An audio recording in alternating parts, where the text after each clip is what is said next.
beneath the restless surface of the Atlantic, there lies a silence so absolute it seems to swallow time itself. For centuries, the deep ocean has kept its secret sealed beneath miles of black water and crushing pressure, a world untouched by light, untouched by history. But in the early months of 2012, that silence was broken. A team of oceanic researchers scanning a remote sector of the seabed stumbled upon something that should not exist. On their sonar screens appeared the unmistakable outline of a massive, geometric structure, symmetrical, precise, and utterly alien to its environment. It rose from the abyss like the ghost of an ancient monument, its perfect angles mocking everything we thought we knew about nature and time. At first, they believed it to be a glitch, a sensor echo, perhaps a misread of the geological terrain. But as the data poured in, as the sonar line sharpened into form, disbelief gave way to awe and awe to fear. What they had found was no mere rock formation. It was a pyramid. The structure appeared to stand alone on the ocean floor, its base stretching wider than 2 football fields, its peak rising hundreds of feet into the dark, cold water. Around it, the seabed was unnaturally smooth, as though clear by design. The divers who later descended to its location would describe sensations they could not explain, mechanical hums that vibrated through their equipment, sudden temperature shifts, and a feeling almost human of being watched. None could agree on what they saw, and yet all returned changed. The discovery sent whispers through scientific circles, then rippled outward into the world of speculation, conspiracy, and myth. The question was not only how such a structure could exist at such impossible depths, but who or what could have built it. From the very first reports, the mystery was entangled in controversy. Authorities denied the existence of any artificial structure, claiming it was nothing more than a natural basalt formation or a sonar illusion. Yet, leaked images and blurry videos began surfacing online, showing what looked like smooth surfaces and sharp corners illuminated by submersible lights. The videos vanished almost as quickly as they appeared, deleted or flagged, but not before millions had seen them. The internet buzzed with theories. Was it the lost city of Atlantis, long thought to be a legend? Was it the remnant of a civilization older than recorded history, buried by a cataclysm? Or was it something far stranger, an artifact of unknown origin, hidden beneath the waves long before humanity had ever walked the earth? To understand the weight of this discovery, we must step back and realize what it represents. The ocean covers more than 70% of our planet, yet we've explored less than 10% of its depths. We know more about the surface of the moon than we do about our own seafloor. Every descent into deep is a descent into the unknown, a place where natural laws bend and life itself takes on alien forms. So when something shape of precision and geometry emerges from that darkness, it shakes the very foundations of science and history, because it means that someone or something was here before us, capable of feats we can barely comprehend, and that they left behind monuments we were never meant to find. Scientists who examined the sonar data could not dismiss its symmetry. Nature can carve mountains and valleys, but not perfect triangles, aligned edges, and mathematical ratios that mirror those of the Great Pyramid of Giza. Even more disturbing were the energy readings, low-frequency signals detected emanating from within the structure, pulsing at regular intervals, as though the pyramid itself were still alive, still functioning. The official explanation? Equipment malfunction. But for those who have studied anomaly for decades, the pattern was unmistakable. This was technology, not geology. There are those who believe that deep beneath the ocean lies the proof of humanity's forgotten past, a past wiped clean by catastrophe, rewritten by survivors who built our first civilizations upon the ruins of something far greater. Legend from every continent tell of floods that swallowed entire empires, of gods who walked among men and vanished beneath the sea. Perhaps these were not myths but memories, distorted by time and fear. Perhaps this pyramid is not alone anomaly, but a surviving fragment of a global network, a message in stone, still waiting to be understood. What makes this story more haunting is how quietly it has been handled. Governments that eagerly announce the discovery of shipwrecks and coral formations have remained silent about this. Files vanish. Coordinates shift. Oceanic surveys are rerouted. Divers who speak publicly are discredited or disappear from the media altogether. It's as if an invisible hand has decided that whatever lies at the bottom of the Atlantic must remain buried. But why? What truth could be so dangerous that it must be kept from the world? Every great mystery begins with a single question, and this one is no different. The structure exists. The data is real. The denials are too swift. The coincidences too many. The deeper you look, the more it feels as though you are standing at the edge of something vast. A secret that stretches not just through history, but beyond it. Is this a forgotten monument of human achievement, lost to time and the tides? Or is it a remnant of something else entirely, something that watched our world long before we ever dreamed of pyramids? This is where our journey begins, in the cold, dark depths of an ocean that guards its truths with silence. Over the course of this story, we will follow the clues, from forgotten expeditions and censored reports to myths that refuse to die. We'll uncover the connections between ancient civilizations separated by oceans, and the whispers that speak of a power source buried deep beneath the sea. We'll confront the evidence that challenges history itself, and the forces determined to keep it hidden. By the end, one question will echo louder than all others. Did humanity truly build its first pyramids on land? Or are we only imitating something far older, something waiting quietly beneath the waves? Because sometimes the greatest monuments aren't built for the living. They're built to be found by those who come after, long after the world that made them has drowned. It began as an ordinary day at sea, a routine deep-sea survey designed to map the contours of the Atlantic seabed, near a region few ships ever crossed. The research vessel Ocean Seeker had been commissioned by a small international oceanographic institute, a quiet collaboration between marine geologists and sonar technicians. The mission's goal was simple: record tectonic activity and catalog the region's geological structures. But deep below the humming engines and the gentle sway of the vessel, the sonar screen began to pulse with something unusual, lines that refused to behave like nature intended. At first, the technicians thought it was interference. The sonar operator, a veteran of 100 mapping expeditions, frowned as he watched a strange image take shape, an immense triangle forming where none should be. The ridges and slopes of the seabed were usually random, chaotic, shaped by time and pressure. Yet here was something symmetrical, deliberate, almost architectural. The operator reset the system twice. The image remained. He adjusted the frequency, filtered the noise, and what emerged sent a chill through everyone on deck. A perfectly geometric pyramid, rising from the ocean floor, its edges clean and exact. The captain ordered a second pass. The vessel turned slowly in the currents as the sonar beam swept across the same coordinates. Again, the shape appeared, this time with more definition. There was no mistaking it. For sides, a distinct base, and a peak nearly 700 feet above the ocean floor.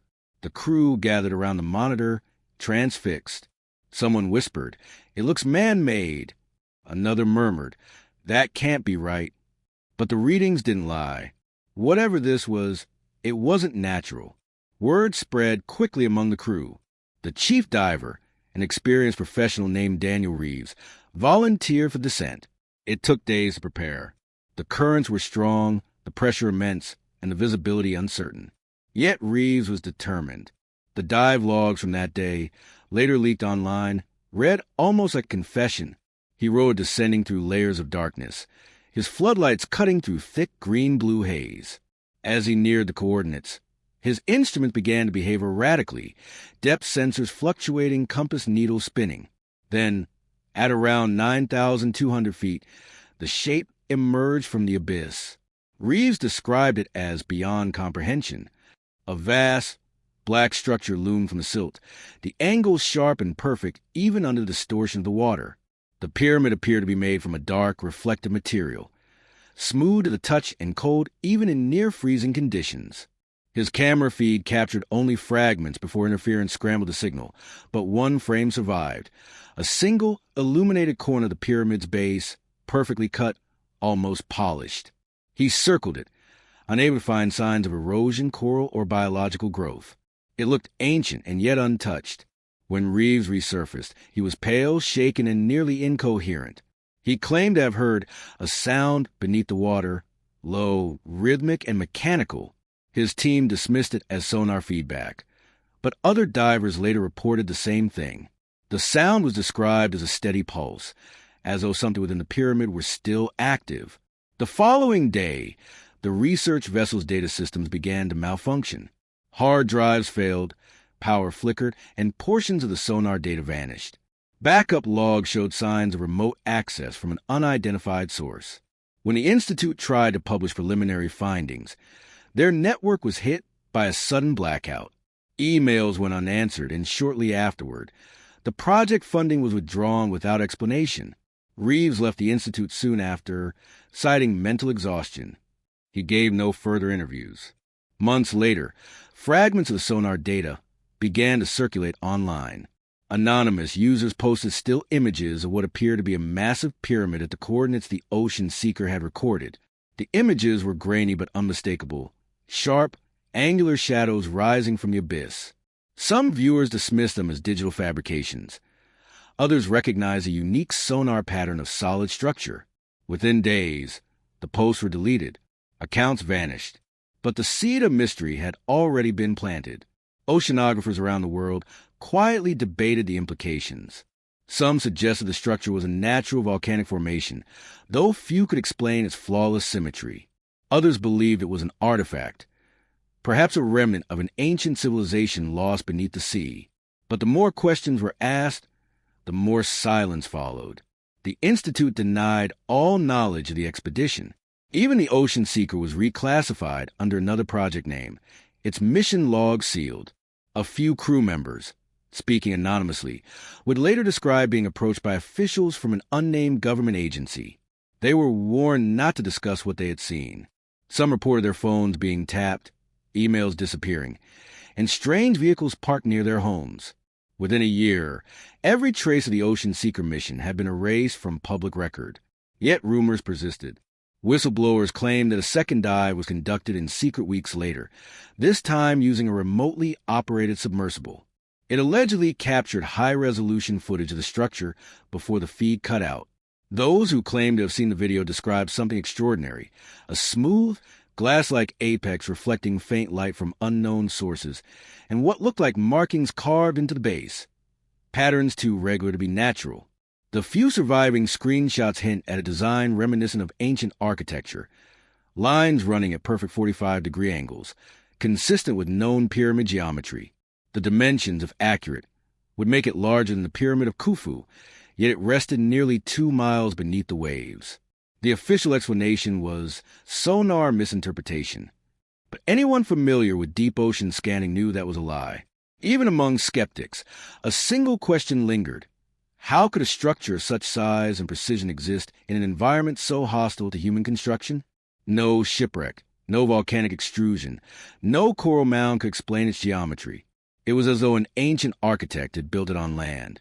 And then, somehow, the land itself had sunk, taking the monument with it. From that day, the legend of the deep ocean pyramid began. It became a whisper among divers, a taboo topic in academic circles, and a rallying cry for those who believed humanity's history was far older than the textbooks allowed. The Ocean Seeker vanished from conversation, but its discovery refused to die. Every few years, new images surfaced, new anomalies were recorded, and every time they were dismissed, deleted, or denied. And so the question deepened, just like the pyramid itself.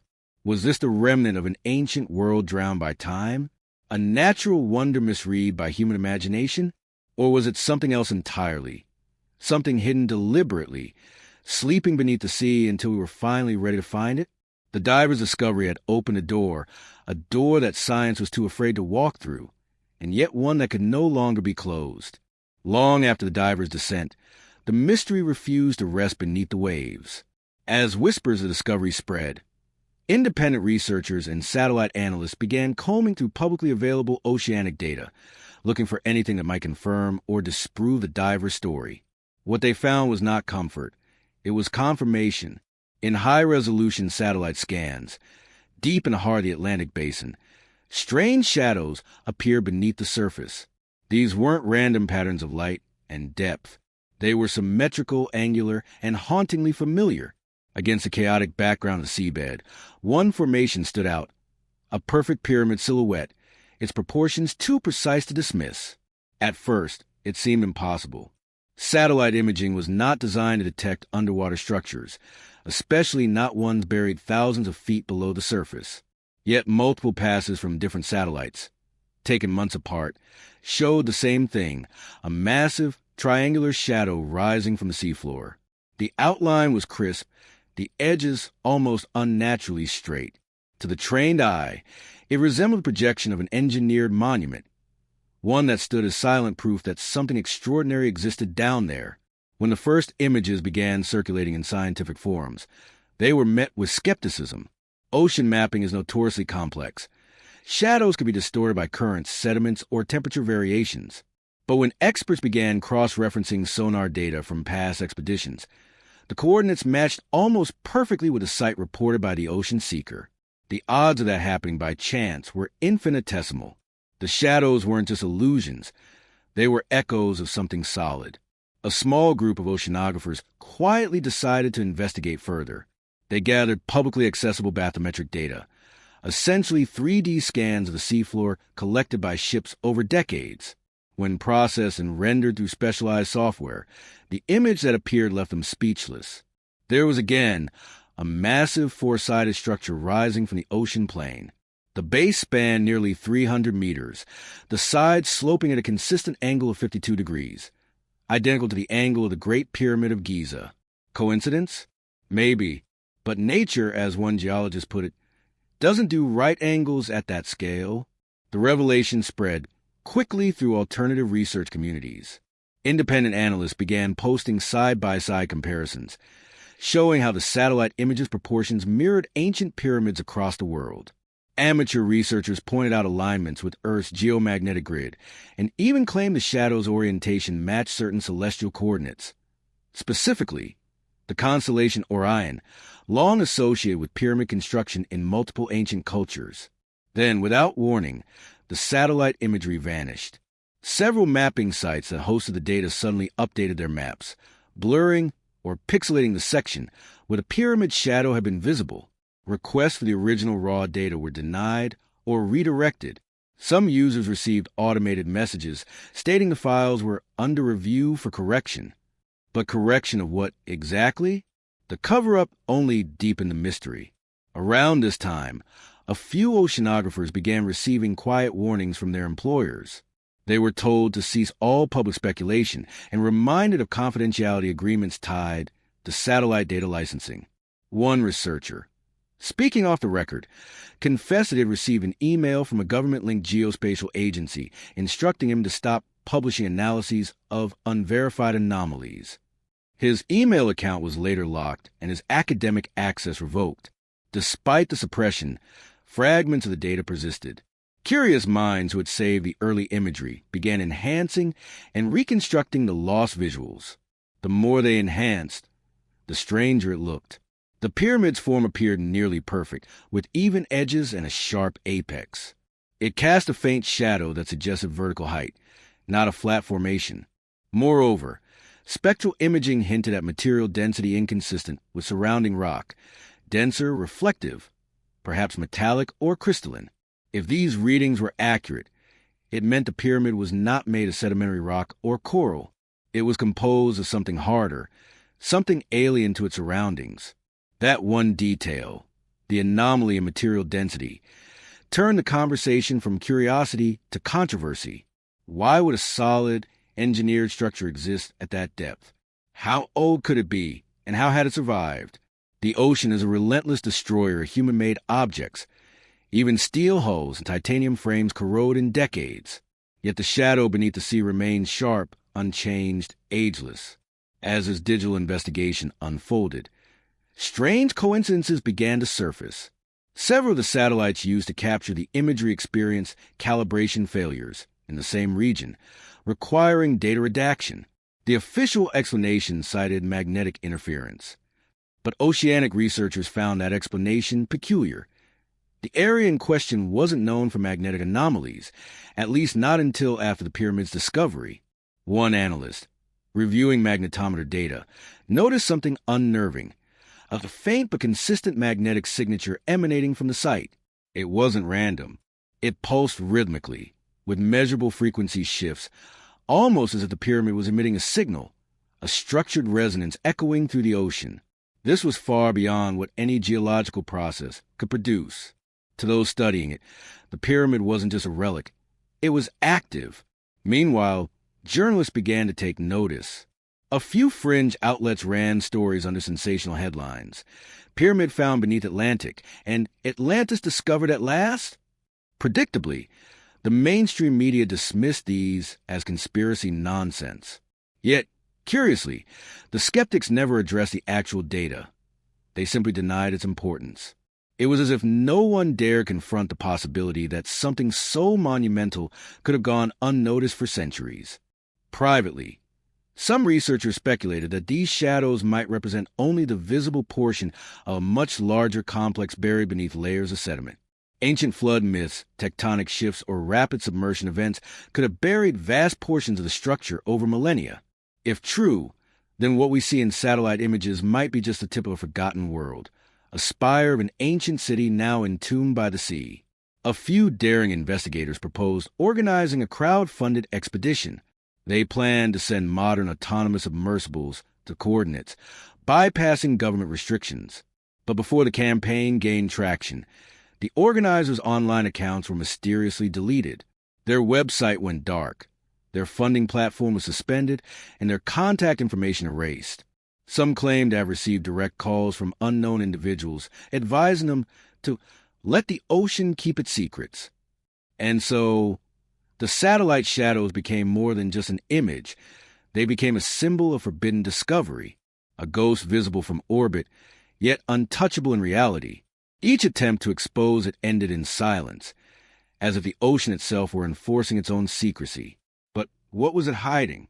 Was the pyramid the relic of a civilization that once thrived before the world's great floods? Or was it something deliberately placed there, a structure built with knowledge far beyond what ancient humans possessed? Whatever the truth, one fact remained undeniable.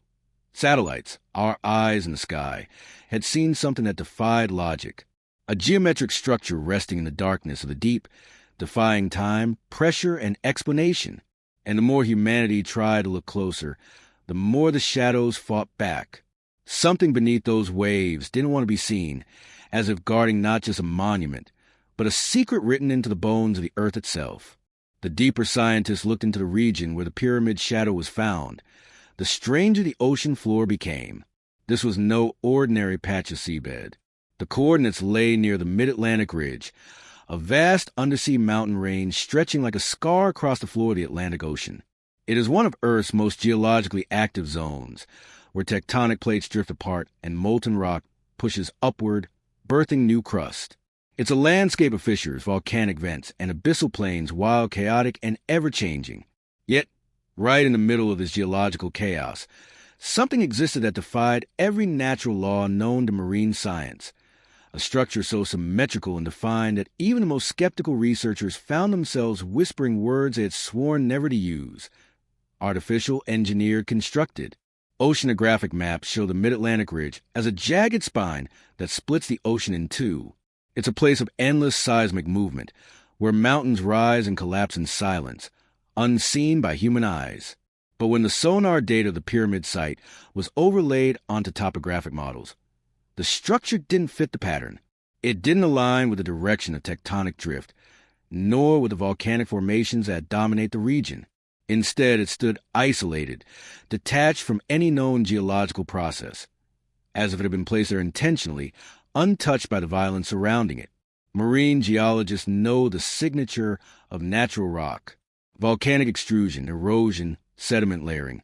These are patterns etched by nature's slow hand. The pyramid, however, showed none of them. Its sides reflected sonar pulses differently, as if the surface were smooth, dense, perhaps even metallic or crystalline. The angles were too precise, the base perfectly leveled, despite resting on uneven terrain. One scientist remarked privately, "It's as though someone carved geometry into chaos." As exploration continued, anomalies multiplied. Magnetometers detected strange fluctuations in the region's magnetic field. Normally, such disturbances would suggest volcanic activity or mineral-rich deposits. But in this case, the readings were rhythmic, pulsing in measurable intervals, almost mechanical in pattern. Some believe these were echoes from deep earth vibrations. Others began whispering about something far more extraordinary, that the pyramid might not be dormant at all. When computer simulations modeled the shape and magnetic resonance together, a startling hypothesis emerged. The pyramid seemed to influence the surrounding magnetic field, bending it slightly, like a magnet does to iron filings. That shouldn't have been possible for an inert stone formation. Some researchers speculated the pyramid might contain ferromagnetic minerals, but again, that wouldn't explain the pattern. The signals were organized, structured. One physicist, speaking anonymously, described it as a magnetic hum like a tuned frequency. The temperature data only deepened the puzzle. Underwater thermal sensors showed microfluctuations in the immediate area around the pyramid, subtle but real. It was as if heat was being emitted or absorbed in small bursts, cycles repeating every few minutes. Volcanic vents could do that, yes, but there were no vents nearby, no sign of lava flow, no gas emissions. The pyramid stood alone in geological silence, yet it breathed in temperature waves like a living thing. Oceanographers proposed sending autonomous drones to record visual evidence. The first attempt failed. The drones lost navigation control within 200 meters of the structure. Their compasses spun aimlessly, sonar bounced back with static, and communication links cut out. The recovery team later reported that one drone returned with deep scoring along its metallic shell, as though it had brushed against something sharp or energetic. The marks emitted faint radiation, too weak to be harmful, but strong enough to raise alarms. The official report labeled the incident as equipment malfunction caused by geomagnetic interference. But those who examined the footage saw something else. In the last second before the feed went black, the drone's camera captured a flash of light beneath the sediment, not from its own lamps, but from something deeper, a glow diffused to the water like a heartbeat. The footage was confiscated. The team signed non-disclosure agreements. The operation was quietly reclassified. Meanwhile, geological experts attempted to normalize the discovery by citing known underwater pyramidal formations, such as the basalt columns of the Giant's Causeway or the crystalline structures near the Azores. But every comparison failed. None had the same symmetry, size, or isolation. And then came the most damning evidence. The alignment. The pyramid's apex pointed almost perfectly true north, deviating by less than 1 degree. That level of orientation is rare even in modern engineering, let alone in a geological formation born of chaos. For those willing to look beyond the boundaries of conventional science, the implications were staggering. If the pyramid were artificial, it meant that at some point in prehistory, either a civilization had the means to construct monumental architecture at unimaginable depths, or the structure had once stood on dry land before the ocean consumed it. That second possibility aligned too neatly with ancient legends to ignore. The Azores, a chain of islands near the site, have long been associated with myths of a sunken continent, a remnant of the lost world Plato called Atlantis. Local fishermen have passed down stories for generations about lights seen beneath the sea, strange currents that twist compasses, an ancient city set alive beneath the waves. Scientists dismiss these tales as folklore, but the coordinates, the terrain, and the structure's orientation all point towards something more than coincidence. As data continued to circulate among private researchers, whispers began that the ocean floor itself around the pyramid showed signs of artificial manipulation, ridges that looked like collapsed corridors, depressions that formed in near-perfect symmetry. Some claimed to have mapped what looked like a causeway extending from the pyramid's base into the darkness. Others pointed out patterns resembling glyphs or symbols when sonar data was enhanced. Those skeptics called them artifacts of imaging noise. Still, the question lingered. How could nature produce a structure with architectural logic, base, sides, apex, in one of the most turbulent geological regions on Earth? Every theory failed to hold up under scrutiny. And yet, mainstream institutions refused to investigate. Funding proposals were denied, satellite access restricted, and expeditions blocked by environmental protection zones that appeared overnight. The ocean floor, it seemed, was being quietly quarantined. Among those few who persisted, there was a growing conviction that the pyramid's location wasn't random. Some believe it marked a point of energy convergence, where natural forces intersect, a kind of planetary node. Others suspected it was more deliberate, as if placed there to anchor something far larger, something beneath the crust itself. One researcher described it as a geological keystone, a stabilizing device built to regulate forces within the Earth. His paper was never published. By now, the pyramid was no longer just a geological curiosity. It was an enigma challenging the very narrative of Earth's history. If it was artificial, it rewrote everything we thought we knew about early civilization, about technology, and even about the timeline of humanity itself. But if it was natural, then it was nature's most perfect illusion, one that mimicked intelligence with eerie precision. Standing alone in the vastness of the mid-Atlantic ridge, the pyramid seemed both impossibly ancient and strangely alive. It existed at the border between science and myth, between what we can measure and what we can only feel.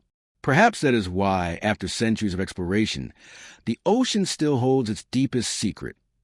Not because we lack the tools to find it, but because the moment we do, we might no longer recognize the world we live in. It began, as many great secrets do, with a leak, not from an official report or a scientific journal, but from a single, anonymous upload that appeared one night on an obscure oceanography forum. The file was simple, just a compressed folder labeled Atlantic anomaly footage. Inside were a handful of low-resolution images, a few seconds of video, and fragments of what appeared to be classified sonar data. But what those fragments showed was enough to ignite a global storm of curiosity and disbelief. It was the first time the world saw what seemed to be undeniable evidence of an enormous, geometric structure resting on the ocean floor. Within hours, the images spread across social media, mirrored, reposted, and dissected by thousands of eager eyes. The internet had seen many hoaxes before, but this, somehow, felt different. The first image showed a dark pyramid rising from the silt, bathed in the eerie blue-green light of submersible lamps. The sides appeared perfectly smooth, their surfaces glinting faintly like glass or polished stone. The second image showed what looked like a corner, sharp, defined, meeting at a near-perfect right angle. The third image was the most haunting, a diver's light beam sweeping across a massive wall etched with what appeared to be symbols, faintly glowing under the murky water. Whether those markings were scratches, carvings, or tricks of light, no one could say, but the impression they gave was unmistakable. Intelligence, intention, design. The short video clip that accompanied the images was grainy and chaotic, as though it had been recorded in secret. The footage flicker was static, punctuated by distorted voices and the hiss of underwater comms. For a few fleeting seconds, the camera panned across a vast surface, angled, symmetrical, impossibly large. Then, without warning, the feed was overwhelmed by interference. A flash of light filled the screen, followed by a low-frequency hum so deep it rattled speakers. The clip ended abruptly. Within 24 hours, the footage was everywhere. It appeared on video platforms, conspiracy channels, and even mainstream news before mysteriously disappearing again. Users reported broken links, corrupted files, and takedown notices citing violations of national security. Some claimed their posts were shadow banned or wiped entirely. Yet, the harder the footage was suppressed, the faster it spread. Each deletion only made it more infamous. Independent analysts tried to authenticate the material. The sonar overlays appeared genuine, consistent with known mapping equipment used by deep-sea survey vessels. The timestamps matched real-world weather data from the same region of the Atlantic. The voice chatter, though distorted, contained references to a ship name that some connected to the now-vanished ocean seeker. While skeptics called it an elaborate fabrication, professionals quietly admitted the details were too precise to dismiss entirely. Then came the official response, a brief, sterile press release from a major oceanographic agency. No verified evidence of any artificial structures has been found on the Atlantic seabed. Circulating footage is either digitally manipulated or misinterpreted geological data. But the statement raised more questions than it answered. Why respond at all to an unverified online leak? Why classify the footage under national security terms if it was simply misinterpreted geology? And why did the agency's website go offline for maintenance just hours after the statement was published? As journalists dug deeper, they uncovered strange coincidences. A private research company reportedly lost a submersible in the same region just weeks before the leak. Another vessel, registered to a defense contractor, had been conducting communication field tests in nearby waters, an odd mission for a company that usually specialized in underwater surveillance. The puzzle pieces didn't fit, but they hinted at something far larger than a viral video. Those who viewed the original footage claimed that before the deletion, the file contained metadata referencing classified U.S. Navy software. If true, that would mean the images weren't captured by civilians at all, but by a military-grade submersible, one capable of reaching depths no standard research vessel could endure. And that revelation reframed everything. Why would a military vehicle be scanning that part of the ocean? What were they looking for, and what had they found? Soon after, rumors surfaced that government agencies had confiscated the original data. A former contractor, speaking under anonymity, claimed that the video was never meant for public eyes. According to his account, a hard drive containing classified sonar recordings had been copied during a system transfer and quietly leaked by an insider horrified by what the data showed. He described seeing the footage firsthand, a massive pyramid-like object, perfectly aligned, radiating energy. When asked to elaborate, he said only one phrase before ending the interview: "It's not dormant." In the weeks that followed, strange things began happening to those connected with the leak. The forum that first hosted the upload was taken offline permanently, citing security vulnerabilities.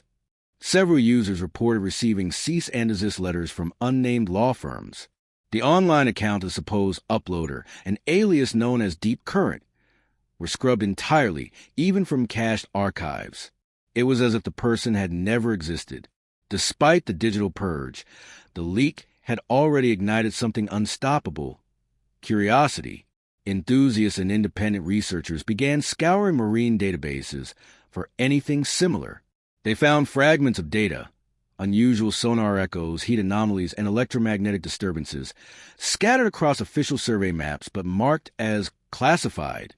The more they dug, the more patterns emerged. It appeared that certain coordinates across the Atlantic had been deliberately redacted from public oceanic maps. The pyramid site sat right at the heart of one such omission. In online forums, theories multiplied. Some believed the pyramid was an ancient power station buried beneath the sea, a relic of a civilization that predated history. Others thought it might be a military installation, a secret undersea base mistaken for something ancient. A few went further, suggesting it wasn't human at all, that the pyramid was older than civilization itself, perhaps even extraterrestrial in nature. Each idea sounded more outlandish than the last, yet none could be disproven. Then, suddenly, a new version of the footage appeared, clearer, longer, unmistakably real. This version showed the pyramid in greater detail. You could see the smooth surfaces reflecting the submersible's light, the outlines of what appeared to be an entrance partially buried in silt, and most chilling of all, faint glimmers of movement inside the shadow of the opening. Something shifting, slow, and deliberate. The video ended abruptly, just as before, but this time the cutoff felt intentional. Experts argued for weeks about whether it was genuine. Some claimed the light distortions proved it was underwater. Others said the reflections were too consistent, too mechanical. But then, the second leak vanished too, wiped from every platform within hours. Even mirror sites were scrubbed, their domain seized. That level of control required coordination far beyond a single agency. It was a digital erasure on a global scale. What made the incident so haunting wasn't just the footage itself, but what followed: silence. Every time someone tried to follow the trail, they were met with denials, disappearances, or dead ends. Even oceanic researchers who had no involvement with the footage began reporting unusual inquiries from intelligence representatives. The first leak had cracked the surface of a truth buried far deeper than the ocean floor. The second confirmed that someone was trying desperately to keep it hidden.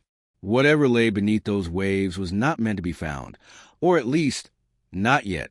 And as the world's attention turned elsewhere, the ocean reclaimed its secret, sealing it again beneath miles of pressure and darkness. But the images had already burned themselves into humanity's collective mind.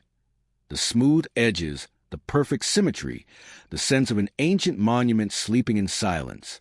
Those few frames were enough to haunt everyone who saw them, a whisper from the abyss reminding us that the sea holds not just life, but memory, and that sometimes the things we're not supposed to see are the ones that tell us who we really are. When the first whispers of the deep ocean pyramid began to ripple through scientific circles, one name kept surfacing again and again: Dr. Elias Crowe, a marine geophysicist with a reputation for brilliance and controversy. Crowe had spent 2 decades studying anomalies in Earth's magnetic field. He was no stranger to being dismissed by mainstream institutions. His theories on geomagnetic resonance zones had once been labeled pseudoscience, until satellite data from the European Space Agency quietly validated parts of his model years later. When news of the pyramid leak reached him, he didn't laugh or scoff like many of his colleagues did. He simply said, "It fits." Dr. Crowe had long believed that Earth's crust held hidden structures, either natural or constructed, that acted as conduits for electromagnetic energy. He called them georesonant points, nodes in a planetary grid that connected mountain ranges, volcanoes, and deep-sea ridges in ways modern geology couldn't fully explain. To him, the idea of a massive geometric structure near the mid-Atlantic ridge wasn't absurd. It was expected, and if it was real, it might be the key to proving a theory that had haunted him for years, that ancient civilizations understood these natural energy patterns and built upon them deliberately. While the mainstream focused on dismissing the footage, Crowe began quietly gathering data. He used open-source satellite readings, magnetometer logs, and oceanic current charts. When he plotted the pyramid's coordinates on his model, a pattern emerged that sent chills down his spine. The structure's location formed a perfect geometric relationship with other known anomalies: the Bermuda Triangle, the Azores Plateau, and the Sargasso Sea. Each of these regions had long been associated with mysterious disappearances, magnetic interference, and unexplained phenomena. "It's not random," Crowe said in a private briefing later leaked online. "It's part of a lattice, a design." Crowe wasn't alone.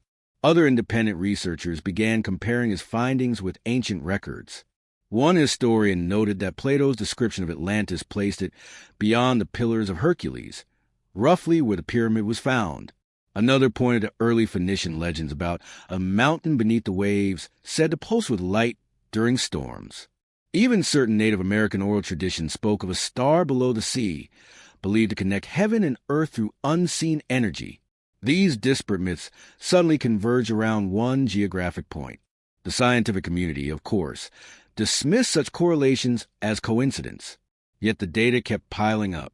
Electromagnetic sensors near the site registered faint, rhythmic pulses at exact intervals every 22 minutes. These weren't random fluctuations. They had structure, consistency, and persistence. The source remained unknown. Dr. Crowe hypothesized that the pyramid, if hollow or metallic, might act like a resonant chamber, amplifying or modulating natural magnetic energy. He compared it to the way quartz crystals can vibrate under electrical stimulation, a phenomenon used in modern technology, from watches to radio transmitters. His suggestion was met with ridicule. But when a separate research team from Japan detected a matching frequency spike in the same region during a deep-sea acoustic survey, skepticism began to falter. The pattern was real.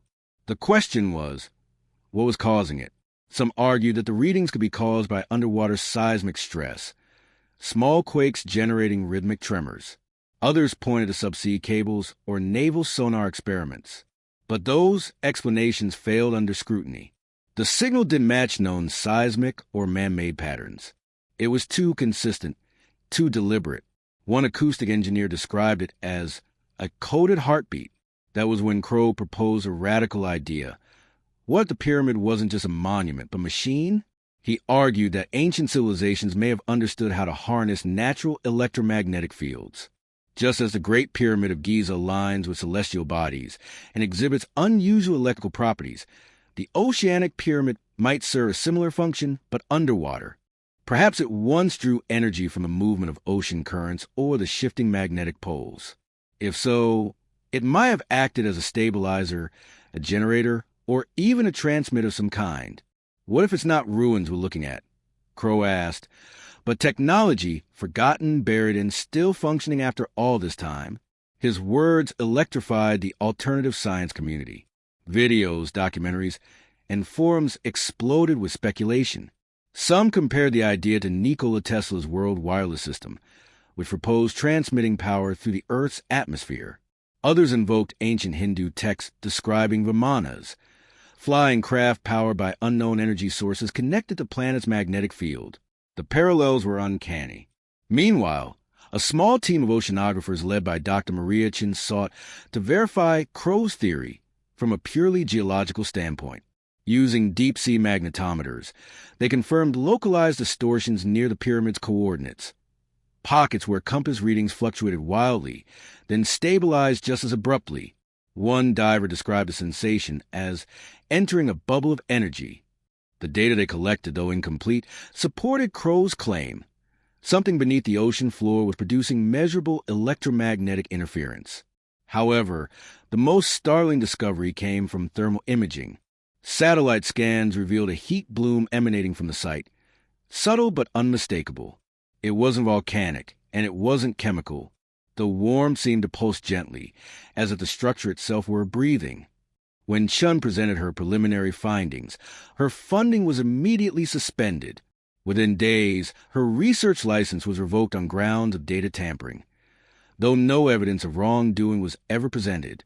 Her lab was later acquired by a private defense contractor. Dr. Crow, undeterred, continued his work in secrecy. He released fragments of his data online under pseudonyms, using encrypted servers. One of those leaks contained a startling image, a simulated reconstruction of the pyramid based on sonar geometry. The model showed a structure rising nearly 650 feet from the ocean floor, with a square base almost 2,000 feet across. The sides were perfectly aligned to the cardinal directions. Beneath the pyramid, the model suggested the presence of hollow chambers, cavities that might once have contained machinery or corridors. The release went viral.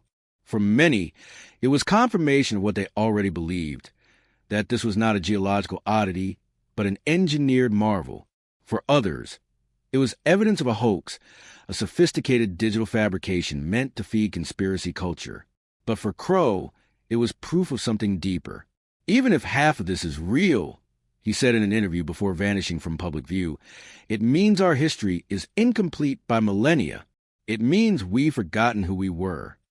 Shortly after his disappearance, his home laboratory was reportedly raided. Computers were seized, notebooks taken. The few remaining backups of his work appeared briefly online before being deleted. Some claim to have downloaded them, though none have ever resurfaced in full. Still, fragments of his words survive, echoed through recordings he left behind. In one of his last messages, his voice, low and steady, said, "The pyramid isn't an artifact. It's a signal, a message from a time before time. We didn't build it to remember something. We built it to survive something." Those words, cryptic, almost prophetic, would later inspire a new wave of research, not just into what the pyramid was, but why it was there. For the first time, the question shifted from discovery to purpose. And as new data emerged from deep-sea scans and forgotten archives, it became clear that Crow might have been right about one thing. The ocean pyramid was not a ruin of the past. It might be the last living relic of a forgotten world that once thrived beneath the stars. For weeks after Dr. Crow's mysterious disappearance, silence hung over the scientific community, like a storm cloud waiting to break. Those who had followed his research, students, collaborators, fringe historians, went quiet, retreating from public discourse. The mainstream narrative had already buried the story, branding it another internet myth. But whispers continued to circulate in encrypted forums and obscure chat groups. Something had happened in the Atlantic, something too real to ignore. Then, without warning, another piece of evidence surfaced, not from scientists or leakers this time, but from history itself. A group of independent researchers, led by marine historian Lydia Voss, stumbled upon a series of ancient maritime records stored in the archives of the Portuguese Maritime Museum in Lisbon. These were not modern logs or survey charts, but hand-drawn maps dating back to the 15th and 16th centuries before sonar or satellite mapping existed. What they showed was beyond comprehension. Several maps, including one marked Carta de Mare Incognita, depicted a cluster of land masses west of the Azores, roughly where the modern-day pyramid anomaly was located. The islands were drawn with pyramidal symbols and annotated with cryptic notes in Latin and Old Portuguese. One phrase translated loosely as, "the towers of light that guide the ocean spirits." Historians had long considered these references metaphorical, remnants of sailors' superstitions or artistic flourishes. But after cross-referencing the coordinates with modern data, Voss realized the drawings weren't artistic at all. They were cartographic. The supposed towers of light aligned almost perfectly with the same location identified in the leaked footage. Even more intriguing was an entry in a 1513 logbook by João de Menezes, a Portuguese navigator who claimed to have witnessed a mountain beneath the sea that shimmered like gold when the sun sank low. His ship, the Santa Madre, had nearly been pulled off course by strange currents near what he called Mar de Cristal, the Crystal Sea. Menezes' crew described compasses spinning wildly and a deep humming sound beneath the hull. Several men reportedly fell ill with disorientation and nausea, symptoms eerily similar to those experienced by modern divers near electromagnetic anomalies. When Voss published her findings online, she was accused of sensationalism, yet her maps were authentic, verified by independent archivists. How could 16th century sailors have recorded features of a region that modern technology only recently mapped? Unless, of course, those features had once been visible above the ocean's surface. That question opened a floodgate of new speculation. Geologists revisited the possibility that the area around the mid-Atlantic ridge might once have been dry land, uplifted by tectonic forces, or situated at a higher sea level before a catastrophic event submerged it. Sediment core samples from the region supported this theory. They contained traces of fossilized pollen, something that shouldn't exist at the ocean floor unless vegetation had once thrived there. In other words, the site might once have been part of a lost continent. This evidence dovetailed perfectly with one of the oldest and most controversial tales in human history, the legend of Atlantis. Plato, writing in 360 BCE, described a great island civilization beyond the Pillars of Hercules that sank into the sea in a single day and night of misfortune. For centuries, scholars had debated whether his account was allegory or memory. But now, with sonar scans revealing a geometric structure, electromagnetic anomalies pulsing beneath the waves, and ancient maps depicting land where none should exist, the legend suddenly seemed less like myth and more like history. Voss's research team expanded their investigation to include texts from multiple cultures. Egyptian temple inscriptions spoke of the island of flame that sank beneath the western waters. In Mayan codices, a similar story appeared, a great flood that swallowed an advanced civilization whose survivors sailed to the four corners of the world.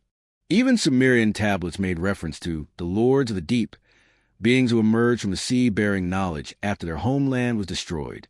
These myths spanned continents, languages, and millennia, yet their core theme remained identical, a lost civilization erased by the ocean. Voss proposed a daring hypothesis, that the oceanic pyramid might be the remnant of that civilization, a monument or technological structure built either as a power source or as a beacon before the cataclysm. She believed it might have once stood on dry ground, a temple or energy hub that was later consumed by the rising sea. The precision of its geometry, its alignment with true north, and its mysterious electromagnetic resonance all hinted at engineering beyond the capacity of known ancient societies. Her paper, however, was never published in any academic journal. Editors rejected it under claims of insufficient empirical support. Yet within the underground research community, it spread like wildfire. Dozens of independent archaeologists and historians began analyzing ancient myths through a new lens, seeing them not as symbolic tales, but as fragmented records of real events. One of Voss's most fascinating discoveries came from a nearly forgotten manuscript in the Vatican Library, titled The Submersive Civitate of the Sunken City, written by an anonymous monk in the 9th century.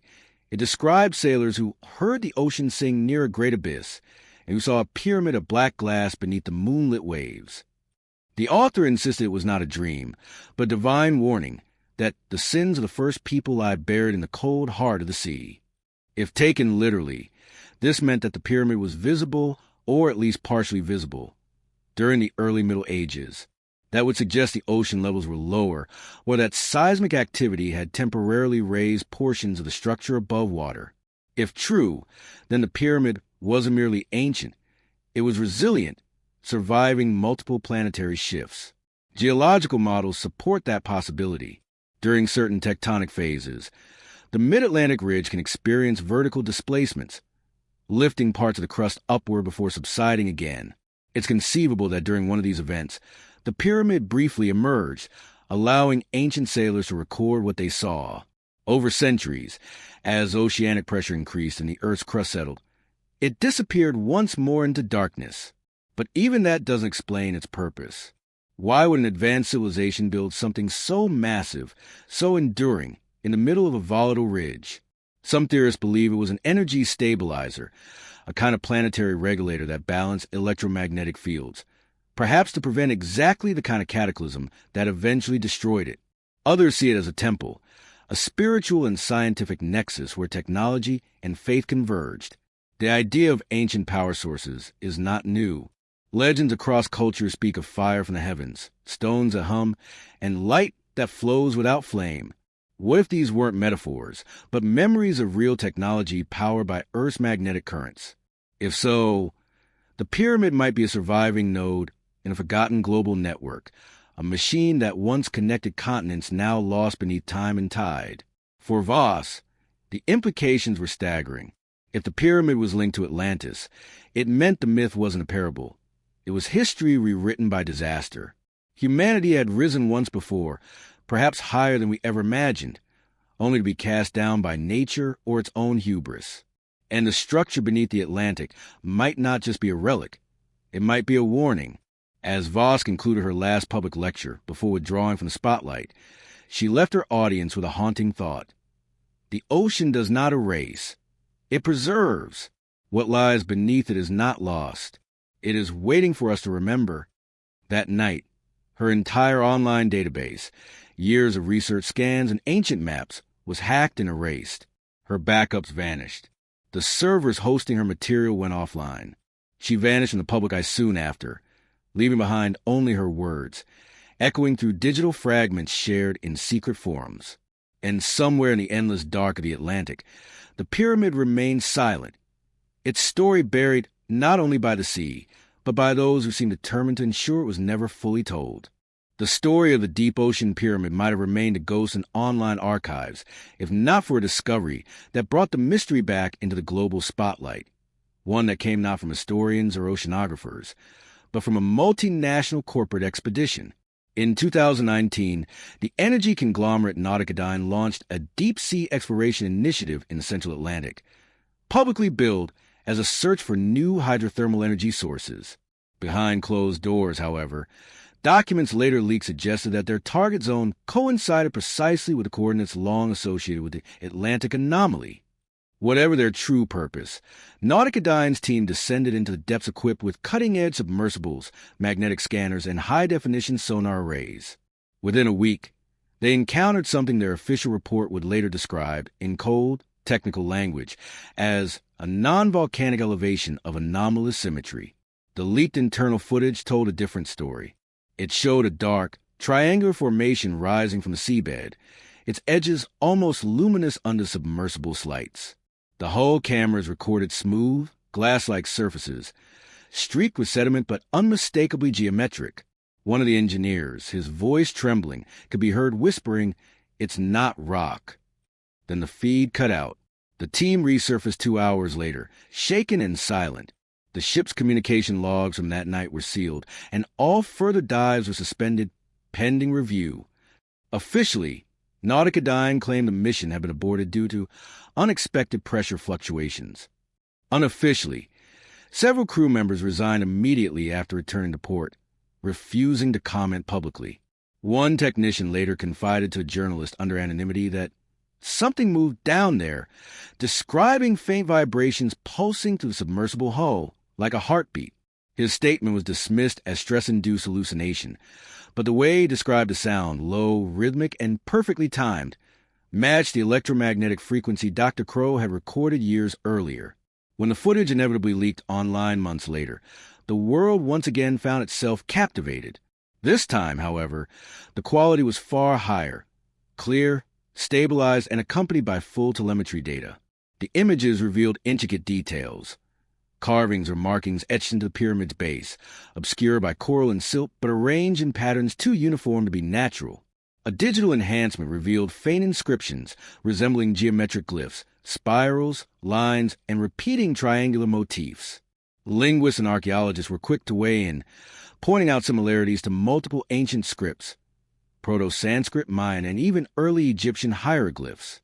Yet none matched exactly. It was as though the markings represented a linguistic ancestor, a primordial language from which others had evolved. The revelation was staggering.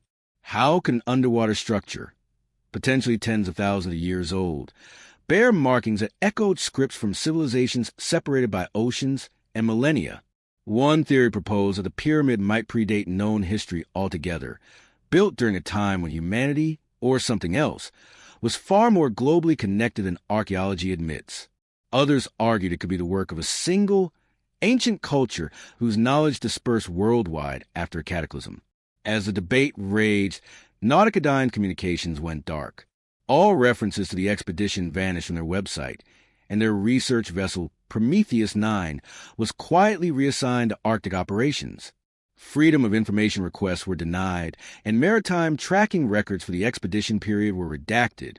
Then, as if to erase the incident entirely, Nautica parent company merged with defense contractor known for undersea surveillance technology.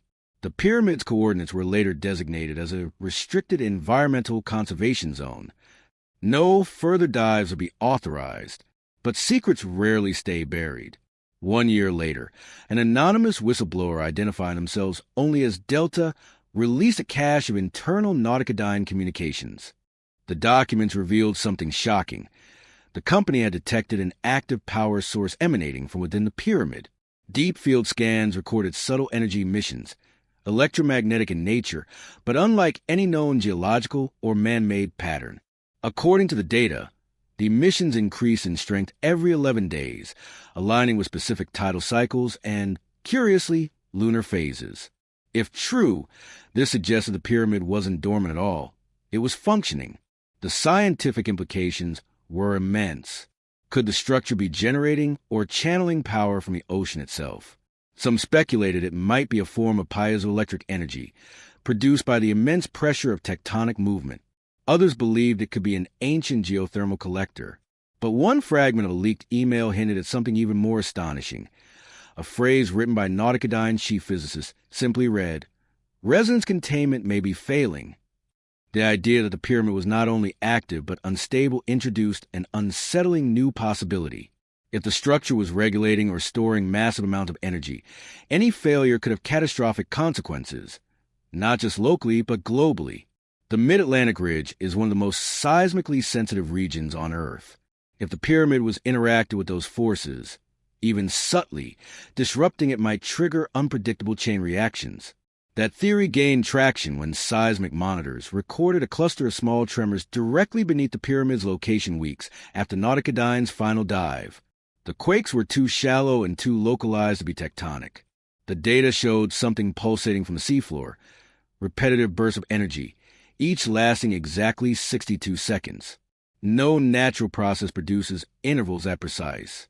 Dr. Elena Moretti, an Italian geologist who later analyzed the readings, published a paper suggesting that the pyramid could be a geoharmonic resonator, a structure designed to absorb and redistribute seismic stress through harmonic vibration. If correct, this would mean the pyramid wasn't simply a monument. It was technology meant to protect the planet from tectonic instability. It's as though the builders understood how to tune the Earth, she wrote. Her work, however, drew the wrong kind of attention. Within days of publication, her institution withdrew the paper citing errors in methodology. Moretti's lab funding was suspended, and she disappeared from academic circles entirely. Friends reported that she moved abroad to continue her research privately. In a leaked audio message sent to a colleague, she said, "The resonance pattern isn't random. It's responding to us. Every time we send sonar down there, it replies." That statement reignited fears among deep-sea researchers. Was it possible that the pyramid, whatever its purpose, was aware in some sense, capable of responding to external stimuli. Some liken it to a vast, living circuit, dormant until disturbed. Others warn that continued interference could destabilize something ancient and delicate, a mechanism left in place by a civilization that understood forces far beyond ours. In the wake of these revelations, governments around the Atlantic basin quietly tightened maritime security. Surveillance satellites reclassified the surrounding area. Research vessels were prohibited from entering the coordinates, ostensibly for environmental preservation. Yet commercial shipping routes were simultaneously diverted, an odd measure for a conservation zone. Official maps now listed the region as a subsea hazard field, though no specific hazards were mentioned. For independent investigators, the meaning was clear. Something powerful was being hidden beneath the Atlantic. The pyramid was no longer just a scientific enigma. It had become a geopolitical secret. In the years since, fragments of data have continued to surface, echoes of what Nauticadyne discovered but never disclosed.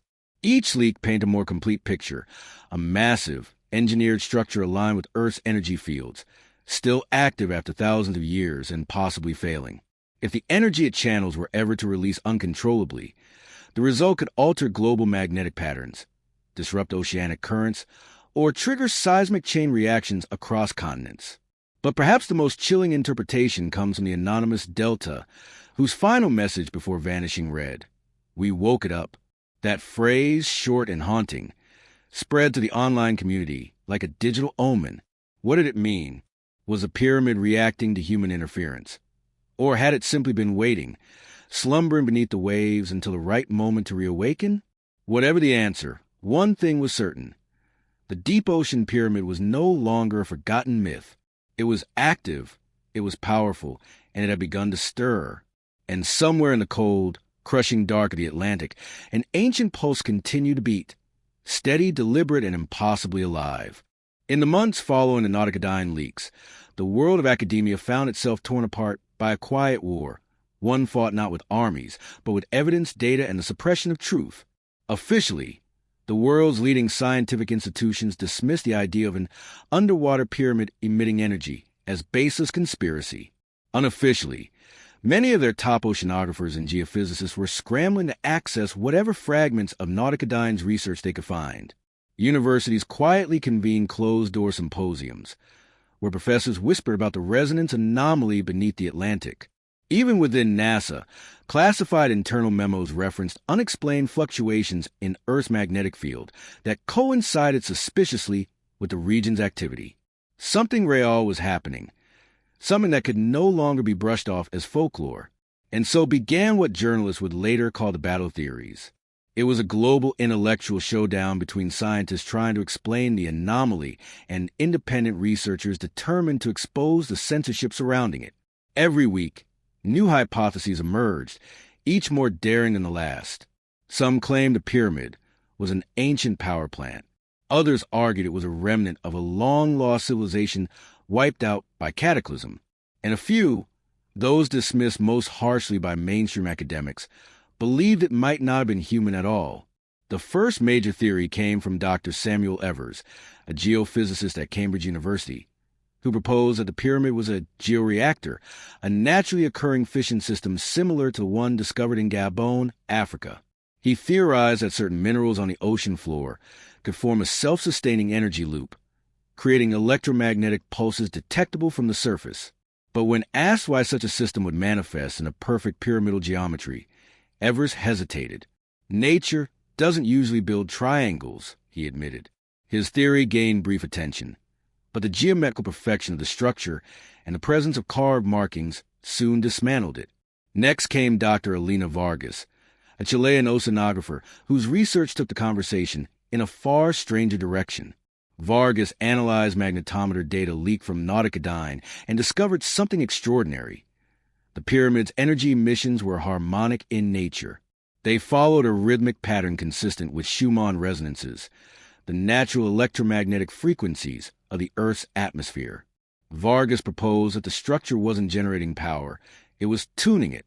If this is true, she said in an interview later scrubbed from the web, then whoever built that pyramid understood the planet like a living organism. They designed it to vibrate in harmony with the Earth itself. Her findings electrified the independent research community. Forums lit up with discussions comparing her theory to ancient legends. The idea that pyramids across the world were designed not as tombs or temples, but as tuning devices, harmonizing human consciousness with planetary energy. Could the deep ocean pyramid be the original template, the master resonator that all later structures try to imitate? While scientists debated, ancient history enthusiasts found uncanny parallels. Old Sumerian texts spoke of the foundations that sang beneath the waters. Mayan glyphs referenced the place where the earth hums. Even Egyptian inscriptions hinted that pyramids were built upon the song of the world. To most archaeologists, these were poetic metaphors. But to those now studying the resonance data, they seemed like ancient clues to a forgotten science. Then came a third theory, one that sent shockwaves through both camps. Dr. Kiyoshi Tanaka, a materials engineer from Japan, analyzed sonar imaging and proposed that the pyramid was made of an unknown crystalline composite. Unlike typical basalt or limestone, this material appeared to amplify and reflect electromagnetic waves rather than absorb them. He called it hyperquartz, suggesting it could have been engineered, not naturally formed. Tanaka's paper was immediately targeted. Within days, his research institute received a cease and desist order citing national security risks. His digital files were seized, and his academic credentials were revoked. Yet fragments of his work survived online, where researchers discovered that his calculations aligned almost perfectly with those recorded at other pyramid sites worldwide. Each major pyramid, Giza, Teotihuacan, was built at locations resonating with similar electromagnetic harmonics. The implication was staggering. The deep ocean pyramid was an anomaly. It was part of a global network. As this realization spread, amateur investigators began mapping ley lines and energy grids, overlaying ancient monuments across the world. What they found sent chills down their spines. The coordinates of the Atlantic Pyramid formed a perfect triangulation with the Giza Plateau and the submerged structures off Yonaguni, Japan. These 3 points, each connected by precise geodesic distances, outline a planetary geometry impossible to dismiss as coincidence. At the intersection of these points lay the Earth's zero magnetic node, a place where the planet's magnetic field naturally resets. Some researchers began calling it the global axis of memory, a term suggesting that these structures weren't just monuments or machines, but data storage systems for the planet itself. Still, mainstream scientists refused to acknowledge the evidence. Major journals declined to publish the research, labeling it pseudoarchaeology. News networks mocked the theories as Atlantis fever. Yet behind the scenes, government agencies were quietly funding new oceanic surveys in the Atlantic basin. The public narrative said they were studying marine biodiversity. The classified mission briefing said otherwise: structural monitoring of anomalous electromagnetic emissions. Meanwhile, whistleblowers continued to leak fragments of classified data.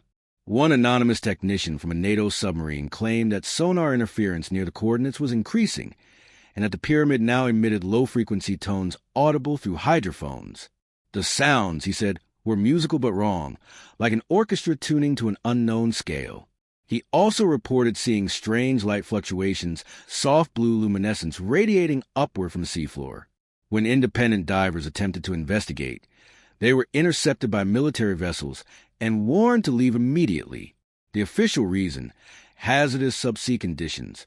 But those who managed to get close before being turned away described a deep humming sound that could be felt more than heard, a vibration that resonated through the body, as though the ocean itself were alive. For the growing number of believers, there was no longer any doubt. The pyramid was an active component in a global system, one possibly designed to stabilize or even sustain life on Earth. But if it was failing, as Nautica Dine's data suggested, then humanity might be facing a far greater problem than we realized. By late 2022, the controversy had grown so large an emergency meeting was convened at UNESCO headquarters in Paris. Representatives from multiple nations debated the issue in private, under guise of marine heritage protection. Inside sources later claimed the real topic was the escalating anomaly in the Atlantic. The same heartbeat frequency Dr. Crow had first recorded decades earlier.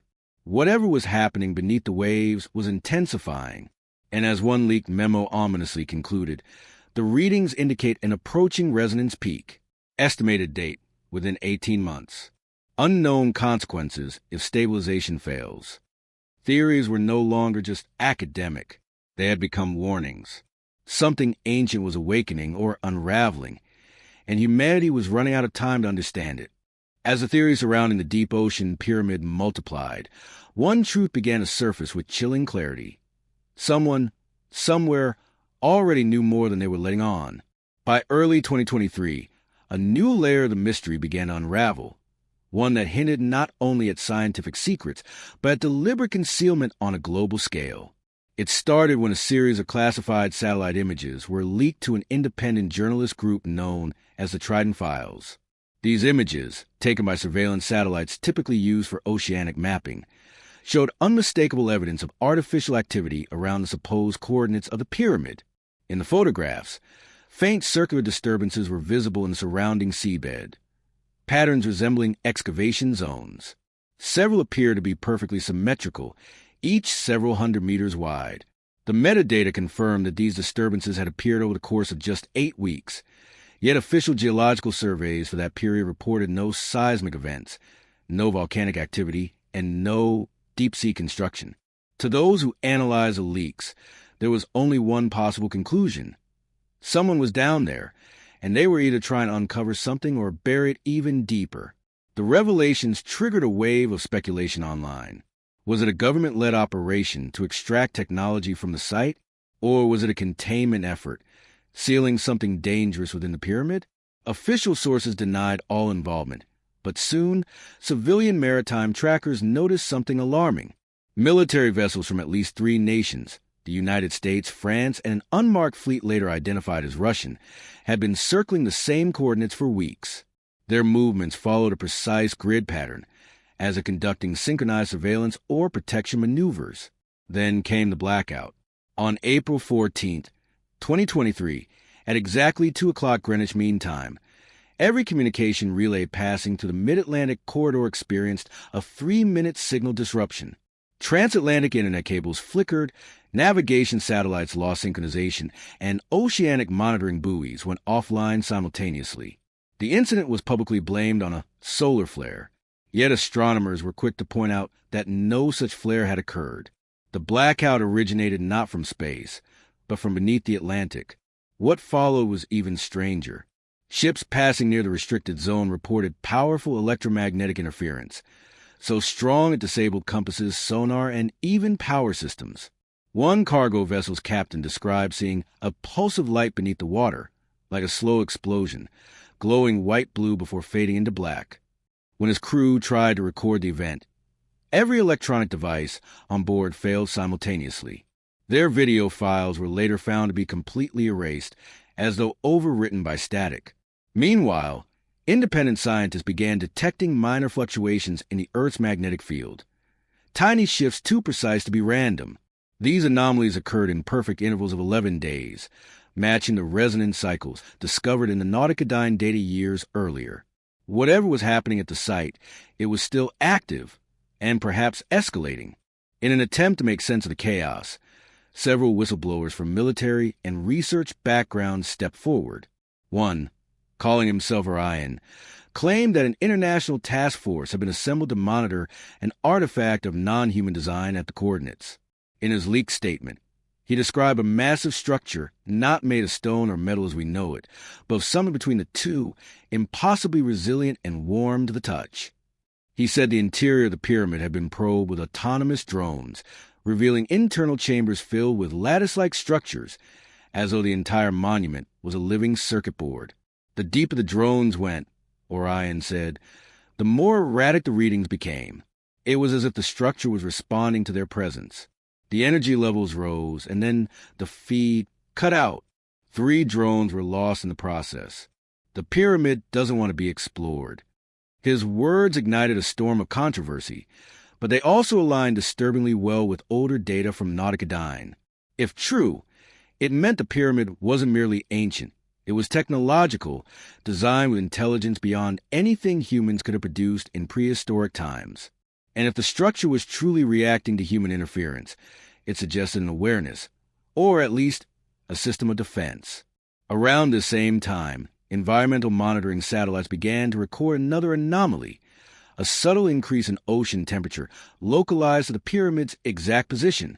The change was minor, less than 0.2 degrees Celsius, but in deep-sea terms, such a fluctuation was enormous.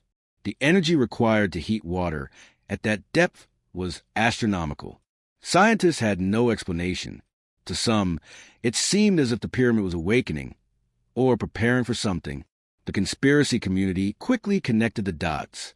Ancient legends had long described the sleeping heart of the earth, an underwater power that would one day rise again. In texts from multiple cultures, Babylonian, Polynesian, and Greek, there are stories of luminous structures beneath the sea that sang before disaster.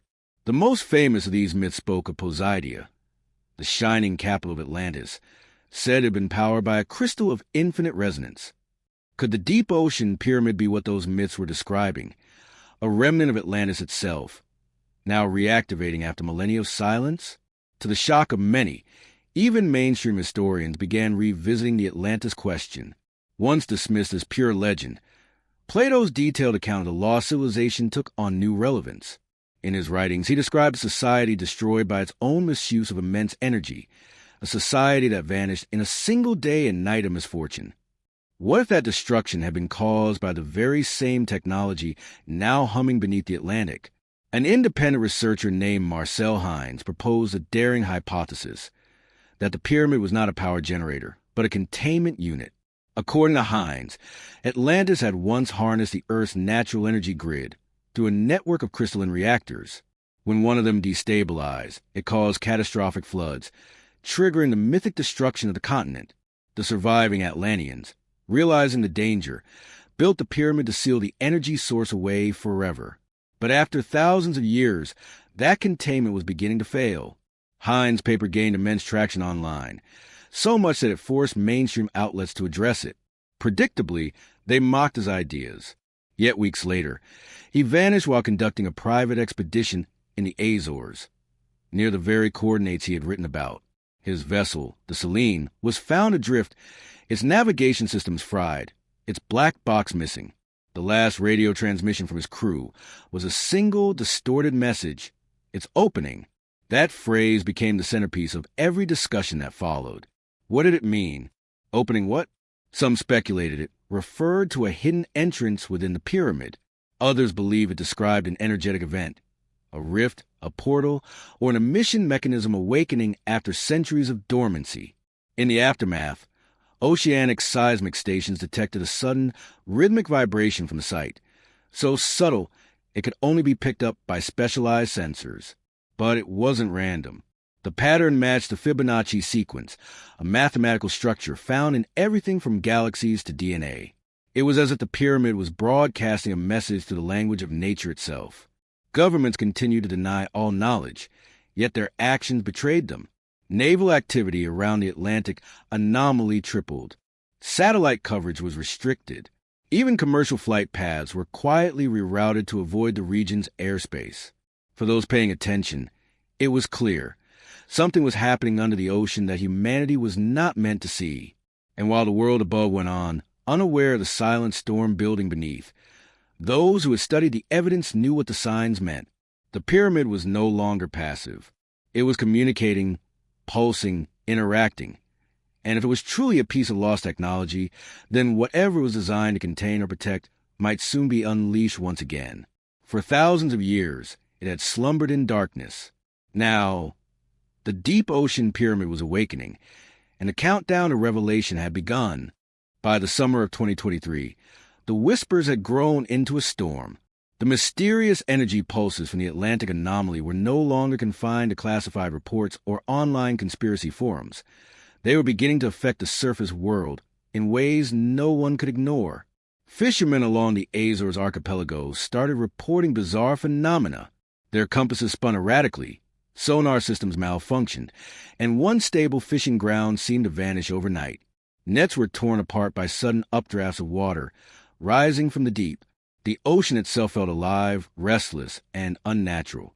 Some sailors described strange, luminous shapes moving beneath the surface, massive, angular shadows that glowed for just a moment before fading into the abyss. At first, local authorities dismissed the accounts as superstition or equipment failure. But then came the magnetic storm. On the night of July 19th, navigational systems across the central Atlantic failed for 6 consecutive minutes. Planes diverted their routes, ships drifted off course, and GPS satellites registered a magnetic anomaly spreading outward from a single point, the same coordinates as the deep ocean pyramid. The disturbance was so powerful that it was detected by observatories as far away as Iceland and Morocco. The world's media briefly covered the story, calling it a rare geomagnetic event. But independent analysts noted something chilling. The readings didn't match a geomagnetic storm caused by solar activity. Instead, they were harmonic in nature, rhythmic, pulsing in perfect intervals, just like the earlier heartbeat signal. The frequency was rising. That was when Project Aegir came to light. Leaked defense documents revealed that NATO had been running a covert deep-sea operation in the Atlantic for over a year. Its purpose? To stabilize and assess an anomalous geostructure of unknown origin. According to these papers, a joint team of military engineers and classified research contractors had been constructing a series of pressure modules on the seafloor, massive containment devices positioned around the pyramid itself. The goal was to neutralize or lock down the resonance field before it reached critical amplitude. But there was a catch. Every time they activated the modules, the pyramid responded. The data showed that the energy emissions grew stronger whenever containment efforts began, as though the structure was resisting interference. One internal memo, marked Level 6 Confidential, summarized it in stark terms. It adapts. The more we try to suppress it, the more it synchronizes with our systems. It's learning. This revelation sent shockwaves through the classified scientific community. How could a geological formation, supposedly ancient and inert, display adaptive behavior? Some speculated that it was reacting to electromagnetic feedback loops. Others began whispering a word that had been taboo for decades: consciousness. Meanwhile, those same leaks included fragments of sonar data and internal memos suggesting that Project Aegir's final expedition, codenamed Echofall, had uncovered something extraordinary inside the pyramid. Autonomous drones sent through an opening near its apex transmitted images of enormous crystalline corridors, perfectly symmetrical and pulsing with faint blue light. The walls appeared semi-transparent, like solidified glass infused with electricity. The drones recorded massive chambers filled with geometric patterns, almost circuit-like in structure, before their signals abruptly ceased. Only one image made it to the surface before total blackout: a vast circular chamber at the pyramid's core, with a colossal crystal spire rising from its center. It glowed faintly, surrounded by what looked like liquid metal conduits branching outward like veins. Etched around its base were symbols, spirals, triangles, and waveforms, eerily similar to those found in ancient temples across Egypt, Mesoamerica, and even the ruins of Göbekli Tepe. The spire wasn't just decorative. Instruments recorded it emitting low-frequency sound waves, frequencies matching the Schumann resonance, the natural electromagnetic heartbeat of the Earth. That discovery redefined everything. The pyramid wasn't just resonating with the planet. It was possibly generating the resonance itself. It was as though the structure had been designed to tune the Earth, maintaining the delicate energetic balance necessary for life to thrive. If that balance were disturbed, what would happen? Dr. Elena Moretti, whose earlier research on geoharmonic resonance had been suppressed, resurfaced under a pseudonym to issue a dire warning through encrypted channels. In her message, she explained that if the pyramid was truly a stabilizing mechanism, an ancient harmonic regulator, then the increasing energy surges indicated that it was breaking down. She used a simple analogy. If the Earth's resonance is like the heartbeat of a living being, then this pyramid is a pacemaker, and the pacemaker is failing. Her warning aligned perfectly with new environmental data. Across the Atlantic basin, subtle yet measurable changes were occurring. Ocean currents shifted unpredictably. Deep-sea pressure zones fluctuated without cause. Migratory patterns of marine animals became erratic, as if they were fleeing something. Even the Earth's magnetic north drifted faster than usual during this period, a phenomenon previously thought to be unrelated to anything human or ancient. Then came the unexplainable. An oceanographic buoy 120 kilometers from the anomaly captured a burst of light beneath the sea, visible even through miles of water. The flash lasted only seconds, but was accompanied by a global spike in electromagnetic readings. Amateur radio operators across Europe and North America reported hearing strange sounds, long, drawn-out hums at ultra-low frequencies. Some claimed the tones carried patterns, like a code or language hidden within the vibration. For days, social media was flooded with recordings of these hums. Theories spread like wildfire. Were these signals an SOS from the pyramid? A countdown? A form of communication? The sound was soon nicknamed the voice from the deep. Governments scrambled to suppress the recordings, citing psychological hazards due to the sound's frequency, which reportedly caused dizziness, anxiety, and vivid dreams among listeners. But that didn't stop millions from seeking it out. The more people listened, the more bizarre the stories became. Collective dreams of ancient cities beneath the sea, glowing towers, and colossal geometric machines turning in the dark. Psychologists called it mass hysteria. Others weren't so sure. Among the more fringe circles, a terrifying theory emerged. What if the pyramid wasn't failing at all? What if it was waking up, and the voice wasn't a malfunction, but a broadcast? Supporters of this view pointed to ancient Sumerian and Vedic texts that spoke of machines of the gods that once sang to the earth to keep it alive. The myths described these devices as both protectors and destroyers, capable of sustaining civilizations or erasing them overnight. If the deep ocean pyramid was one of these machines, then perhaps the strange vibrations and energy surges were part of its reboot cycle, an automatic process triggered after millennia of dormancy. As one anonymous scientist reportedly told a journalist, "We didn't discover it. It allowed itself to be found." By late 2023, seismic monitors registered an unmistakable shift. The energy emissions were no longer intermittent. They had stabilized into a constant pulse. Every 62 seconds, like a heartbeat, the pyramid sent a wave of electromagnetic resonance through the planet's crust. The signal grew stronger with each passing week, synchronized with magnetic anomalies worldwide. Cities far from the Atlantic began reporting faint disruptions in radio frequencies matching the pyramid's rhythm. The same tone could be detected in ocean currents, in atmospheric pressure fluctuations, even in the ionosphere. It was as if the entire planet was being retuned to the pyramid's frequency. And then, in a final haunting twist, an automated underwater recorder station near the site transmitted one last message before falling silent forever. It contained a single, indecipherable sound file. When analyzed through a spectrograph, the waveform revealed something impossible. Within the hum, there was structure, a sequence, a pattern resembling a human heartbeat. Whatever the deep ocean pyramid was, machine, monument, or memory, it was no longer silent. It was alive, and it was calling to something or someone waiting patiently in the dark. By early 2024, the mystery of the deep ocean pyramid had reached a breaking point. What began as scattered reports of an underwater anomaly had evolved into something undeniable, something the entire world could feel, even if most didn't yet understand it. Scientists, governments, and ordinary people alike were now experiencing the effects of what many call the awakening pulse. It started subtly. Magnetic instruments around the world began to register microfluctuations at regular intervals, every 62 seconds, as if the Earth itself had developed a pulse. At first, these fluctuations were so minor they went unnoticed outside of scientific circles.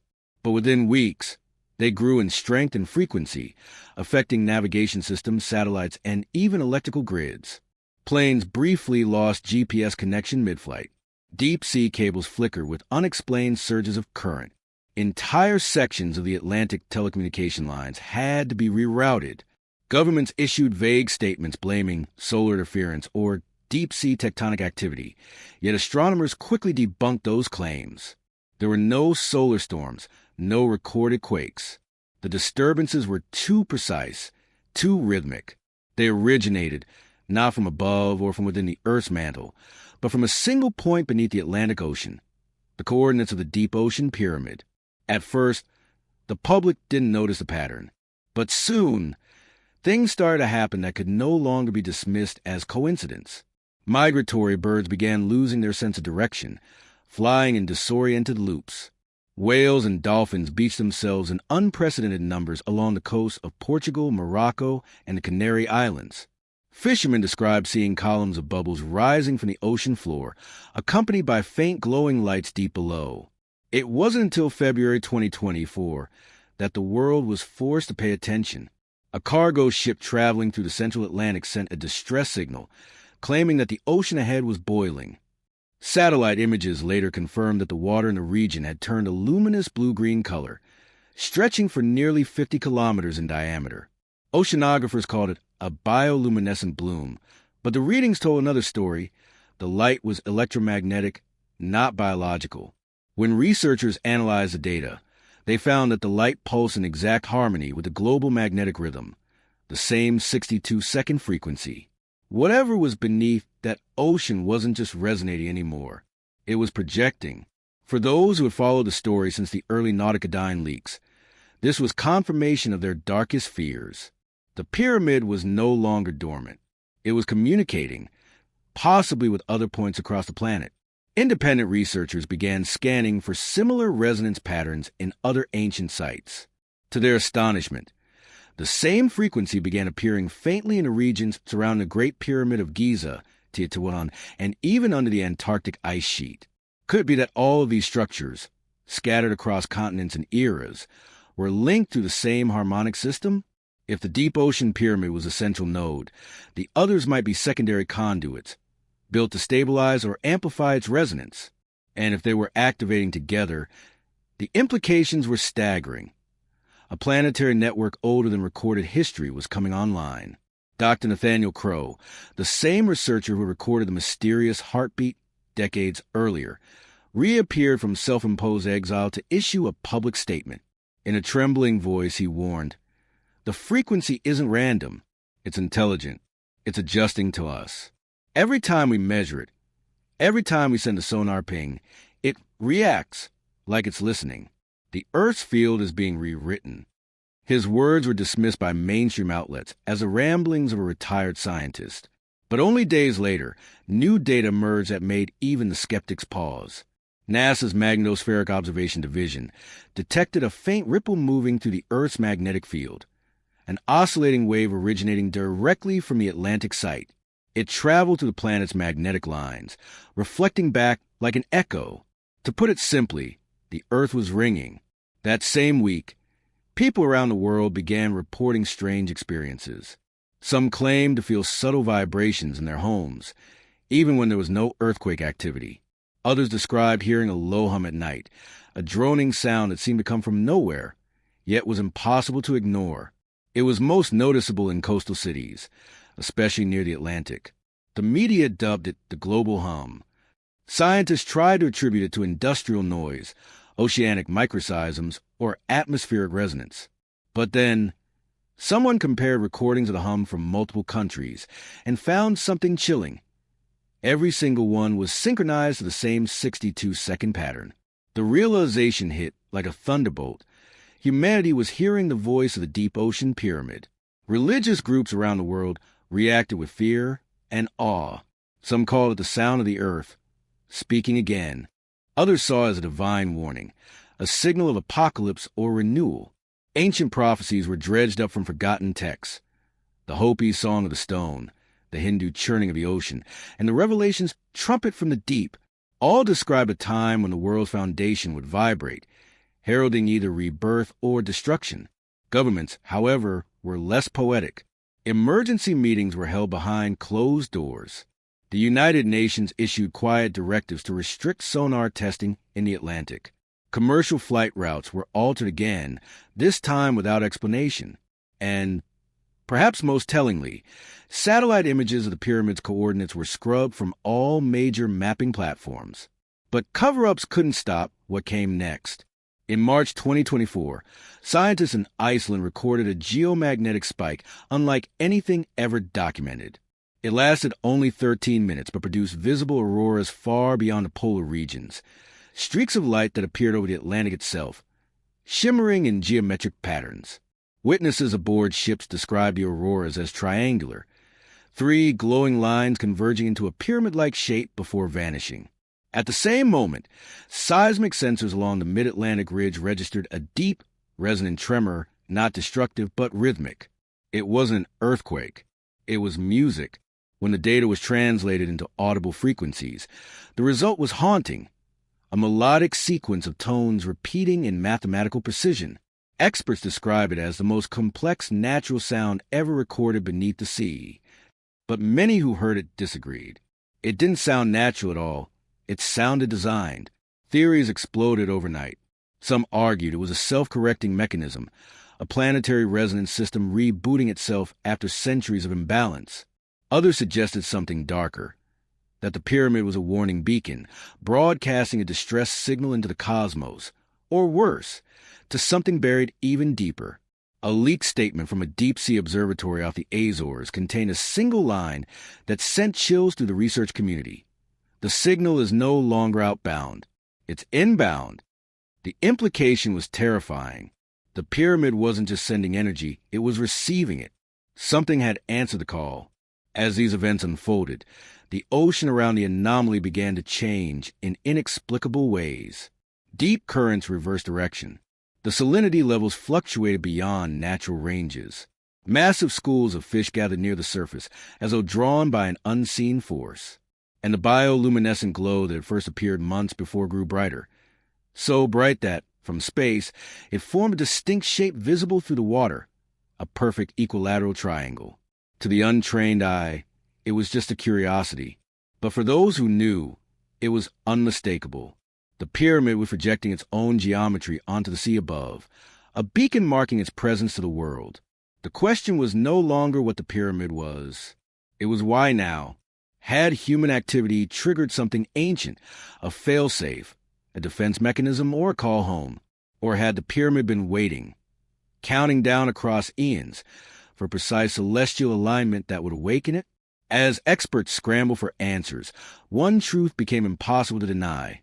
The deep ocean pyramid had shifted from myth to measurable reality, and the earth, once thought to be silent and stable, was beginning to sing again. But beneath the surface of that haunting harmony, one could not help but wonder, was it a song of renewal, or the prelude to something catastrophic? In the months that followed the awakening pulse, one pattern began to emerge, something that tied together ancient architecture, magnetic anomalies, and myths from every corner of the planet. Researchers, now working independently after government suppression, started mapping global resonance points.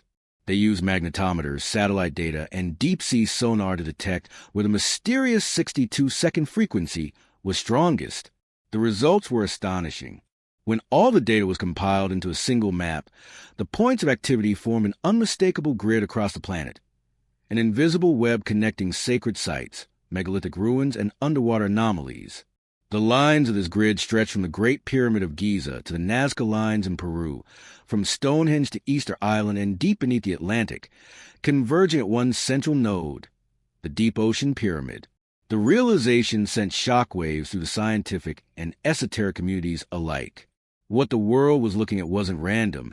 It was a global energy network, something older than civilization itself.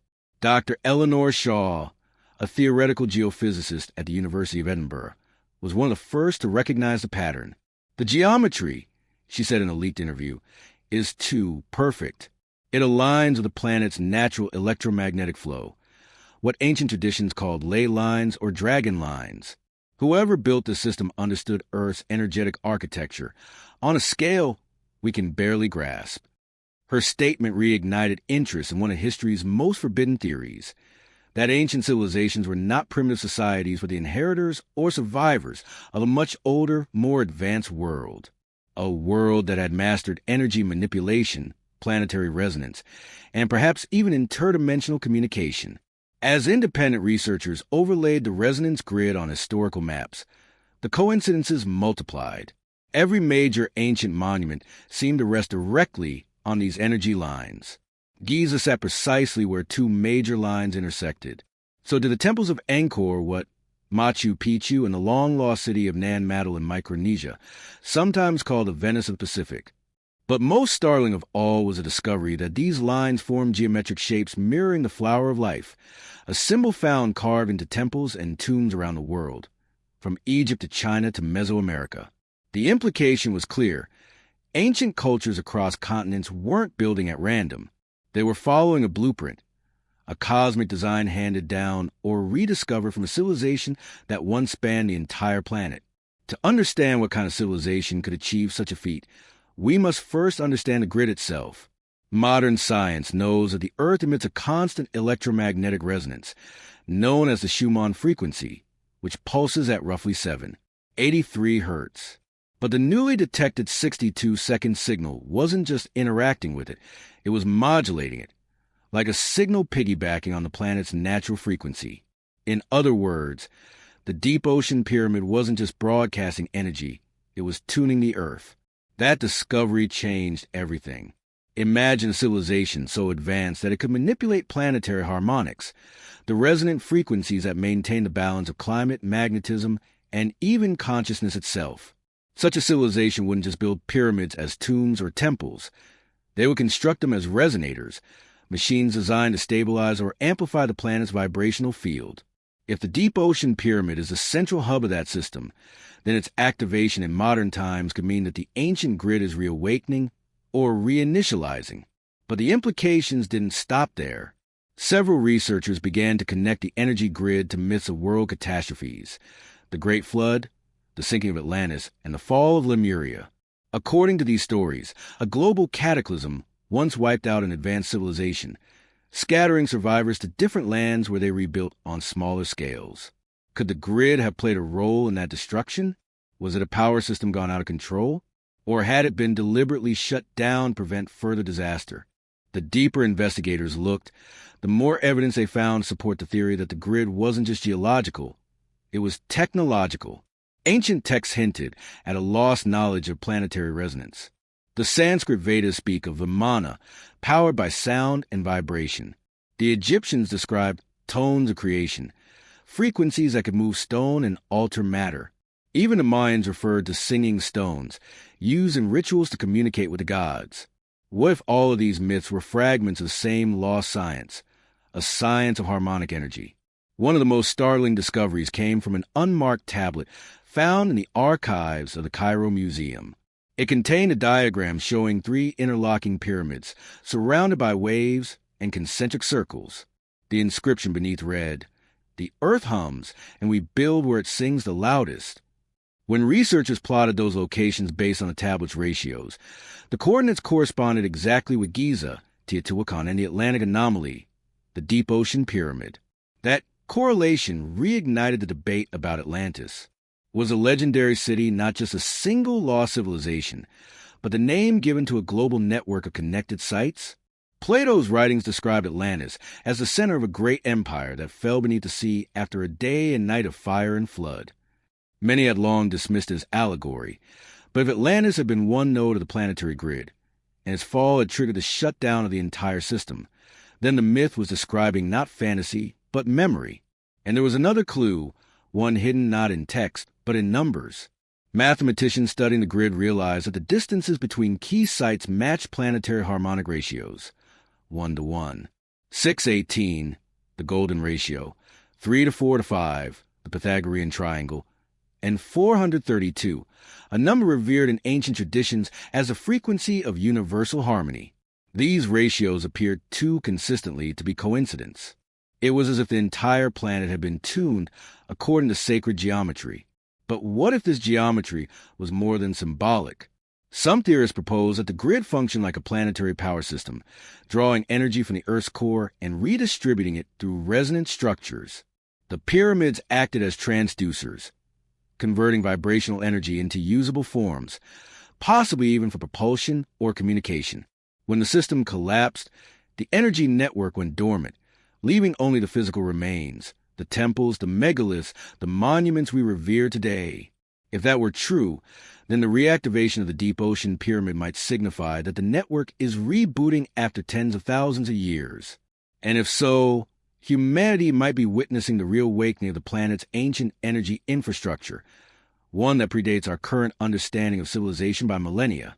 Skeptics, of course, dismissed all of this as pseudoscience. But even they struggled to explain the measurable data, the 62-second pulse, the synchronized energy spikes across global sites, and the mysterious geometric auroras appearing above key nodes. The evidence was stacking faster than it could be denied. One particularly compelling event occurred in May 2024, when researchers in Peru reported seismic vibrations emanating from beneath the ruins of Machu Picchu, vibrations matching the same frequency pattern as the Atlantic Pyramid. Weeks later, explorers in Egypt recorded subtle EM fluctuations around the Giza Plateau. Both occurred simultaneously, suggesting communication between the sites. What could possibly connect these ancient monuments across oceans, separated by thousands of miles and thousands of years? If the theory of a global grid is correct, then the deep ocean pyramid isn't just an isolated enigma.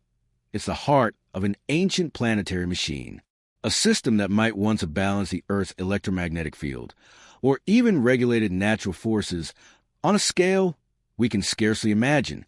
And now, for reasons unknown, it's awakening again. But the grid theory also raises a chilling question. If the ancient builders shut it down for a reason, what happens if it comes back online? Could the same mechanism that once powered the planet also destroy it? As the hum of the Earth grows louder, as lights begin to shimmer again above the Atlantic, humanity stands at a threshold between science and myth, fact and faith. We are rediscovering a world that was never truly lost, only sleeping beneath our feet and beneath the sea. And perhaps, just perhaps, the deep ocean pyramid is not only the key to that forgotten network, but the switch that turns it all back on. The first time anyone saw what was inside the deep ocean pyramid, it wasn't through a manned dive or an expedition team. It was through an autonomous probe.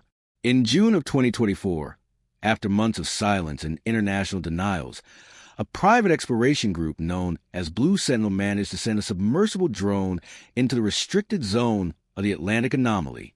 They claimed to be studying marine life, but their equipment was anything but standard.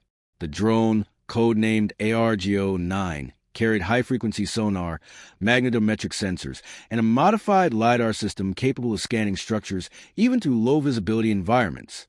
What it recorded defied belief. At a depth of nearly 10,000 feet, the camera feed flickered through static before locking onto a massive silhouette. The object was unmistakably artificial, its surface smooth and dark, reflecting the drone's lights with an unnatural sheen. The pyramid's angles were flawless, perfectly aligned along north-south axes, and it seemed to hum faintly through the water. But as ARGO-9 circled closer, the LiDAR data began to reveal something that would send shockwaves through the entire research team. The pyramid wasn't solid stone. Beneath its outer shell, it was hollow. The internal structure appeared to contain a vast network of chambers, corridors, and geometric cavities, each resonating with unique frequency patterns. The deeper the drone scanned, the stranger the readings became. Electromagnetic pulses emanated from within the pyramid's core at consistent intervals, forming what appeared to be a self-sustaining energy loop. At the very center of the structure, the sensors detected a perfectly spherical cavity, almost 200 meters wide, emitting an energy signature that no known technology could replicate. The team immediately recognized that they weren't looking at a tomb, a ruin, or even a temple. They were looking at a machine. The deeper ARGO-9 descended into the pyramid's inner tunnels, the more it became clear that the structure was built from materials unknown to modern science. Spectral analysis suggested the outer casing was composed of a crystalline compound stronger than titanium, yet flexible under high pressure. Even more bizarrely, the material appeared to be semi-transparent under specific frequencies of light, almost as if it could phase in and out of visibility. When illuminated by the drone's beams, faint inscriptions became visible across the inner walls, lines of glyphs, geometric symbols, and spiraling fractal designs. Experts who later reviewed the footage noticed something hauntingly familiar about those patterns. They resembled ancient symbols found in temples across the world. Egyptian hieroglyphs for life force, Sumerian marks for the gods who descend, and Mesoamerican spirals representing the sacred vibration. Yet, none of them were identical. It was as though every ancient culture had copied fragments of a universal language, one that originated from this very place beneath the ocean. Then came the moment that would change everything. As ARGO-9 approached the central chamber, its sensors began to malfunction. The feed flickered, The lights dimmed, and a sudden burst of electromagnetic energy disrupted communication for nearly a full minute. When the feed stabilized, the drone's camera caught something no one could have anticipated: a colossal object floating at the heart of the pyramid, suspended in midwater, as if gravity itself had no claim over it. It was a sphere, perfectly black, yet glowing faintly from within. The surface rippled like liquid glass, reflecting flashes of blue light that pulsed in perfect rhythm with the now infamous 62-second frequency. Around it, the walls of the chamber were etched with concentric rings, almost like ripples in a pond frozen in time. The energy readings went off the charts. The analysts watching from the surface were stunned. One of them, a marine physicist named Dr. Isaac Varela, later described it as a self-sustaining plasma field contained by geometry itself. In other words, the pyramid wasn't generating energy, it was harvesting it from the planet's electromagnetic field and storing it in this mysterious orb. When ARGO-9 attempted to scan the sphere, the drone systems froze completely. Its instruments jammed, its thrusters locked, and for several seconds it drifted weightless in the chamber, as though caught in an invisible current. Then, the impossible happened. The drone's onboard microphone, meant only to record environmental noise, picked up something faint yet unmistakable. A sound, a voice. It wasn't speech in any recognizable language, more like a vibration that formed patterns of tone and rhythm, rising and falling in a way that felt deliberate. Analysts would later transform the signal into a visible waveform, discovering that the sound encoded mathematical sequences, ratios of pi, phi, and harmonic intervals that repeated in endless loops.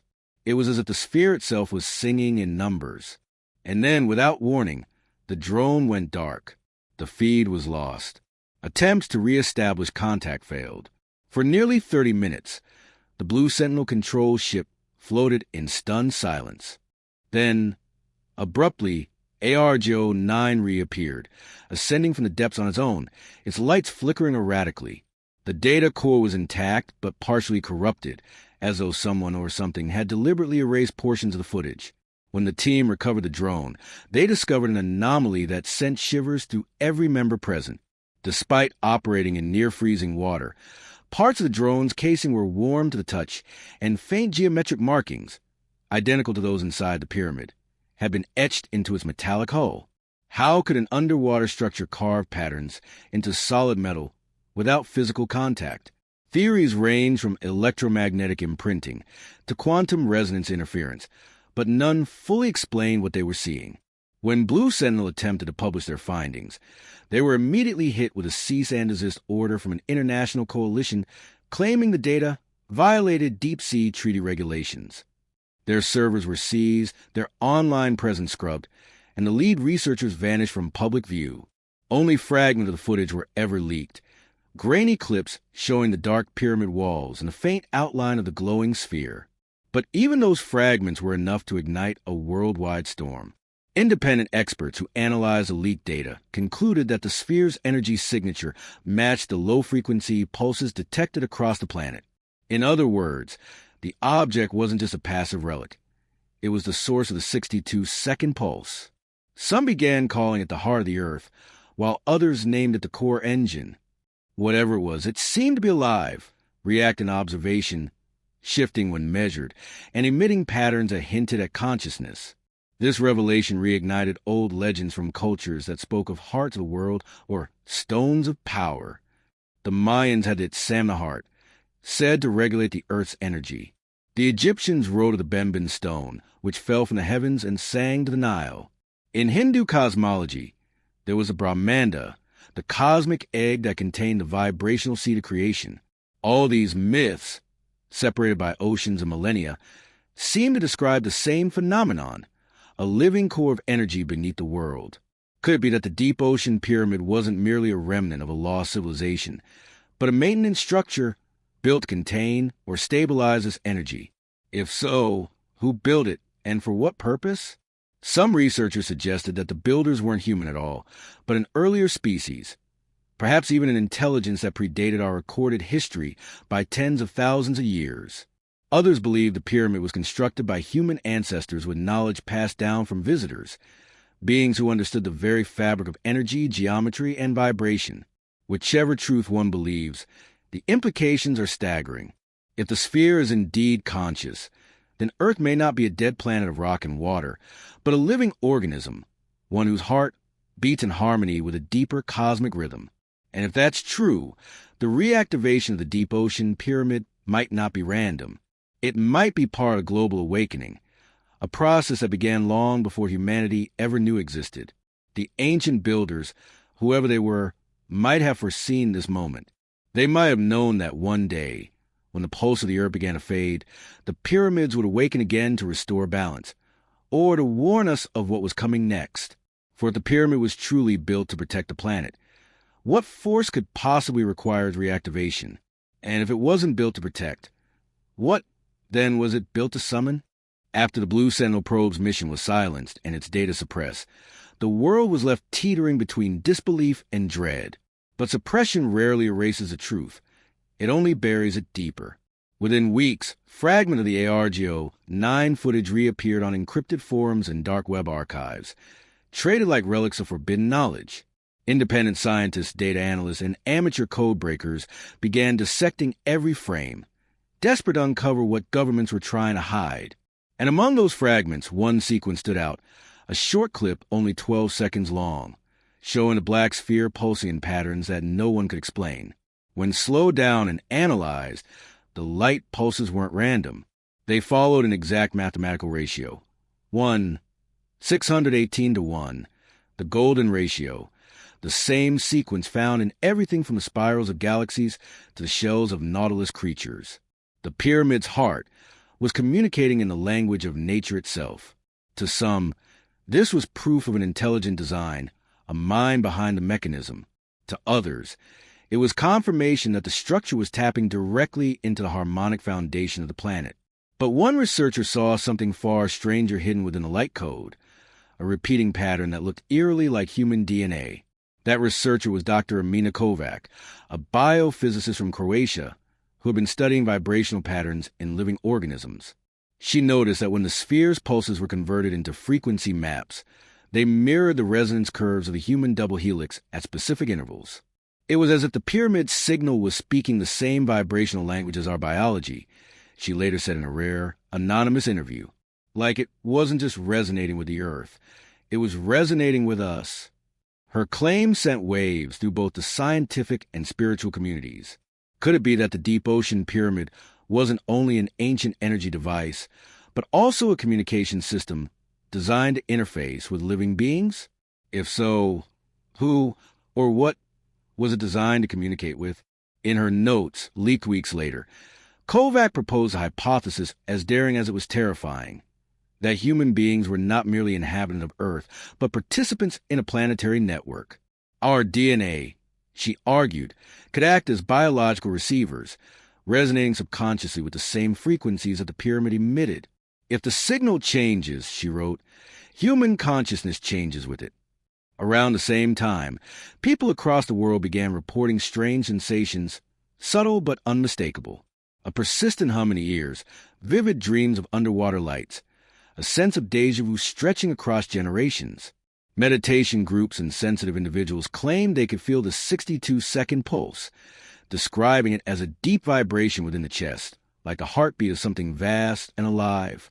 Medical scans of these individuals revealed nothing unusual, except one anomaly: faint electromagnetic spikes in brainwave coherence, precisely synchronized with the pyramid's global frequency. Coincidence, some said.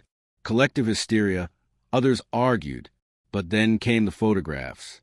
In August 2024, a series of high-resolution satellite images, captured accidentally by a private weather satellite, revealed faint electromagnetic patterns forming above several regions of the planet. The most prominent appeared directly over the Atlantic anomaly, radiating outward in a perfect triangular grid, but others appeared over Giza, Easter Island, and the Andes. The atmospheric distortions looked almost alive, like luminous threads weaving through the upper atmosphere, connecting the sites across thousands of miles. When these images were published by an independent space agency, they were quickly labeled as data artifacts caused by solar interference. Yet, meteorological experts knew better. There had been no solar activity at the time. The patterns were real. It was as though the pyramid signal was no longer confined to the ocean depths. It was reaching into the sky itself, altering the electromagnetic sheath that surrounds the planet. And if that was true, then every living thing beneath that sheath, including us, was being bathed in the same pulsing frequency. This revelation brought back one of the oldest theories in forbidden archaeology, that the pyramids, ancient and modern, were never merely tombs or monuments, but frequency generators, machines built to influence consciousness, energy, and matter. The Great Pyramid of Giza, for instance, has internal dimensions that align with the vibrational ratios of sound waves. Tesla himself had studied similar patterns, claiming that if you want to understand the universe, think in terms of energy, frequency, and vibration. Could it be that these ancient builders already understood that principle and had used it to harmonize with the Earth's natural energy field? If the deep ocean pyramid was a central resonator of that global system, then its reactivation could explain the growing sense of unrest that was beginning to ripple through humanity, not just socially or politically, but psychologically. Reports began surfacing of people experiencing shared dreams, vivid, recurring visions of submerged cities, glowing orbs, and strange humanoid figures that seemed to speak through patterns of light rather than words. One chilling account came from a research diver named Miguel Alvarez, who had participated in an early expedition near the restricted zone. Weeks after leaving the site, Alvarez began waking up at exactly the same minute every night, always at the 62-second interval of the pyramid's pulse. During these episodes, he claimed to hear a chorus of tones inside his mind, accompanied by visions of geometric patterns spinning in endless loops. He described feeling a powerful sense of familiarity, as though he were remembering something long forgotten. Doctors diagnosed him with hypnagogic hallucinations brought on by stress and decompression exposure. Yet brain scans conducted during one of his episodes revealed something no doctor could explain: the activation of deep limbic structures in perfect synchronization with the electromagnetic readings from the Atlantic Pyramid. His brain was, quite literally, pulsing in tune with the signal. It was then that the question changed. The debate was no longer about what the pyramid was, but why it was awakening now, and why humanity seemed to be reacting to it. The more researchers examined the data, the more a chilling possibility emerged. The pyramid's energy output wasn't constant. It was increasing. Every month, the intensity of the 62-second pulse grew by a measurable fraction, expanding its reach and subtly altering the Earth's geomagnetic resonance. The planet's natural Schumann frequency, normally stable at 783 Hz, had begun fluctuating unpredictably, oscillating between 7, 5, and 8, 2 Hz.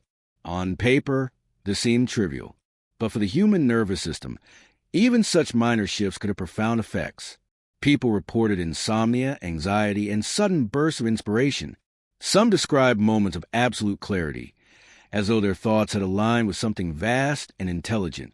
Artists claimed to be receiving downloads of complex imagery. Mathematicians solved equations in their sleep. The line between genius and madness was beginning to blur. Was the pyramid awakening humanity or destabilizing it? Ancient myths had warned of such times. In the Mayan Popol Vuh, it was said that when the heart of the earth began to beat again, it would awaken the memory of the first people, the ones who built with light and sound. In Hindu texts, it was described as the Kali Yuga turning point, the moment when the cycle of forgetting ends and humanity remembers what it truly is. Even in Sumerian records, the gods spoke of the resonance of return, when the deep places would open and the singers beneath the sea would be heard once more. To modern minds, these sounded like metaphors, until now. If Dr. Kovac's theory was correct, then the deep ocean pyramid wasn't just a relic. It was a biological interface, a frequency bridge connecting planetary consciousness with human DNA. And now, that bridge was active again. Whether it was meant to uplift or control us was anyone's guess. By late 2024, more anomalies appeared. Compasses malfunctioned near certain megalithic sites. Birds began migrating along new routes that followed the invisible energy grid. Even human technology started behaving unpredictably, wireless signals bending, clocks losing synchronization, and digital devices displaying strange time drift patterns. Something deep beneath the ocean was rewriting the rhythm of the world. And in the quiet hours between each pulse, the same question haunted those who knew the truth. Was this a message or a countdown? Because if the deep ocean pyramid had been silent for thousands of years and was now stirring once more, perhaps it wasn't by accident.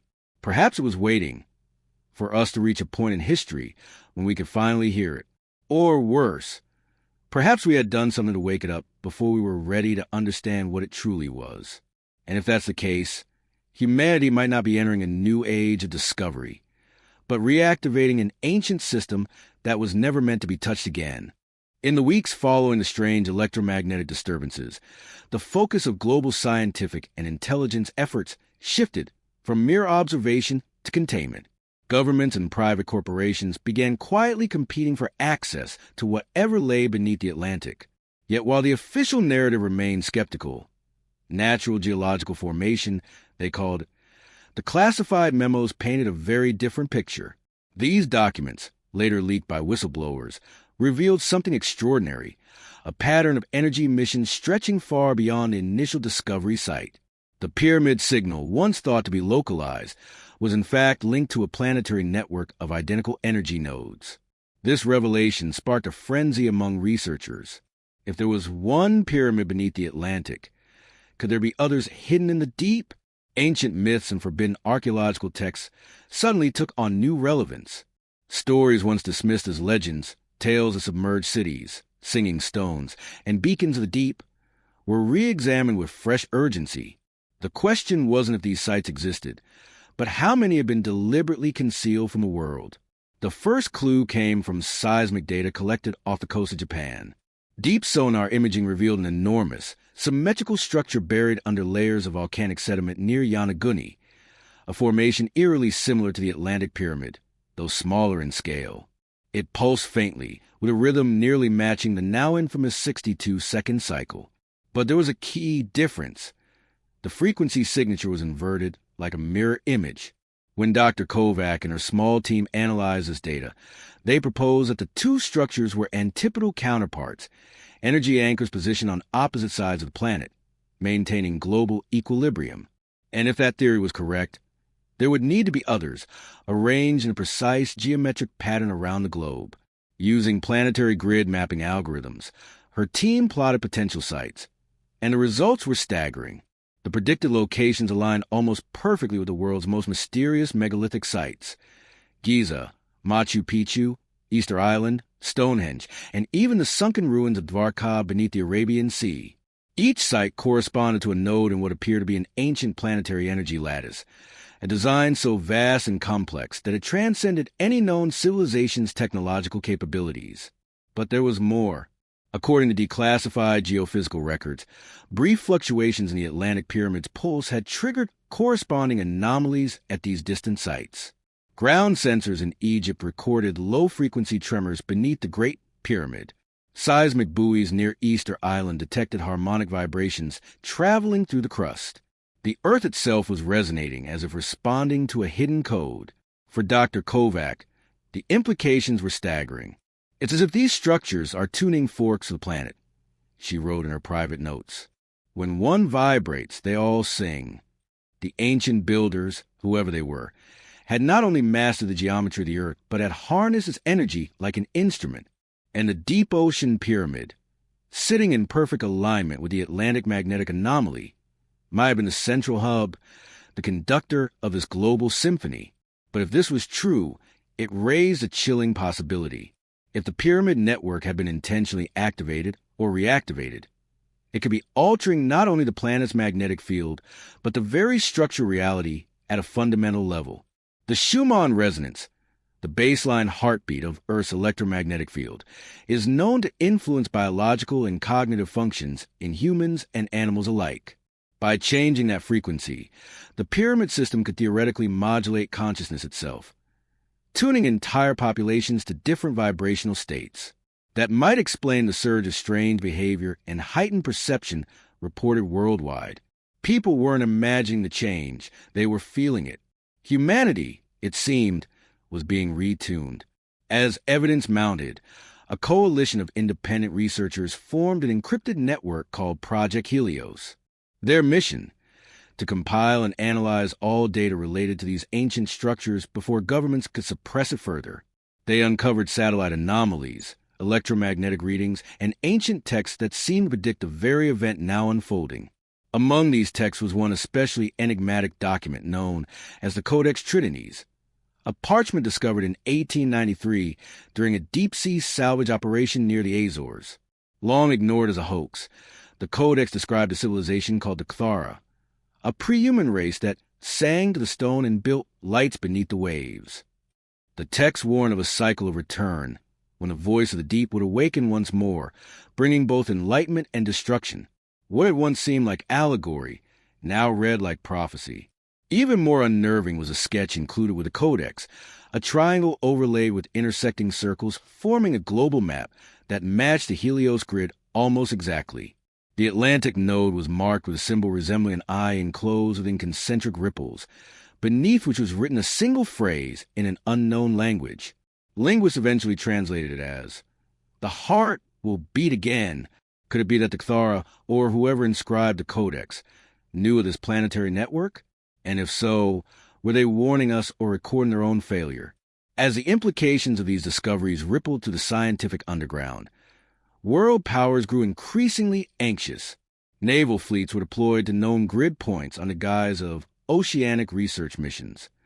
Private companies received sudden funding cuts, and those who spoke too loudly about the pyramid network began disappearing under mysterious circumstances. Plane crashes, heart attacks, car accidents that defied probability. Project Helios persisted, however, operating from digital shadows. In late 2024, they released a limited dataset containing electromagnetic overlays of the planetary grid. Within days, independent analysts confirmed what no one wanted to believe. The grid was aligning. The global nodes were synchronizing in frequency, pulsing together for the first time in recorded history. And then a new pattern emerged, a beat within the beat, a subtle secondary rhythm woven into the primary 62-second pulse. It formed a harmonic sequence corresponding to the Fibonacci series, the mathematical fingerprint of organic growth. The Earth itself seemed to be waking up, its energy field evolving like a living organism responding to a long-awaited signal. But was this natural evolution or an ancient program reinitiating? In their final communique before going silent, Project Helios issued a haunting warning. The network is not dormant. It is intelligent. The synchronization is deliberate. The next pulse will not just resonate, it will reveal. Those words spread through the digital underground like wildfire. Some believed the pyramids were preparing to restore a lost connection between humanity and the earth, a return to an age of higher consciousness.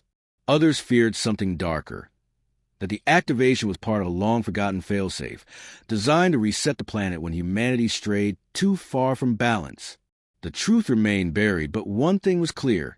The deep ocean pyramid was not alone. Across the world, from the deserts of Egypt to the frozen expanses of Antarctica, something ancient was stirring, and whatever connected them all had just begun to awaken in unison. And as the frequencies converged, scientists noticed one final, chilling detail. The synchronized pulse was gradually decreasing in interval, from 62 seconds to 61. 7. The countdown had begun. As the countdown began and the global synchronization intensified, panic started to ripple through the scientific community. What had once been dismissed as pseudoscience or myth was now unfolding in real time. The world's most advanced instruments, satellites, seismic sensors, magnetometers, were all detecting the same impossible signal pattern. Governments tried to contain the information, but by then it was too late. The data was everywhere. The pulse wasn't localized to one region anymore. It was being detected on every continent, even in places thought to be geologically inert. The pulse had a strange quality. It wasn't just energy, it was structured information. Each wave carried subharmonic data packets, much like digital code hidden within analog sound. Cryptographers from Project Helios began decoding these waveforms, expecting random noise. But what they found defied explanation. The signal contained language-like structures, mathematical progressions, and geometric encoding consistent with intelligent communication.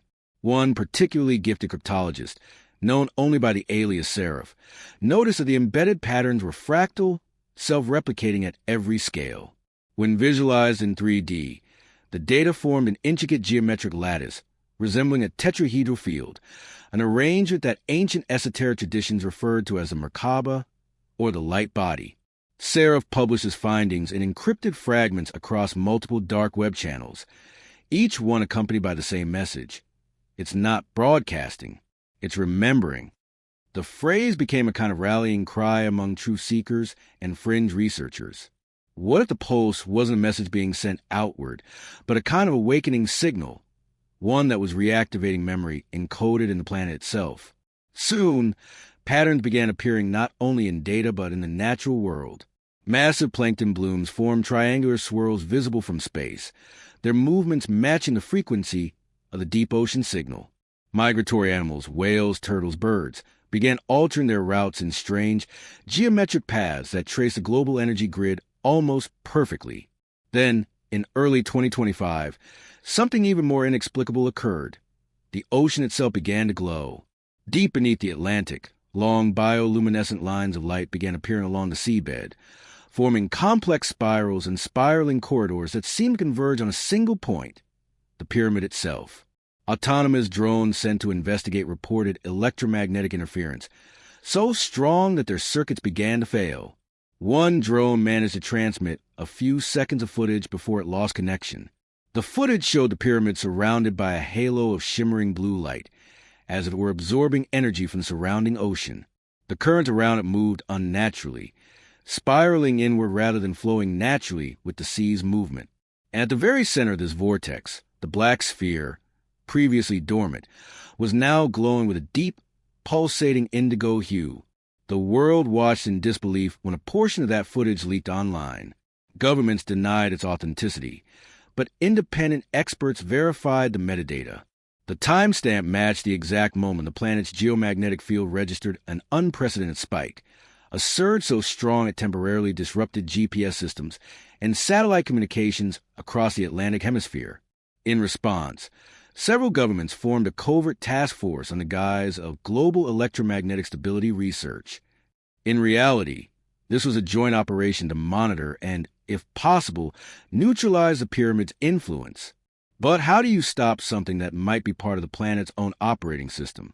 As world leaders debated in secrecy, another phenomenon began: the dreams. Thousands of people around the world started reporting vivid, recurring dreams of an underwater temple bathed in light. In these dreams, they heard a resonant hum that seemed to vibrate inside their bones. Many described the same sequence of symbols, 3 interlocking triangles surrounded by waves of light, appearing before them. Psychologists called it mass hysteria. But neuroscientists noticed that brainwave scans of those who experienced these dreams showed the same 8 Hz resonance that matched the pyramid's emission frequency. The dreams were not random. They were synchronized. Among those affected was a man named Dr. Elias Merrick, a neuroanthropologist who had long studied consciousness and its relation to ancient architecture. Merrick became obsessed with the idea that the pyramid wasn't just influencing human biology, it was activating a genetic memory buried within our species. What if, he speculated in one of his private recordings, the human genome carries dormant information left by the builders of these structures? The pulse could be a trigger, like a key turning on something within us. Merrick's theory was initially dismissed, but soon after, his team discovered something shocking. When they exposed strands of human DNA to the pyramid's recorded frequency spectrum, the DNA exhibited photonic emission, a faint glow of coherent light. Under normal circumstances, DNA biophotons are random, but under this frequency, they became ordered, forming patterns similar to Morse code. It was as if the human body recognized the signal. Merrick's team proposed that ancient civilizations might have known this secret, that humanity was designed to respond to certain vibrational codes. And perhaps the builders of the pyramids, both on land and beneath the sea, had left behind a system to reactivate human potential when the time was right. But the deeper they went, the darker it became, because the same experiments showed that not all reactions were positive. Some test subjects reported auditory hallucinations, bursts of aggression, or intense emotional surges after prolonged exposure to the signal. Others described feeling pulled toward the ocean, as if something inside them recognized a calling. It was then that Mayer began to suspect the truth. The pulse wasn't awakening all of humanity equally. It was selective. Certain genetic lineages responded more strongly than others. His analysis revealed subtle markers, ancient haplogroups, that seemed to resonate more deeply with the signal. Those with ancestry linked to regions near ancient pyramid sites, Egypt, Mesoamerica, and the Pacific, showed the strongest reactions. Could it be that the builders of the pyramid had encoded part of themselves into the human genome? Could we, in some distant sense, be their descendants or their creations? When Mayer tried to publish his findings, his research was seized.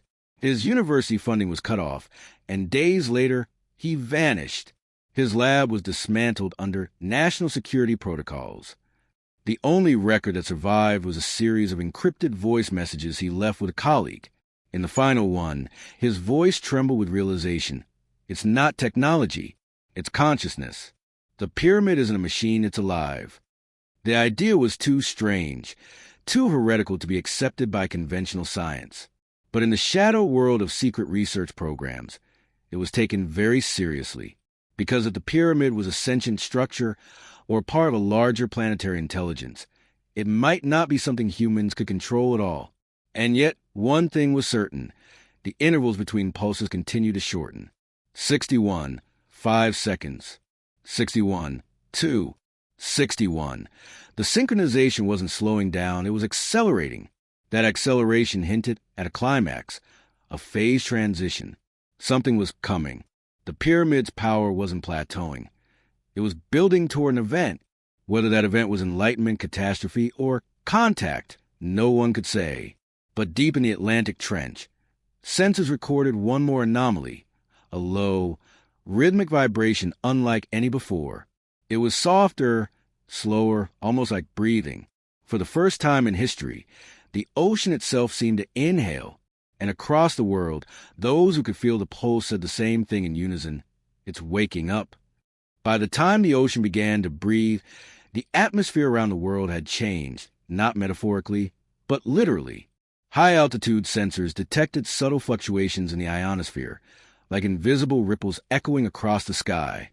Radio operators described sudden moments of absolute silence, intervals where every frequency, from shortwave to satellite, went dead for exactly 61 seconds before resuming. It was as though the planet itself was holding its breath, synchronizing with the pulse emerging from the Atlantic Trench. But the most disturbing discovery came when astrophysicists at the Keldysh Institute in Moscow noticed that these global disturbances weren't limited to Earth.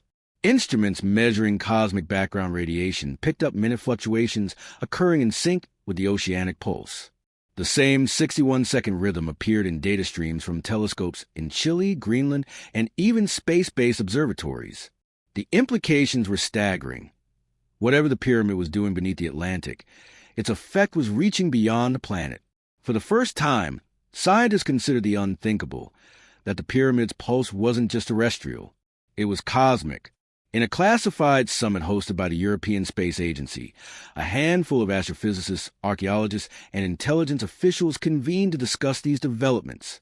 According to leaked transcripts, one of the attendees, Dr. Niels Forster, proposed that the pyramid might be functioning as an interplanetary beacon, part of a network extending far beyond Earth. He cited strange, repeating radio anomalies detected from deep space, bursts of low-frequency energy that mirrored the pyramid's pattern almost exactly. If this signal is part of a larger system, Forster warned, then Earth might not be the origin point. We might just be one node in a much older galactic architecture. His words chilled the room into silence. The idea that Earth's deepest mystery could be connected to something not of this world was too enormous to comprehend. Yet, the data supported it. Radio telescopes in Arecibo and China's Fast Observatory confirmed that the pattern was real, and what's more, the signal was beginning to respond.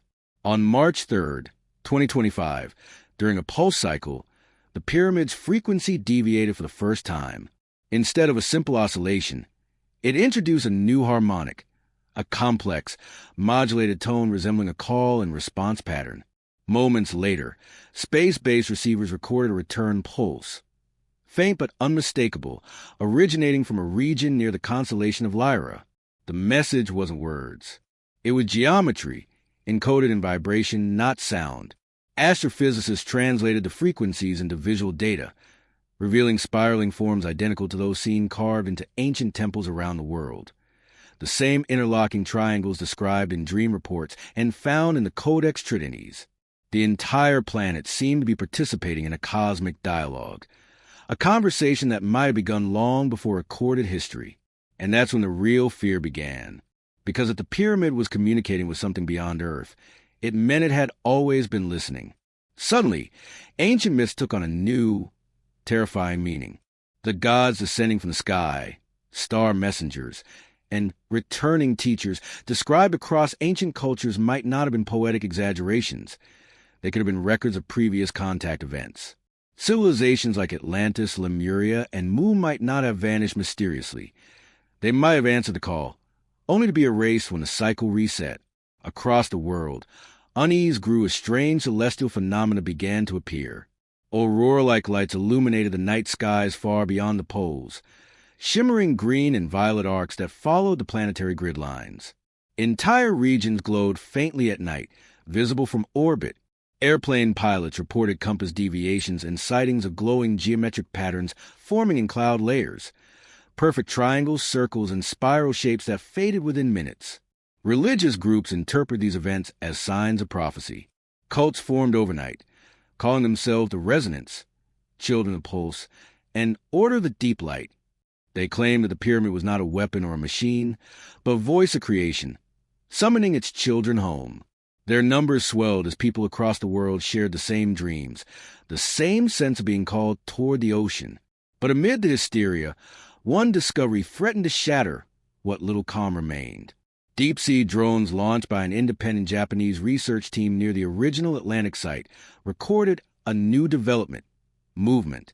The pyramid's once static walls were shifting, reconfiguring with each pulse. Giant stone panels slid open along invisible seams, revealing glowing veins of light running deep into the seabed. The structure was not just activating, it was transforming. When the researchers enhanced the footage, they realized the terrifying truth. The pyramid wasn't a standalone structure. It was a visible tip of something much larger buried beneath the crust. Sonar scans revealed a network of tunnels and chambers spreading outward for hundreds of kilometers, forming a pattern eerily similar to a circuit board. At the core of that network lay an enormous spherical chamber, its energy readings off the charts. Experts compared it to the brain of a living organism. The pyramid was not the whole entity. It was merely the interface. In the weeks that followed, unprecedented seismic anomalies struck regions along the energy grid. Low-frequency tremors were detected simultaneously in the Andes, the Himalayas, and the Azores, sites separated by thousands of miles, yet vibrating in unison. Entire mountain ranges seemed to hum faintly, as if resonating with an invisible current. In ancient temples across the world, long dormant crystals embedded in walls began emitting faint electromagnetic signals. It was as though the earth itself was awakening piece by piece, remembering what it once was. Meanwhile, linguists studying the Codex Trinities made a breakthrough. They discovered that the phrase, "the heart will beat again," wasn't a prophecy. It was an instruction. A translation more accurate to the ancient dialect read, "The heart will return to phase." This suggested that the pyramid's activation wasn't a random event, but part of a cyclical process, a planetary reboot designed to occur every several thousand years.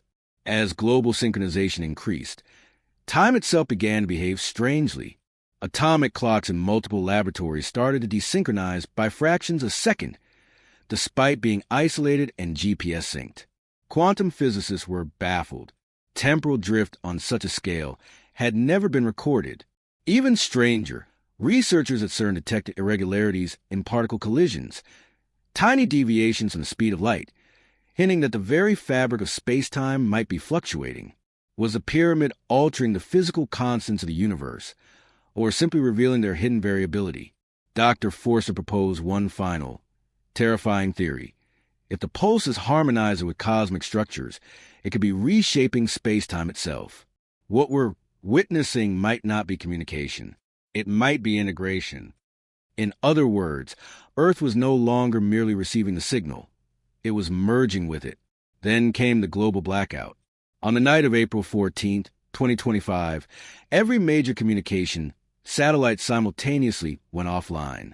Power grids flickered. The internet collapsed for exactly 61 seconds, then came back. Except something was different. The frequency of the planet's electromagnetic field had shifted permanently. Those who were sensitive to the pulse described it as no longer external. They couldn't hear it anymore because it was inside them, beating in rhythm with their own hearts. The resonance had gone global, internal, personal. The line between the pyramid and humanity had blurred, and somewhere, deep beneath the waves of the Atlantic Trench, the glowing structure pulsed one final time. Slower, deeper, deliberate. A signal sent not into space this time, but straight into the planet's core. It was as if it had finally found what it was looking for. And for the first time in recorded history, the Earth answered back. The moment the Earth answered back, every seismograph on the planet registered a pulse. Not an earthquake, not a tremor, but synchronized resonance that circled the globe 7 times in under 5 minutes. Scientists called it the planetary echo. The pulse wasn't destructive. It was rhythmic, harmonic, almost like the heartbeat of something vast awakening from a long sleep. For 72 hours following the event, magnetic compasses failed entirely. Birds flew in confused spirals. Ocean currents reversed flow in small but measurable regions. The world's electromagnetic grid had shifted permanently. At first, the media struggled to explain it. Governments released bland statements about atmospheric interference. But the public wasn't buying it. Too many people had felt it, across every continent. Individuals describe a moment of deep vibration. Some said it felt like standing next to an enormous bell being struck. Others compared it to a second heartbeat that wasn't their own. But the most haunting testimonies came from those who had already been sensitive to the signal. They said the sound wasn't external anymore. It was inside them, resonating through every cell. As Project Helios came back online after the blackout, they discovered something impossible. The frequency of the pulse had stabilized at 60, 0 seconds exactly. The countdown was over. Whatever the pyramid had been building toward had arrived. But this was only the beginning.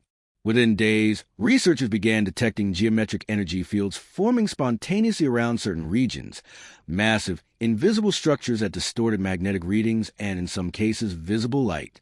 Satellite images revealed faint outlines of enormous tetrahedral patterns projected into the atmosphere above the world's oldest megalithic sites, Giza, Machu Picchu, and Easter Island.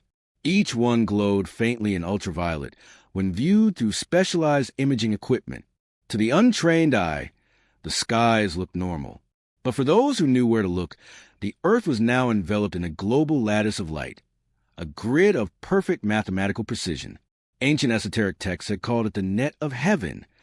Modern scientists, with trembling voices, called it something else, the planetary interface. It was clear now that the pyramid beneath the Atlantic was not alone. It had awakened the entire network. What had been dormant for eons was now fully active, humming beneath the surface of reality itself. The planet's geomagnetic field began to exhibit new harmonics, frequencies never before recorded. And as these harmonics spread, something extraordinary started to happen to humanity. People began to change. At first, the effects were subtle. Increased intuition, spontaneous empathy, heightened sensory perception. In remote communities near ancient sites, children began describing dreams of floating cities and luminous beings, visions that matched cultures separated by oceans and millennia. In laboratories, scientists observed an unexplainable phenomenon: synchronized brainwave coherence among groups of test subjects separated by thousands of miles. Human consciousness itself was aligning. Dr. Amina Kovac, still in hiding after her research had been seized, managed to send a secure transmission to Project Helios. Her message was simple: the signal has achieved biological resonance. Humanity is now part of the grid. Her statement was more literal than metaphorical.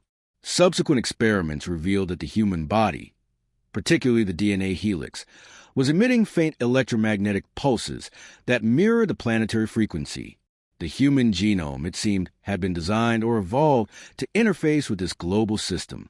The deep ocean pyramid hadn't just awakened the Earth. It had awakened us.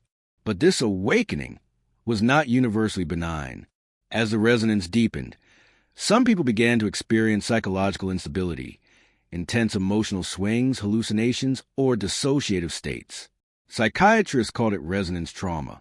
Others developed inexplicable physical symptoms, electromagnetic sensitivity, spontaneous healing, or in rare cases, untraceable energy discharges from their bodies. It was as if the grid was amplifying human potential and human instability simultaneously. Religious movements interpreted it as the dawn of ascension. Governments called it global psychogenic reaction. But among the hidden researchers, a far darker hypothesis emerged.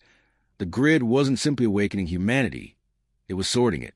Dr. Elias Merrick's encrypted research logs, recovered from a deleted Helios server, described what he called the differentiation effect. Certain genetic lineages exhibited near-perfect resonance with a planetary frequency, while others destabilized under exposure. Those who resonated felt euphoric clarity, heightened awareness, and psychic connection. Those who didn't experience confusion, despair, and physical deterioration. The pulse was creating a biological divide, a silent selection process.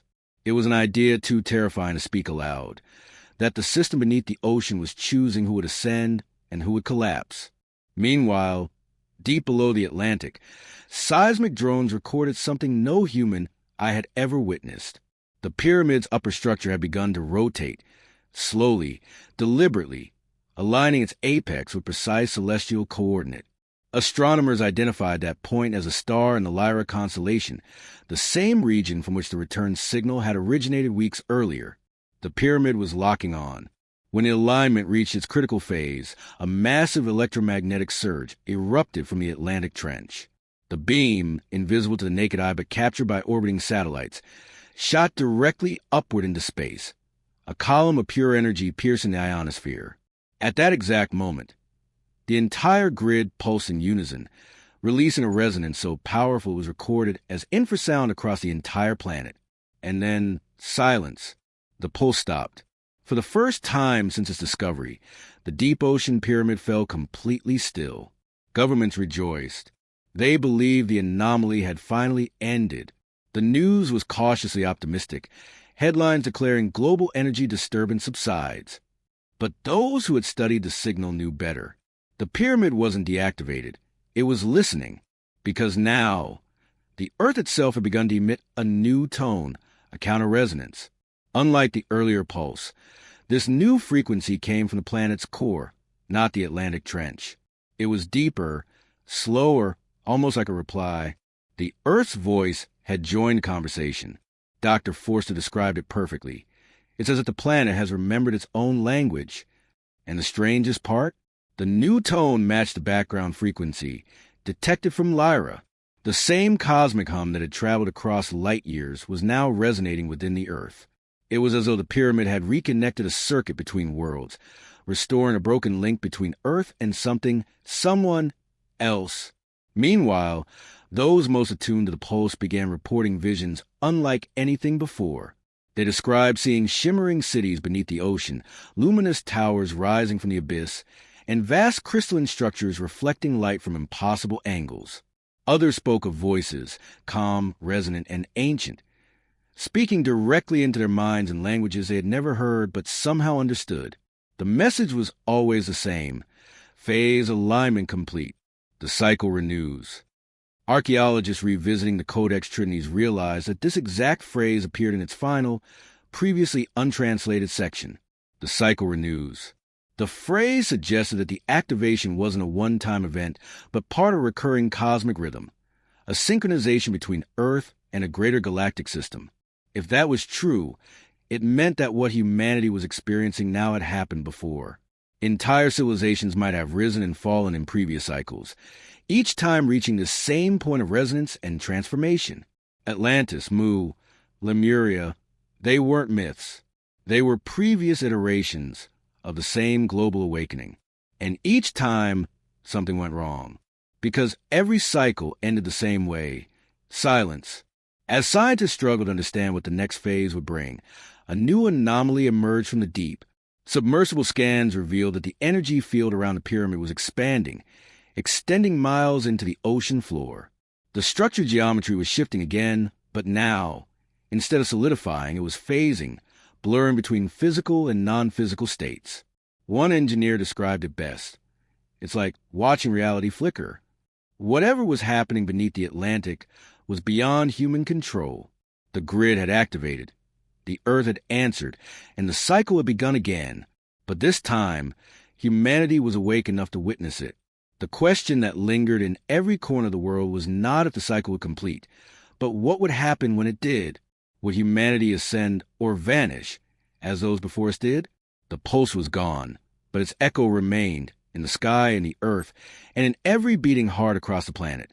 And somewhere, deep beneath the waves, an ancient machine waited in perfect silence, counting down to the next phase. The countdown had ended, but a new one had begun. Only this time, it wasn't digital, mechanical, or even measurable. It pulsed in the bones of the planet itself. The world above had settled into an uneasy calm, the storm of global panic fading into something worse. Silence. News anchors no longer mentioned the deep ocean pyramid. Governments issued orders forbidding discussion of unverified anomalies. But beneath the surface of that calm, intelligence agencies, research institutions, and private corporations were quietly mobilizing. Everyone wanted a piece of whatever lay beneath the Atlantic, and nobody trusted anyone else to get it first. The event that came to be known as a resonance shift had rewritten the planet's electromagnetic map. Satellites now recorded irregular distortions across every ocean basin, but the largest and most persistent signal still emanated from the coordinates first identified by Project Helios. Though the main pyramid appeared dormant, a faint glow still radiated from its core, barely perceptible, yet perfectly rhythmic, like the echo of a heartbeat. Dr. Forster, now operating from a hidden facility in Greenland, compared the new energy readings to archive data from previous years. What she found was impossible. The ocean floor around the pyramid wasn't just active. It was rearranging itself. Rock strata were shifting in precise geometric formations.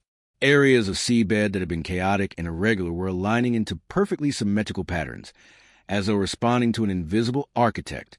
"It's as if the ocean itself is rebuilding something," she whispered to her assistant. But rebuilding what?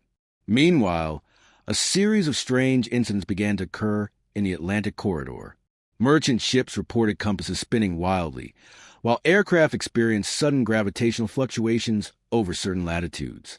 Pilots described flashes of liquid light beneath the surface, vast shimmering shapes that appeared to rise from the deep before dissolving into mist.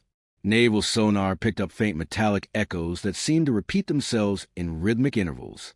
One ship, the Keldysh Horizon, a private research vessel operating without official sanction, claimed to have captured a direct sonar image of what appeared to be a second pyramid, smaller, but nearly identical in shape, approximately 40 kilometers north of the first.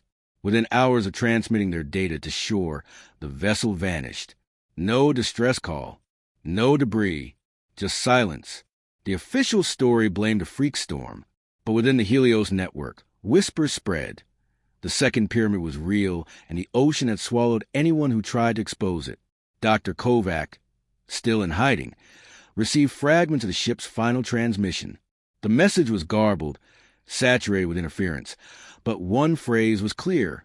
"It's not stone. It's alive." Her analysis of the sonar patterns revealed something staggering. The new structure emitted bioelectrical frequencies. It wasn't purely mechanical or geological. It was organic, composed of material that mimicked both crystal and living tissue. The pyramid seemed to be growing. That revelation sent shockwaves through the secret scientific community. What if the first pyramid wasn't a building at all, but a living machine, a bioarchitectural organism that had been dormant for millennia? And what if the smaller structures appearing nearby were offspring or extensions of the original, an expanding network of self-replicating intelligence? Forster cross-referenced these findings with ancient texts once dismissed as myth. The Emerald Codices, attributed to pre-dynastic sages, spoke of machines that grew like coral and temples that breathed beneath the sea. Similar descriptions appeared in Sumerian epics and Polynesian chants that referred to the womb of the deep that awakens when the stars return. Every myth, every legend seemed to converge on a single theme. The ocean itself was alive, and its memory ran deeper than time. Then came the next shock. In a remote seismic observatory in Iceland, a team of geophysicists detected a series of harmonic vibrations traveling through the mid-Atlantic ridge. These weren't tectonic tremors. They were musical, precise, repeating intervals that matched the mathematical ratios of Pythagorean scale. When converted into sound, the signal resembled a low, continuous chant. Someone or something was using the Earth's crust as an instrument. The signal grew louder over the following weeks, spreading through the oceans and subtly affecting global weather systems. Cyclones formed in near-perfect geometric spirals. Lightning began to exhibit fractal patterns. Even human behavior appeared to shift. Global reports of insomnia, vivid dreams, and spontaneous déjà vu surged. The line between psychological and physical effects was vanishing. Humanity was being tuned, just like the planet. But tuned for what?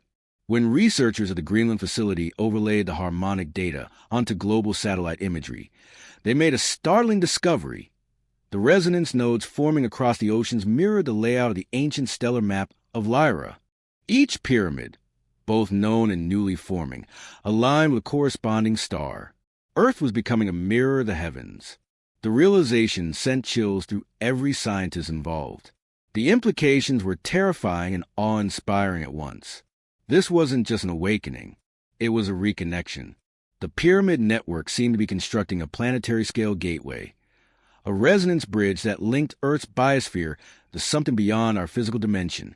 The biocrystalline growths emerging from the seabed acted as amplifiers, harmonizing the planet's electromagnetic field into a single, coherent frequency.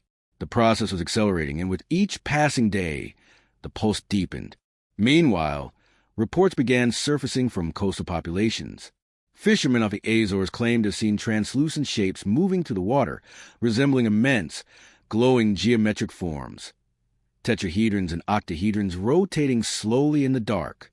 Sonar buoys captured faint whispers, not mechanical noise, but something that resembled human voices speaking in perfect harmony. The words were indecipherable, but the tone conveyed serenity, intelligence, and intention. In one of the final transmissions before her disappearance, Dr. Kovac described a disturbing realization. The pyramid is not a structure. It's a consciousness anchor. It is not just opening a portal. It is summoning something home. That sentence became the most debated line in Helios archives. What did home mean? A planet? A dimension? Or a species that had seeded Earth long before recorded history? As days passed, anomalies multiplied. Time dilation effects were observed near certain oceanic coordinates. Atomic clocks on vessels crossing those regions began to drift, losing seconds that could not be accounted for. GPS systems malfunctioned. Communication satellites experienced unexplained phase shifts. The ocean itself seemed to be folding space and time in subtle ripples. And then, the voices began to surface, not through speakers, not through devices, but directly in human minds. Individuals with previous exposure to resonance, former Project Helios staff, deep-sea researchers, even ordinary citizens who had dreamed the pyramid, reported hearing a calm, unified voice repeating a simple phrase: "The lattice breathes. The bridge awakens." Psychologists dismissed it as mass hysteria, but the synchronization of the reports was too exact, too widespread. The message arrived at the same instant worldwide. Forster, shaken yet resolute, recorded her final log before the facility lost power. If the Earth is a seed, the pyramid is the signal that calls a gardener. The implications were staggering. The pyramid network was not humanity's creation. It was a mechanism left behind by an ancient intelligence, one designed to reactivate when the planet reached a certain frequency, when the species living upon it had evolved enough to perceive its call. That moment had come. The world had been rewired into a vast biological transmitter, and the deep ocean, the womb of the planet, had begun to hum again. The air itself seemed to vibrate with unseen energy. And as the stars above Lyra shimmered with unexplainable intensity, one thing became terrifyingly clear. The The signal wasn't just reaching outward anymore. Something was answering back. The bridge between worlds was no longer theoretical. It was open. It began with the stars. Night after night, amateur astronomers across the world started noticing subtle anomalies in the constellations, not in their positions, but in their behavior. Stars that had always burned with steady light now pulsed, faintly but rhythmically, as if responding to an invisible metronome. The most noticeable pattern was in the Lyra constellation, the same stellar region to which the oceanic pyramid had aligned. Each star appeared to flicker in synchronization with the Earth's new frequency, like distant beacons exchanging coded signals across cosmic distances. At first, professional observatories dismissed the reports as atmospheric distortion. But soon, the data became undeniable. Spectral analysis revealed that the luminosity of several Lyran stars was fluctuating in precise mathematical intervals, ratios identical to the harmonics of the planetary resonance grid recently mapped on Earth. The same geometry found under the Atlantic was now being echoed in the heavens. It wasn't random, it was communication. NASA, ESA, and several private research labs attempted to suppress the findings, but encrypted data leaked through the anonymous Helios network. The leaked files included detailed photon pulse readings, showing a binary pattern embedded within the light fluctuations. Information not carried by chance, but intentionally modulated. The message was unmistakable. The stars were answering. And yet, the strangest aspect wasn't just what the data revealed. It was how it made people feel. Observers reported a sense of awe bordering on transcendence, a quiet, wordless understanding that bypassed logic entirely.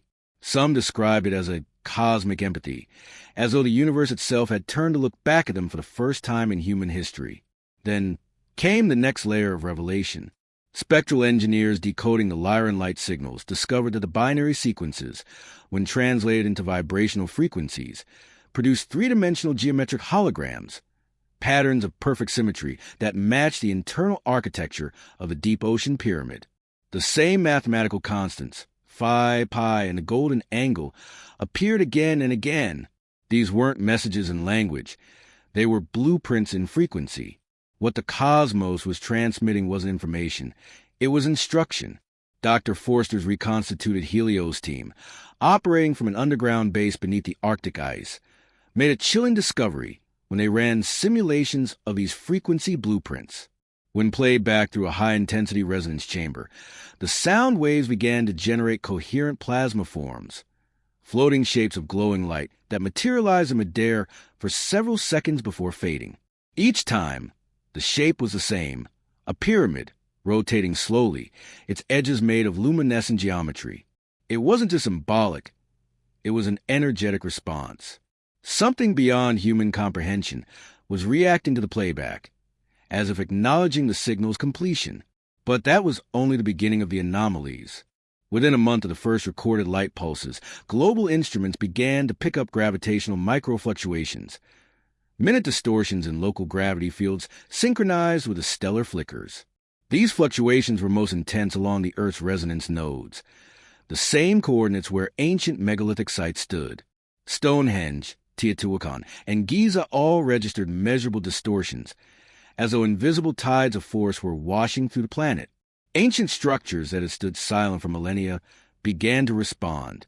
At dawn, observers of the Great Pyramid reported faint vibrations in the stone itself. Infrared cameras showed internal heat patterns pulsing in geometric grids. In South America, the stones of Sacsayhuaman emitted low-frequency hums at exact intervals matching the Atlantic pulse. Across Polynesia, submerged temple foundations near Yonaguni began glowing faintly under ultraviolet light. It was as though the Earth's ancient monuments were waking up, communicating across continents and oceans in a language of frequency and geometry older than civilization itself. One by one, the world's forgotten temples began to sing. And then a revelation came from an unexpected source. A small independent observatory in the Atacama Desert captured what appeared to be a moving shadow across the sky, an area where the stars themselves dimmed in sequence, tracing a vast triangular pattern hundreds of kilometers wide. The phenomenon lasted only 43 seconds, but its trajectory pointed directly toward the mid-Atlantic. When analysts ran a trajectory simulation backward, it intersected precisely with the coordinates of the original deep ocean pyramid. Something massive was moving between the stars, and it was headed toward Earth. Forster refused to believe it was a spacecraft in the conventional sense. Whatever it was, it didn't conform to known physics. It didn't emit propulsion, nor did it reflect light in the usual way. Instead, it seemed to bend light around itself, distorting the visible spectrum into a shimmering mirage. She hypothesized that the object wasn't traveling through space. It was emerging from resonance, manifesting across frequencies rather than distances. In simpler terms, the visitor wasn't arriving. It was phasing in. Weeks passed. The flickering of the Lyra stars intensified, forming a sequence that no longer resembled random pulses, but rather a spiraling pattern of light, a cosmic mandala expanding outward. Astronomers realized that this pattern was a perfect mirror of the planetary grid now visible through global resonance scans. Earth and Lyra were synchronizing into a shared harmonic field, a bridge between two realities forming through light and sound. In the final transmission before the Helios Arctic base went dark, Forster's voice was calm, almost reverent. We've been waiting for a first contact in all the wrong ways. It isn't a fleet descending from the sky. It's a frequency meeting its reflection. Her words carried weight far beyond science. Because in the days that followed, humans across the globe began to experience something profoundly strange. The same dream. Millions of people reported seeing identical visions. An endless ocean beneath a violet sky, a colossal crystalline pyramid rising from the depths, and above it, 3 points of light forming a perfect triangle. The dream ended the same way each time, with a deep, resonant voice whispering the phrase, "The return begins where the silence ends." Psychologists were baffled. Statisticians calculated that the probability of identical dream sequences across unrelated populations was effectively zero. Yet it was happening. Entire cultures, languages, and faiths were dreaming as one. The media called it the convergence dream. But the Helios researchers recognized the geometry of the imagery instantly. It was the same triangular formation captured in the Atacama observation.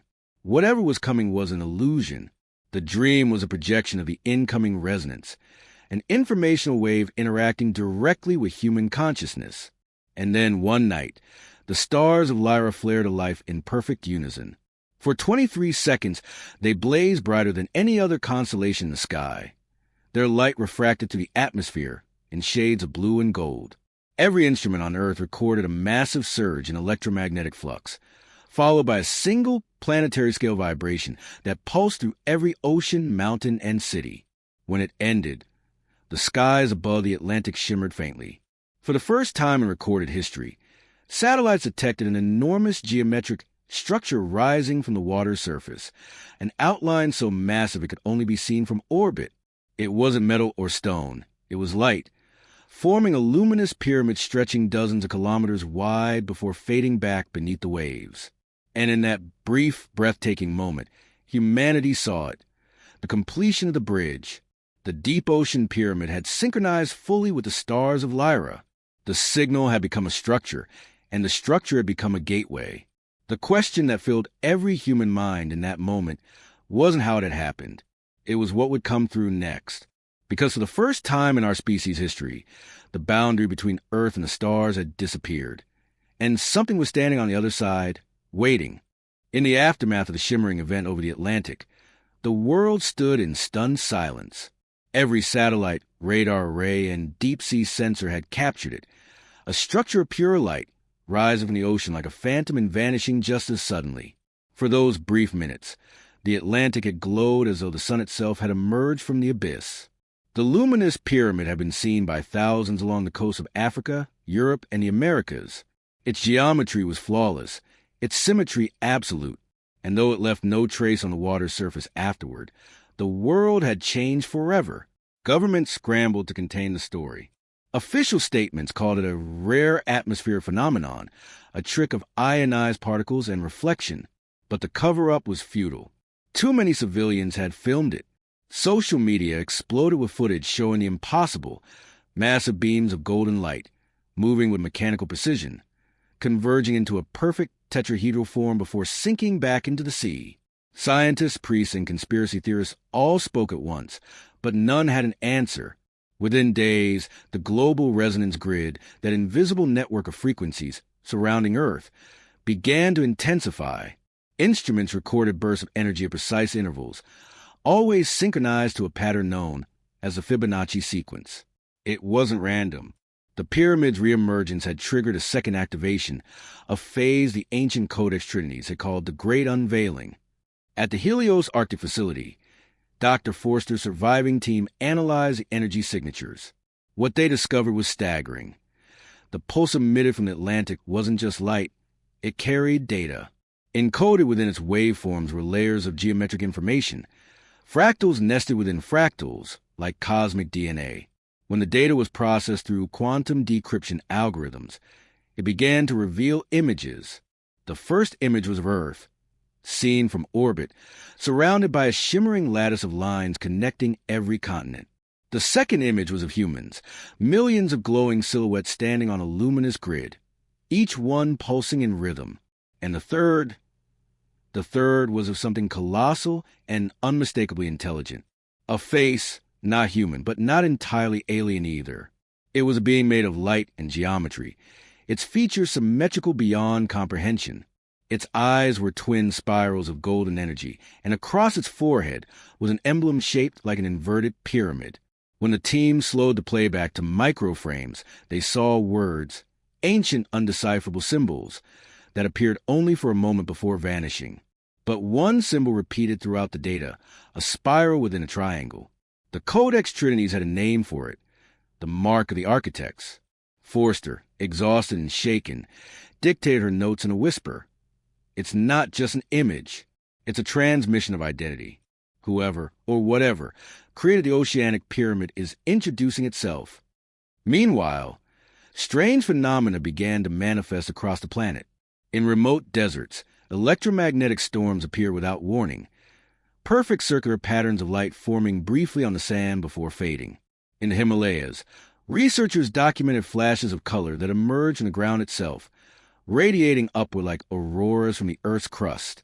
And deep in the Pacific, seismic scanners recorded impossible shapes beneath the ocean floor, vast symmetrical voids that hadn't been there before. It was as if the Earth was restructuring itself, aligning with the activated resonance.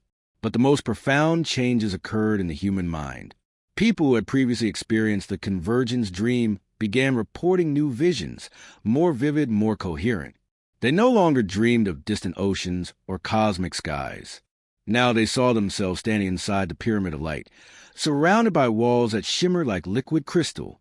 In the center of the structure hovered a glowing sphere, pulsing in perfect synchronization with their own heartbeats. When they touched it in the dream, they heard a single word, always the same, whispered in every language simultaneously. Remember. The shared dream spread like a contagion. Within weeks, psychologists estimated that nearly 15% of the global population had experienced it. Some awoke in tears, describing a feeling of overwhelming familiarity, as if they were remembering something buried deep within human consciousness. Others felt terrified, claiming the word remember wasn't a comfort, it was a command. Helios data scientists confirmed what many suspected. The dreams corresponded with measurable fluctuations in the global electromagnetic field.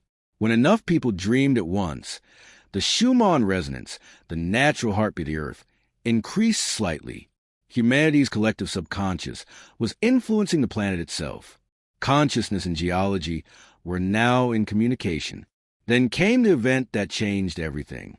On a calm morning in the North Atlantic, a French research submarine, the Orphée, descended into the trench where the original pyramid had been discovered years earlier. The crew was equipped with newly developed quantum phase scanners, designed to detect energy fluctuations beyond conventional electromagnetic spectra. As they neared the ocean floor, their instruments began to spike uncontrollably. Suddenly, the abyss lit up. Before their eyes, the once invisible pyramid reappeared. Not as stone or metal, but as luminous matter, shifting between physical and ethereal states.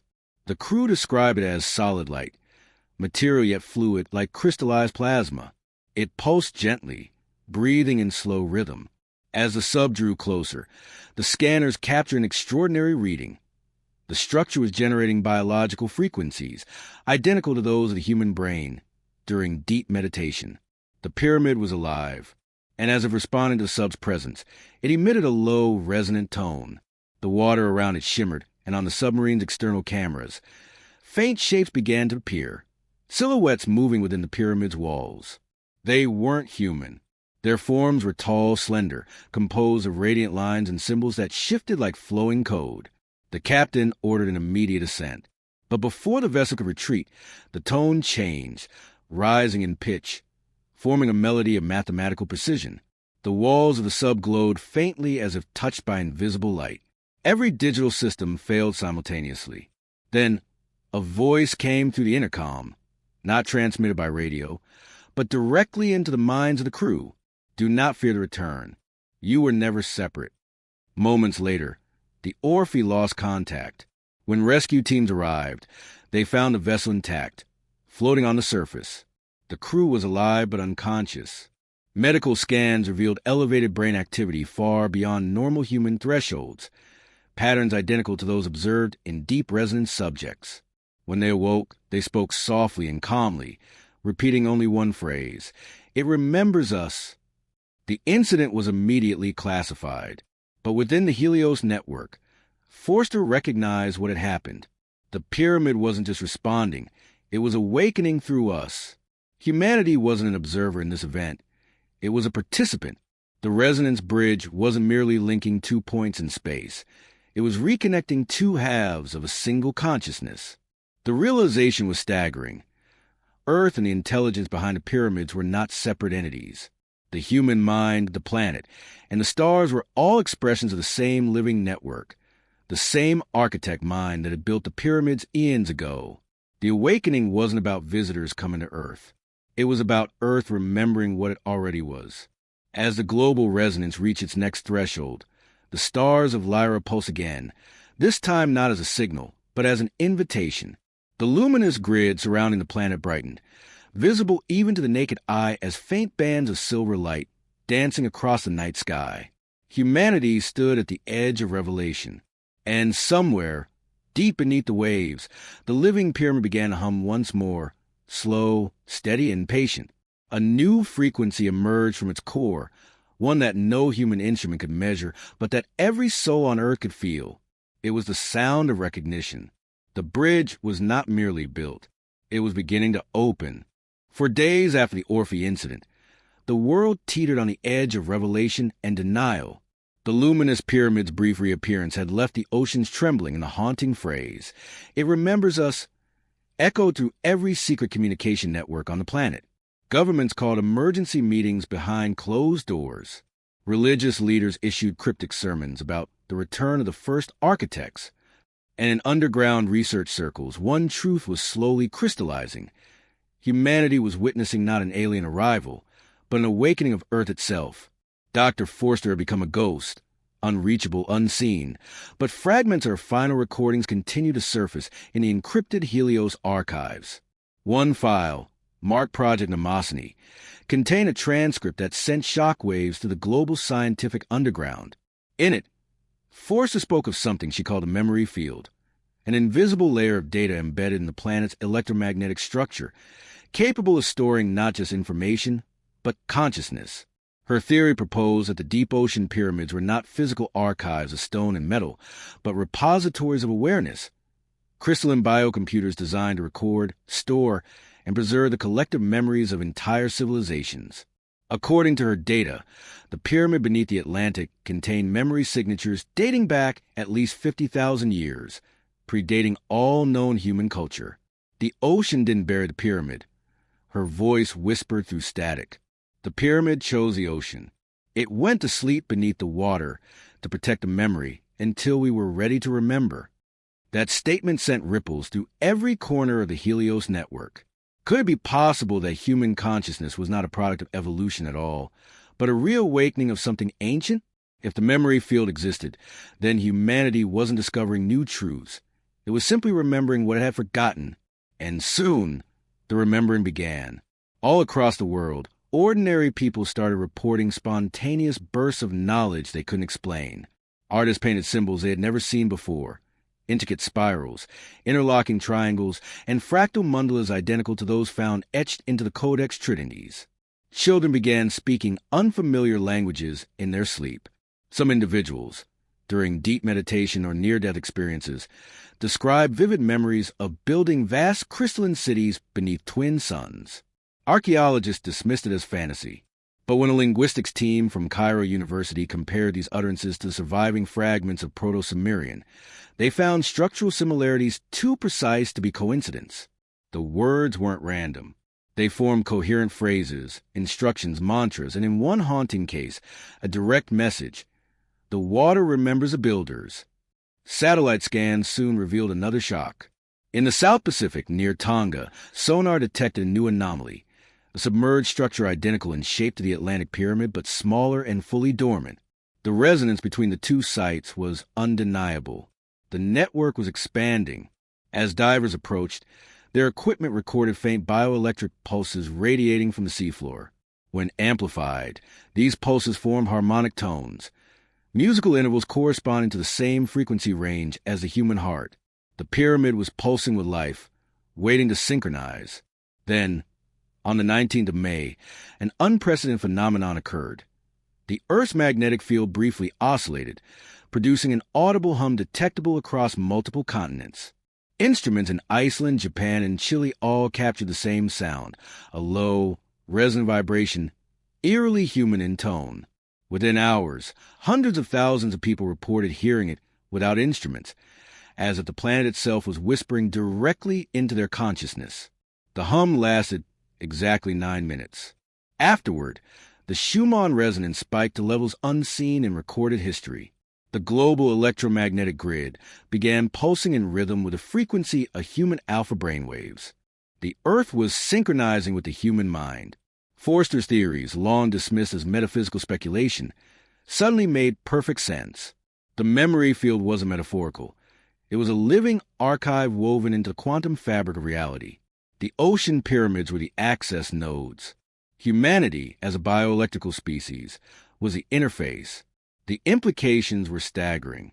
If the Earth could store consciousness, then every life that had ever existed, every civilization lost to time, every thought, dream, and emotion still existed somewhere in that global resonance field.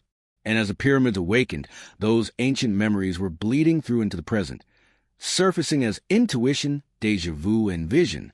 Then came the first reconstruction event. In a remote stretch of the Atlantic, near the coordinates of the first pyramid, sonar buoys captured something extraordinary. The ocean floor was rising, not through tectonic movement, but through structured, geometric elevation. Sections of seabed rearranged themselves into straight lines, right angles, and terraces. Satellite imagery confirmed the impossible. An underwater city, hundreds of kilometers wide, was reassembling itself from the silt. The media called it the Atlantis emergence. Governments called it disinformation. But the images were undeniable. The ocean floor was literally reforming into architecture, vast grids of corridors, circular plazas, and pyramidal hubs glowing faintly with internal light. It was as if the planet had decided to rebuild its lost memory. At the same time, the shared dream phenomenon intensified. Millions now reported seeing the same recurring image, standing at the edge of a luminous ocean, watching colossal structures rise from the depths as a golden light poured from the heavens. The voice in the dream grew clearer. Reconstruction begins. The grid restores what was lost. In the Helios archives, this was a moment known as Phase 3, the recollection. According to Forster's hidden notes, the awakening process followed 4 stages: activation, resonance, recollection, and integration. Humanity had now entered the 3rd phase. The Earth was recalling itself. But with remembrance came consequence. As more of the memory field came online, people began experiencing severe temporal disorientation. Time itself seemed to fracture. Some witnesses described entire minutes vanishing. Others claimed to glimpse the past and future simultaneously, as if the boundaries of chronology had dissolved. An American naval crew patrolling the Atlantic corridor reported seeing flashes of ghost cities beneath the water, impossibly advanced metropolises shimmering with light, before dissolving back into darkness. One officer described seeing people walking in those cities, tall, radiant beings made of light and crystal, moving calmly as if they'd always been there. And perhaps they had. If Forster's theory was correct, those visions weren't hallucinations. They were memory projections, echoes of the civilizations encoded within the Earth itself. As the memory field reactivated, the boundaries between now and then were collapsing. The past was literally remanifesting in the present. Then, late one night, a faint message appeared across every active Helios frequency. No one knew who sent it or how, but it bore Forster's encryption key. The transmission contained a single phrase in multiple ancient languages, followed by a chilling translation in English. The architects are not coming back. They never left. That statement changed everything. For centuries, humanity had looked to the stars for its origins, expecting the gods or aliens to return. But Forster's final message implied a far more unsettling truth. The architects were not external beings at all. They were us, an ancient iteration of humanity that had reached unimaginable levels of consciousness before the last cataclysmic reset. The pyramids weren't relics of their civilization. They were anchors left behind to ensure that one day we would remember who we truly were. The ocean's hum grew louder in the weeks that followed.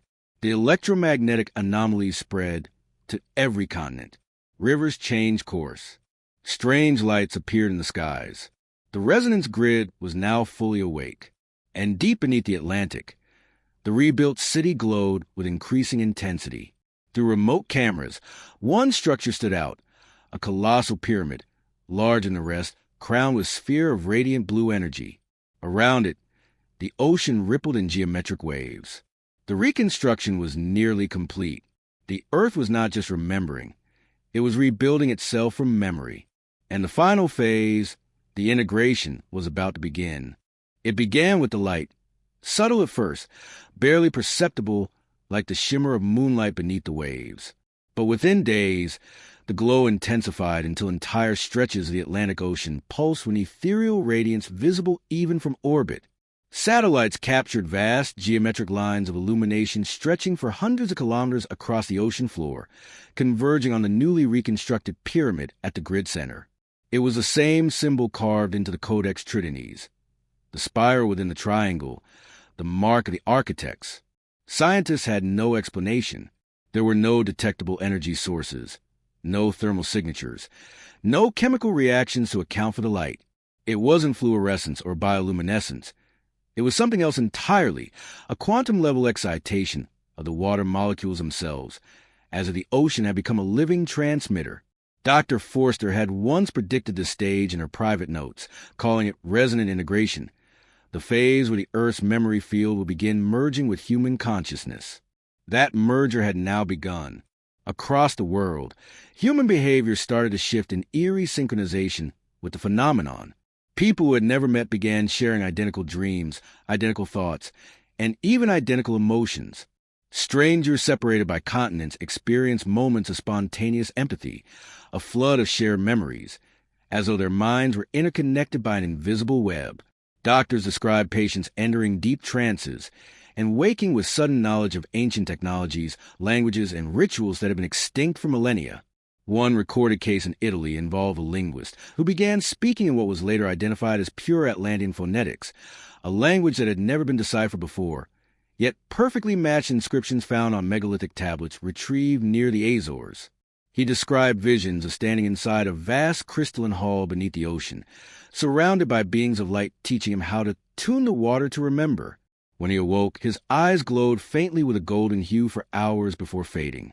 Governments struggled to contain what they now referred to as a global synchrony phenomenon. Media networks downplayed it, calling it a mass psychogenic episode, but the evidence was undeniable. Brain scan data from hospitals in multiple countries showed synchronized surges of neural activity at precisely the same timestamps. Every time the ocean emitted another pulse, the frequency of those pulses matched the Schumann resonance, which continued to rise, now oscillating at levels once thought biologically impossible. It wasn't random. It was communication. Helios Systems, operating from deep within its Arctic Command facility, was the only organization still attempting to decode the pattern. Their supercomputers, fed with terabytes of resonance data, began to translate the frequency pulses into geometric equations, visual patterns that slowly resolved into intelligible images. What emerged shocked the entire scientific board. A series of diagrams showing the human nervous system, overlaid perfectly with the lattice of the global resonance grid. The message was unmistakable. Humanity wasn't merely witnessing a planetary awakening. It was participating in it. The ocean's energy field and the human bioelectric field were harmonizing, forming one unified network. The Earth's consciousness and humanity's were fusing. Dr. Forster's hidden theories resurfaced, this time leaked to public. She had written that the architects never died. They transferred themselves into biosphere, encoding their consciousness into water, minerals, and electromagnetic frequency. Life on Earth wasn't their legacy. It was their reincarnation. Every living being, every cell containing water, was part of the same distributed memory system. The ocean pyramids were merely access points to awaken that network. And now, the network was waking. In cities near the equator, people began to experience an unprecedented biological phenomenon. For a few fleeting minutes at a time, their heartbeats aligned perfectly with the global resonance pulse. Thousands of electrocardiographs recorded the same rhythm worldwide, creating what scientists later called a heartbeat of Earth, a synchronized biological response to the ocean's frequency output. During these moments, people reported feeling profound peace, a sense of absolute unity with the planet. The same emotion described by mystics, monks, and near-death survivors throughout history. Some claimed they could hear the ocean speaking, not in words, but in feelings and memory. It was during one of these synchronized episodes that the most extraordinary event occurred. In the early morning hours, the Atlantic grid brightened once more, and a column of light erupted from the central pyramid, piercing the ocean's surface and extending into the sky. It wasn't a laser or a plasma discharge. It was pure structured energy, rotating in spiral motion. Observers described it as a stairway of light. And as it expanded, smaller beams began forming in perfect geometric alignment across the planet's major oceans, the Pacific, the Indian, the Arctic, and the Southern. Each beam marked the location of another dormant pyramid. For centuries, legends had spoken of 12 great temples, 12 nodes of balance distributed evenly across the Earth's crust. The Atlantean priests had called them the hearts of Gaia. The Codex Trinities hinted that when all 12 awakened, the world would return to the first frequency, a state of harmonic resonance that would restore the planet's original blueprint before the fall of Atlantis. And now, those nodes were activating. Satellite footage captured massive circular patterns forming in the seas, each corresponding to one of the suspected pyramid sites. The energy fields connecting them were visible even from space, luminous threads wrapping around the planet like a global lattice, identical to the ley lines described in ancient geomagnetic maps. The world's electromagnetic grid was no longer theoretical. It was visible, alive, but something else was happening, something even more mysterious. As the planetary grid pulsed, time itself seemed to behave differently. Clocks in multiple observatories across the globe began desynchronizing, losing or gaining seconds in unpredictable patterns. Gravitational sensors registered minute fluctuations in mass distribution, as if the Earth's density was shifting in waves. Some physicists suggested that the grid was warping space-time on a quantum scale, bending the rules of causality itself. And then came the visions. People standing near bodies of water, lakes, rivers, oceans, began reporting fleeting glimpses of other worlds reflected on the surface.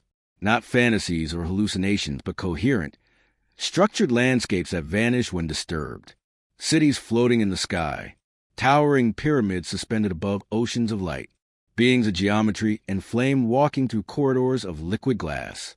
The reflections were consistent across regions thousands of kilometers apart. When scientists attempted to photograph them, the images failed to register on digital sensors, though witnesses could see them clearly with the naked eye. The reflections weren't external, they were internal. The water was acting as a dimensional mirror, showing humanity the memory of its higher reality. The integration had begun in earnest. At Helios, the remaining researchers realized the final phase of the process wasn't simply the reactivation of the grid. It was the merging of dimensions. The physical and ethereal, matter and memory, were converging into one plane of existence. In her final recorded statement, believed to have been transmitted posthumously, Dr. Forster's voice returned, calm, almost tender. We were never separate from the architects. We are their continuation. The pyramids are not monuments to what they built. They are reminders of what we are becoming. The ocean remembers, and now. So do we. As the column of light reached its peak, satellites recorded a faint but undeniable symbol forming across the globe, a perfect, glowing spiral visible only from orbit. It rotated slowly, matching the Fibonacci progression encoded in the pyramid geometry. The Earth had completed its resonance alignment. But as the spiral reached full coherence, the frequency output surpassed all expectations. Energy readings spiked beyond measurable thresholds. The ocean glowed brighter than ever before. And then, just for a heartbeat, the entire planet fell silent. Every electromagnetic signal, every machine, every voice went still. And in that silence, billions of people around the world heard the same phrase, not with their ears, but in their minds, clear, gentle, and impossibly familiar. The memory returns. The bridge is open. The light did not fade this time. It expanded. For a moment, the world stood still. The column of light stretching from the Atlantic to the heavens did not simply illuminate the sky. It seemed to redefine it. The ocean boiled with radiance, not heat, but energy, waves of pure geometry rippling outward in silence, as if the very fabric of space was folding and unfolding at impossible speed. Satellites malfunctioned. Compasses spun erratically. Electronic systems everywhere flickered, then went dark. Humanity was plunged into an eerie, golden twilight, where the only constant was that brilliant vertical beam rising from the sea. Those who witnessed it firsthand described it in reverent awe. The air itself felt alive, vibrating with an almost sentient hum. Some claimed they could feel thoughts not their own, collective memories rising like whispers through the atmosphere. In the cities nearest the Atlantic, Lisbon, Casablanca, Dakar, and Recife, people flooded the streets, staring eastward toward the horizon where the ocean glowed like liquid gold. And then, in one synchronized instant, it happened. The beam fractured into 12 distinct streams of light, each racing across the globe at incomprehensible speed. Within seconds, they reached their destinations. The remaining 11 pyramid nodes scattered across the oceans and deep within ancient continental fault lines. Every node lit up simultaneously, creating a vast global network of luminescent intersections that wrapped around the Earth like a glowing net. For the first time in recorded history, the planet's true energy grid, the architect lattice, was visible. At ground level, humanity could only watch in stunned silence as the skies above them transformed. Auroras of impossible color, emerald, violet, gold, flowed across the atmosphere, forming patterns that resembled fractals, spirals, and sacred geometries seen only in mystic art. For a few minutes, day and night lost all meaning. The heavens became a living tapestry, and the oceans below shimmered like mirrors reflecting an ancient truth long forgotten. But within heliosystems, the few remaining scientists knew what was truly happening. The integration phase, long theorized, never confirmed, was now unfolding exactly as Forster had predicted. The pyramids were no longer passive structures or dormant technologies. They were conduits, synchronizing the quantum field of Earth with the field of consciousness itself. In simple terms, the planet was remembering itself through us. Data streamed through the Helios servers before the power surge destroyed them. The readings were unlike anything in scientific history, not electromagnetic, not gravitational, not even quantum. The field output suggested a multidimensional harmonic, a waveform existing simultaneously in several states of reality. It didn't behave like energy, it behaved like awareness. And that awareness was expanding. Reports began flooding in from every corner of the world. People started seeing through time. Farmers in rural Peru claimed to witness ancient Incan cities suddenly flicker into existence on the mountainsides before fading back into mist. Sailors crossing the Pacific described glowing outlines of structures beneath the waves, temples, towers, and roads that stretched into infinity. Pilots reported strange phenomena at high altitudes, massive, translucent pyramids appearing briefly in the clouds, reflecting constellations that didn't match any known star map. Astronomers confirmed something unthinkable. The stars themselves had shifted, if only by a fraction of a degree. Constellations that had remained fixed for thousands of years now appeared slightly altered, as though the very coordinates of space were being rewritten. In the spiritual communities, prophets and monks began proclaiming that the second alignment had begun, the moment when the physical and metaphysical realities would merge.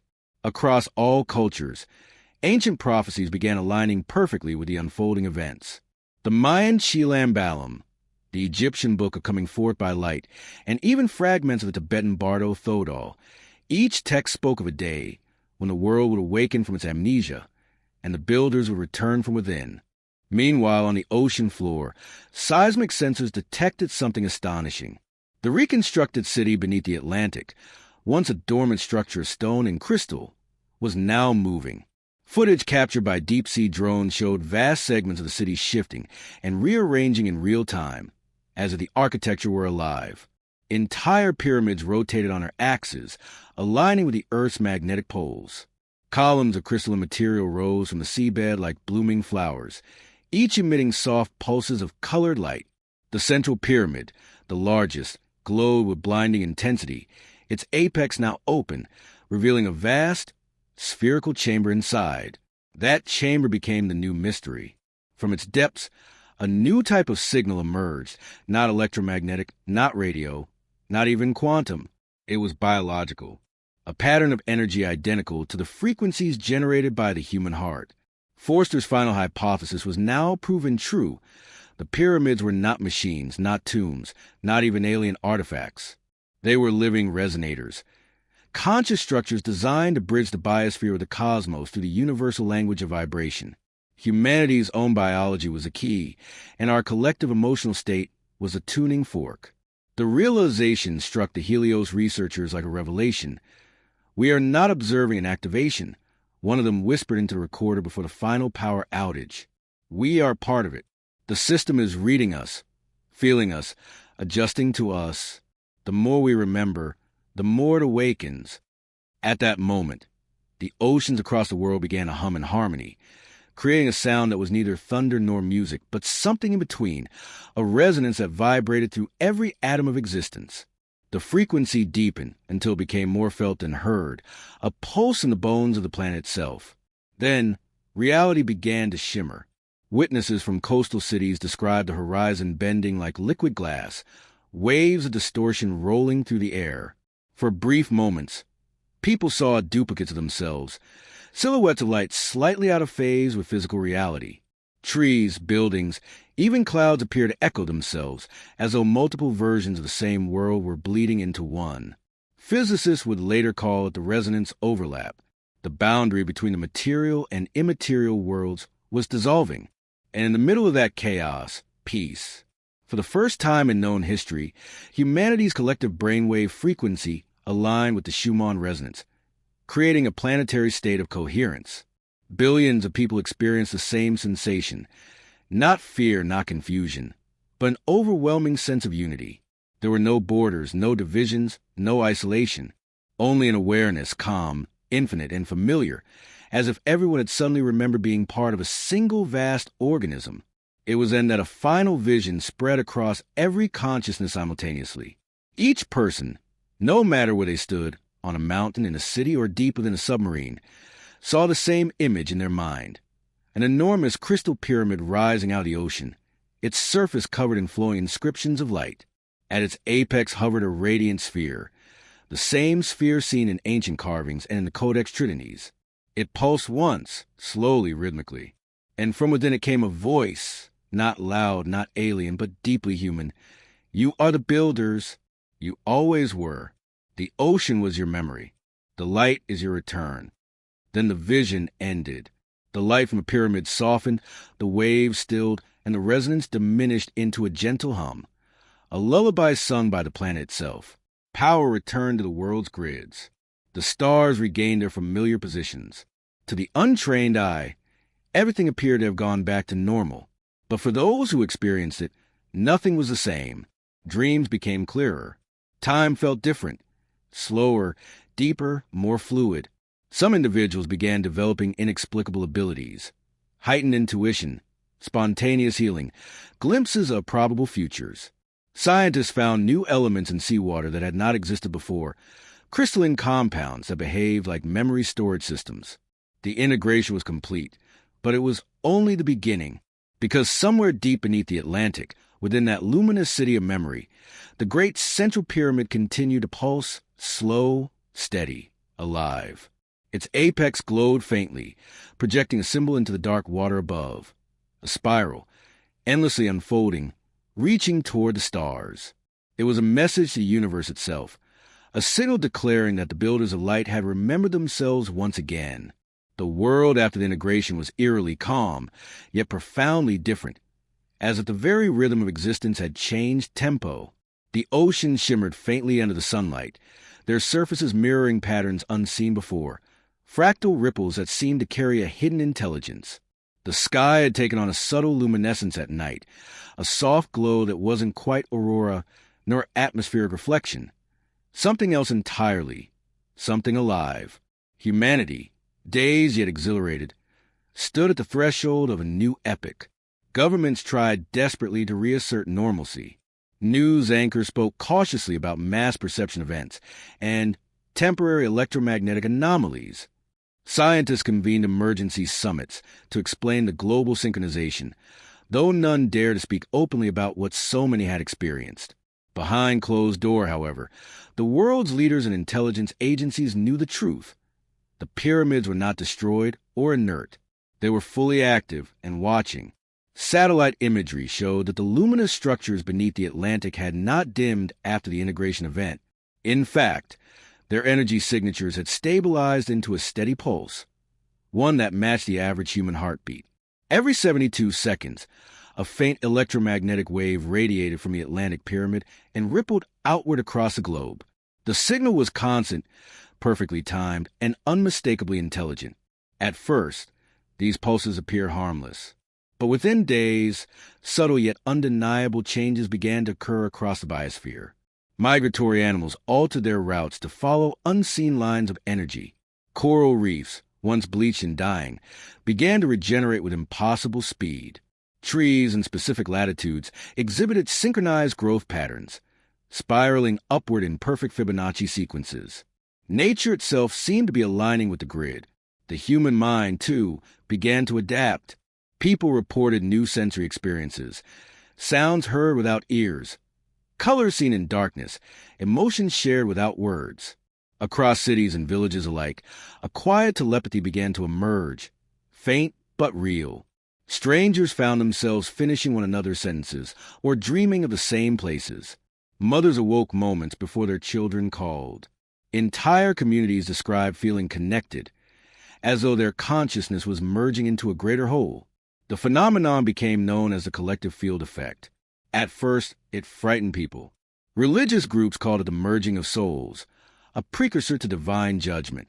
Psychologists labeled it sympathetic cognitive linkage and dismissed it as mass hysteria. But as the weeks passed, resistance gave way to wonder. The field wasn't invasive. It was harmonic. It brought clarity, calm, and empathy. Crime rates plummeted. Wars halted in sudden, inexplicable ceasefires. People who had once been bitter enemies now felt a strange kinship, as if they had awakened from a long nightmare of separation. Yet beneath the beauty of this transformation, deeper questions began to surface. Who or what was guiding it? Was the resonance natural, or was something else directing it? The answers came, as they always did, from the depths. A multinational expedition, Aquila 1, was dispatched to the Atlantic Convergence Site to conduct the first manned study of the reactivated pyramid since the integration. The team included biologists, physicists, and linguists, all chosen for their connection to the earlier Helios project. Their mission, descend into the pyramid's interior and record its condition. The descent began in silence. The ocean around them glowed faintly, like the calm breath of a sleeping giant. As Aquila 1 approached the city, sonar revealed that the crystalline towers were no longer static. They pulsed with rhythmic energy flows, as though circulating a planetary heartbeat. When they reached the central structure, the sub-sensors detected a faint gravitational anomaly, Space itself was subtly warped near the pyramid's apex. The sub entered the open chamber that had been glimpsed before, the spherical core. What they saw defied language. Inside, there was no water. The chamber was a bubble of perfect stillness, held apart from the ocean by an invisible force. The walls glimmered with liquid light, constantly shifting into geometric forms, spirals, hexagons, and symbols identical to those carved in the Codex Trinities. Floating in the center was a sphere of light, the heart node. As they approached, the crew's communication systems failed. Every instrument went silent. Then, one by one, the crew members began hearing a sound directly in their minds, a tone so low and resonant it bypassed hearing entirely. They described it later as the sound of a thought forming. Then the voice came, integration complete. The lattice remembers. The cycle begins anew. It wasn't spoken in any human language, but the meaning was instantly understood. Each crew member experienced it differently, as words, emotions, or visions. Some saw flashes of ancient cities. Others saw stars collapsing and reforming. One described standing on the surface of another world, surrounded by crystalline beings who looked at her not as an outsider, but as one of their own.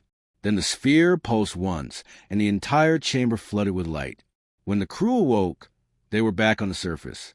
Their instruments showed no signs of damage, but Aquila 1's black box recorded something impossible.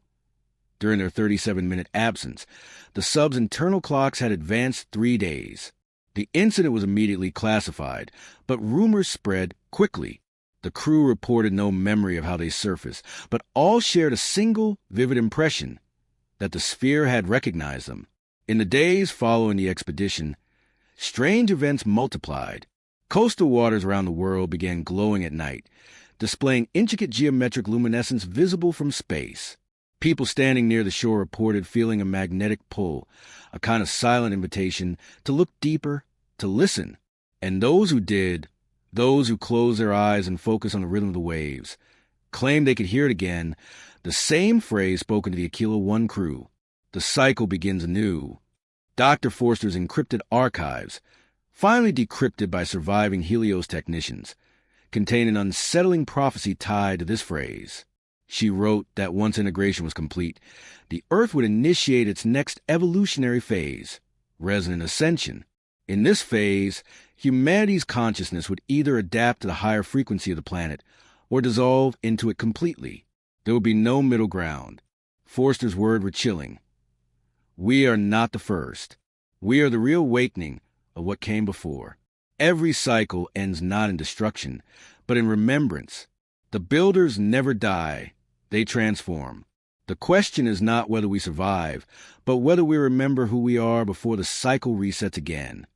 This theory aligned with ancient esoteric texts that spoke of recurring ages, the yugas, the kalpas, the eons, periods in which humanity rose to divine understanding, only to fall into amnesia again. What Forster implied was staggering. The pyramids were not relics of one lost civilization. They were tools for planetary memory, ensuring that each time the cycle restarted, the essence of the builders could reawaken within us. The hum of the ocean deepened, growing almost musical. The resonance spread through rivers, through rainfall, even through human blood, for it too carried water, the same element that remembered. Some individuals began developing luminous patterns on their skin, faint fractal lines that glowed under darkness, identical to the geometry seen on the pyramid walls. The media dismissed them as hoaxes, but the phenomenon spread. Within a month, millions of people carried these light markings. Many described feeling no pain, only connection, as if the marks were sigils of remembrance activating within their bodies. The integration had become personal. The lattice had entered the flesh. Then came the dreams again, more vivid, more structured than before. People dreamed of being underwater, surrounded by towering temples of light, hearing the ocean whisper in their native tongue. The dreams ended with the same message, echoed across all languages. Awake in the next layer. Helios analysts soon discovered a chilling mathematical pattern hidden within the Earth's resonance fluctuations. The frequency output was rising exponentially, not in chaos, but in precision. It followed the same spiral progression that had governed every stage of activation before. Something immense was building. The integration was not the end of the process. It was merely the threshold. The pyramids were preparing for the next transition, a shift that would blur the line not only between humanity and the Earth, but between the Earth and the stars. The hum grew louder. The oceans brightened again. And in the night skies above the Atlantic, telescopes began to record strange formations in the ionosphere, colossal luminous triangles, slowly rotating, mirroring the grid below. The bridge was no longer confined to Earth. It was reaching outward, connecting the memory of the planet to the memory of the cosmos. The next cycle had begun. It began subtly, a soft, rhythmic shimmer in the night sky over the Atlantic Ocean, barely perceptible to the human eye, but unmistakable to those who had been watching the patterns. Astronomers first thought it was an atmospheric mirage, the kind caused by temperature inversions or aurora refraction. But within hours, the shimmer consolidated into shape, vast, geometrically precise, triangular silhouettes glowing faintly with the same wavelength of light as the ocean pyramid below. The world's observatory confirmed what satellites had already detected. Something enormous was forming above the planet, mirroring the structure beneath the sea. The news leaked almost immediately. Social media lit up with videos showing strange constellations shifting position, like stars rearranging themselves into a message. Amateur sky watchers reported 3 colossal points of light forming a perfect equilateral triangle across the upper atmosphere, each point pulsing in sync with the electromagnetic heartbeat emanating from the Atlantic Pyramid. The connection was too perfect to be coincidence. Scientists scrambled for explanations.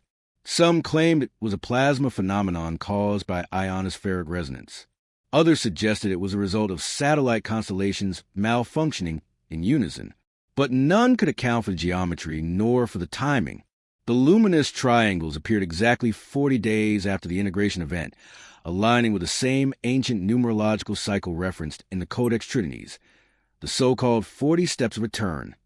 Dr. Elias Morrow, one of the surviving members of the Helios Project, was among the first to connect the dots publicly in a rare live broadcast. He appeared visibly shaken, his voice trembling as he displayed synchronized data streams on the screen behind him.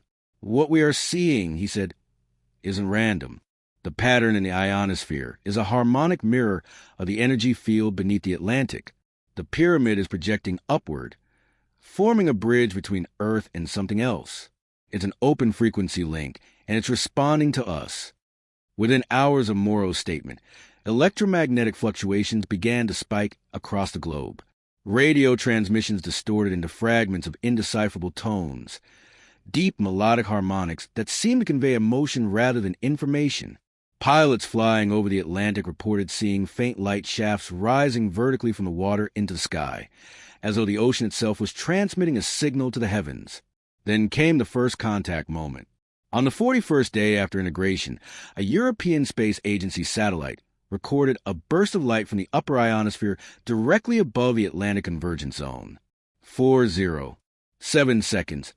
The satellite sensors detected a structure that was both physical and energy-based, a lattice of radiant material spanning several kilometers in diameter. The structure resembled the top half of a pyramid inverted in the sky, its apex pointing downward toward the ocean. The mirror was complete. It was as if 2 pyramids, one of water, one of light, had formed a perfect double helix across space, touching at their tips in a moment of equilibrium. The Earth had become the fulcrum of a cosmic bridge. Around the world, reports flooded in of synchronized phenomena.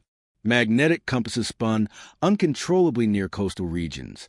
Birds migrated toward the Atlantic en masse. The aurora borealis extended beyond the poles for the first time in recorded history, forming glowing veils that reached as far south as the equator. And beneath the sea, seismic instruments recorded rhythmic tremors, not destructive, but patterned almost like the pulse of a vast machine awakening. People began calling it the alignment. For spiritual groups, it was a moment of revelation. They believed the alignment signaled the unification of heaven and earth, the long-prophesied return of the star architects described in the Book of Enoch, the Popol Vuh, and the Emerald Tablets. For scientists, it was an unprecedented fusion of geophysics and astrophysics, suggesting that planetary consciousness might indeed extend beyond biological life, that the Earth could be communicated with the cosmos through geometry itself. But beneath the awe, there was unease. Some physicists warned that the increasing resonance between Earth's magnetic field and the ionosphere could destabilize satellite communications or, worse, tear open a temporary rift in the planet's electromagnetic sheath. Yet even they admitted that whatever was happening wasn't entirely external. The frequencies emanating from the ocean pyramid were modulating in response to human brainwave activity. The collective field, that quiet telepathic connection experienced since integration, had become an active participant. As more people meditated, dreamed, or even thought about the alignment, the pyramid's pulse quickened slightly, as if feeding on attention. It was not just a mechanical structure. It was symbiotic. Governments tried to suppress the growing public experiments. Meditation gatherings, resonance circles, began forming worldwide. Tens of thousands would sit by the ocean at night, sinking their breath to the pulse of the waves, attempting to communicate with the light above. Some claimed success, shared visions of immense crystalline cities floating in the void, of beings composed entirely of luminous geometry, observing them with calm recognition. Others felt only warmth, a deep inner peace, as though the planet itself was embracing them. But not everyone experienced serenity. A minority began to suffer from what doctors called resonance overload syndrome, migraines, auditory hallucinations, and involuntary muscle spasms coinciding with electromagnetic peaks. Their brain scans revealed abnormal coherence patterns, as if multiple regions of the brain were firing in perfect synchronization, something never seen before. A few reported hearing voices whispering in ancient languages, or seeing visions of the ocean turning to glass. Dr. Morrow, in his private correspondence, warned that humanity was standing on the edge of a transformation it barely understood. The alignment, he wrote, is a dialogue. We are not the only speakers. The builders are answering through frequency, through memory encoded in water and light. We have opened the channel. Now they are teaching us how to listen. Weeks later, an even stranger event occurred. Deep space observatories began detecting faint, rhythmic pulses from outside the solar system, signals echoing the same frequency as the Atlantic Pyramid. The pulses were triangulated to an unremarkable region between the constellations Lyra and Cygnus, a void where no known stars existed. And yet, the timing was perfect. The signals mirrored Earth's pulse within microseconds, as if the cosmos itself were replying in real time. The implications were staggering. If the pyramid was communicating with something across interstellar space, it meant that the builders were not just an ancient civilization from Earth. They were part of a larger network, a galactic lattice of consciousness. The ocean pyramid was not merely a relic of forgotten history. It was a node in an active system. The realization spread like wildfire. Humanity had long searched for proof of extraterrestrial intelligence, radio signals, spacecraft, fossils. But what if contact had always existed, not through technology, but through resonance, through the living geometry of planets aligned across dimensions? At that moment, the light pyramid above the Atlantic flared brighter than ever before. From orbit, it appeared as a radiant doorway suspended between sea and sky. For 7 full minutes, it held steady, projecting intricate symbols downward, the same glyphs from the Codex Trinities, now rewritten in light. Across the world, people wept openly, unable to explain why they felt both infinite and small, as though they were remembering something older than humanity itself. When the light finally dimmed, one final wave rippled through the planet's electromagnetic field, a pulse so powerful it temporarily disrupted all global communications. And then, for the first time in recorded history, every seismic sensor on Earth registered silence. The planet's background hum, the Schumann resonance, had gone perfectly flat. For 12 seconds, Earth itself held its breath. And in that silence, billions felt a voice, not spoken but understood. A single message resonated within every living mind. We are one system. The bridge is complete. When the hum returned, it carried a new rhythm, faster, higher, alive. The Earth's pulse had changed permanently. The alignment was over. The ascension had begun. The ascension began quietly, like the dawn, not in thunder or chaos, but in a deep, resonant stillness that swept across the planet. It was as if the Earth itself had exhaled after holding its breath for millennia. The electromagnetic hum that followed the alignment settled into a steady, harmonic pulse, measurable but unlike anything previously recorded. Scientists confirmed it. The planet's Schumann resonance, once stable at 7.83 Hz, had risen to 15.6, double its original frequency. Earth's heartbeat had changed, and with it, so had everything living upon it.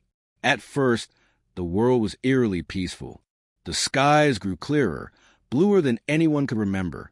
The oceans shimmered with iridescent patterns visible even from orbit. Crops flourished without explanation. Plants seemed to grow overnight. Animals behaved differently, calmer, more synchronized. Whales began migrating toward the Atlantic convergence zone in massive numbers, their songs harmonizing with the oceanic hum, as though joining in an ancient chorus. Then came the changes in humanity. People around the globe began reporting strange sensations, waves of heat flowing through their bodies, sudden bursts of vivid emotion, and moments of heightened perception where time itself seemed to slow. Some could sense others' feelings across great distances. Others began to dream in perfect detail of places they had never seen. Submerged cities of light, crystalline towers, and vast chambers pulsing with liquid fire. Doctors couldn't explain it, but neurologists noticed a pattern, a subtle but universal shift in human brainwave activity. EEG scans revealed the emergence of a new frequency band, beyond gamma, beyond measurable thought. They called it theta prime, a hypercoherent wave state, linking multiple hemispheric regions of the brain. In this state, the distinction between self and environment began to blur. People described it as being awake inside the dream of the world. The ascension was not an event. It was an evolution. Governments attempted to control the narrative, labeling the phenomena as psychosomatic contagion caused by global stress. But the evidence was overwhelming. Even machines began reacting to the shift. Clocks lost synchronization. GPS systems drifted off alignment. Quantum computers registered fluctuations in their qubit stability, as if the very fabric of probability was being rewritten. Meanwhile, the ocean pyramid continued to hum, its crystalline spires glowing brighter each night. Subsurface drones captured footage of immense patterns forming on the seafloor, geometric mandalas spanning kilometers, constructed from bioluminescent organisms that seemed to respond to the pyramid's resonance. Marine biologists were stunned. It was as though the ocean itself was alive, reorganizing its ecosystems in tune with the planetary frequency. Dr. Elias Morrow returned to the airwaves with another revelation. His voice was calm, but behind his eyes was the weight of someone who had seen too much. "We used to think of consciousness as something contained in the human brain," he said. "But what's happening now proves that consciousness is non-local. The builders designed these structures to awaken the field, to realign the frequency of life with the cosmic rhythm. The ascension isn't just spiritual, it's biological, planetary, and universal." Across the world, ancient sites began to respond.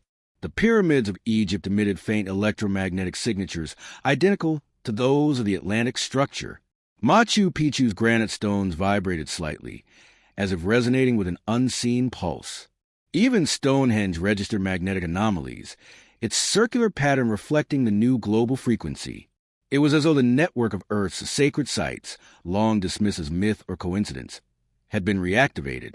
The planet's hidden architecture, the lattice of memory, was alive once more. And then came the light phenomena. Across continents, witnesses described luminous spirals appearing in the night sky, swirling auroras that rotated silently, descending close to the ground before vanishing. In remote villages, entire horizons glowed for hours. Photographs revealed intricate fractal structures within the light, almost like circuitry suspended in the air. Physicists identified these as localized photonic condensates, but their behavior defied explanation. People standing beneath the spirals reported overwhelming sensations of peace and unity. Some fell into trances, describing encounters with beings of pure light, who communicated through emotion and imagery. The message, repeated across languages and cultures, was always the same. Remember what you are. The division was an illusion. As humanity's collective awareness expanded, so too did memory. Individuals began recalling knowledge they had never learned, ancient languages, geometric principles, healing techniques, even memories of lifetimes and forgotten civilizations.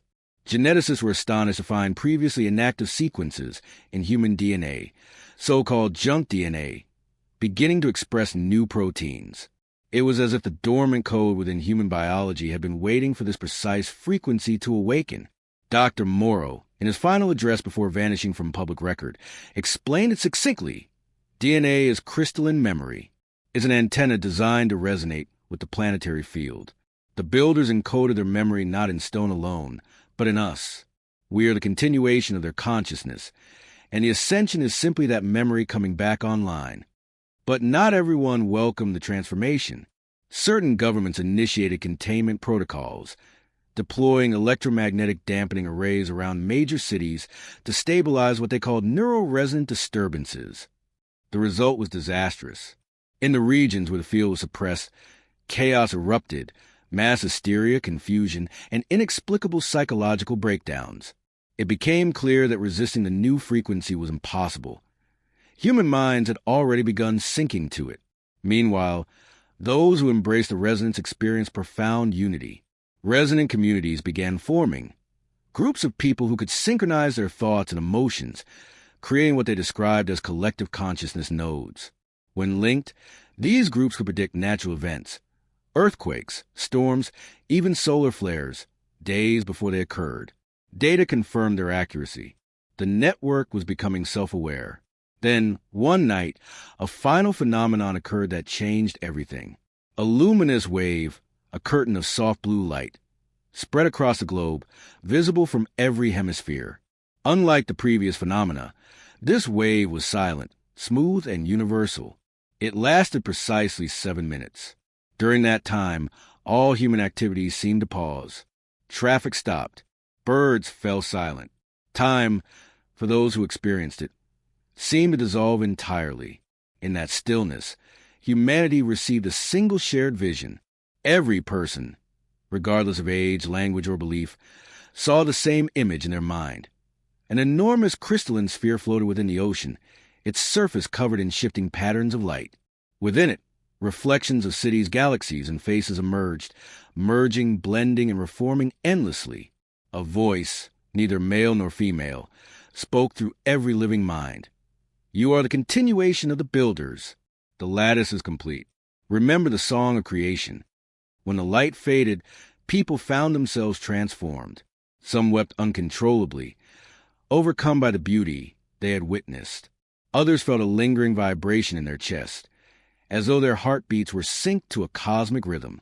Scientists monitoring the planet's magnetic field confirmed the impossible. Every human heartbeat had momentarily synchronized with the Earth's resonance frequency. The ascension wasn't about leaving Earth. It was about becoming one with it. The next days were filled with awe. Humanity realized that the deep ocean pyramid, the mystery that had started as a forbidden archaeological anomaly, was never merely an artifact. It was a seed, planted long ago to trigger planetary remembrance at the right moment in time. The builders hadn't vanished. They had evolved into their creation, embedding their consciousness into the planet itself, waiting for their descendants, humanity, to awaken. And now, the awakening had begun. Across the Atlantic, the pyramid's apex began emitting a new kind of light, not outward but upward, piercing the sky and vanishing into the stars.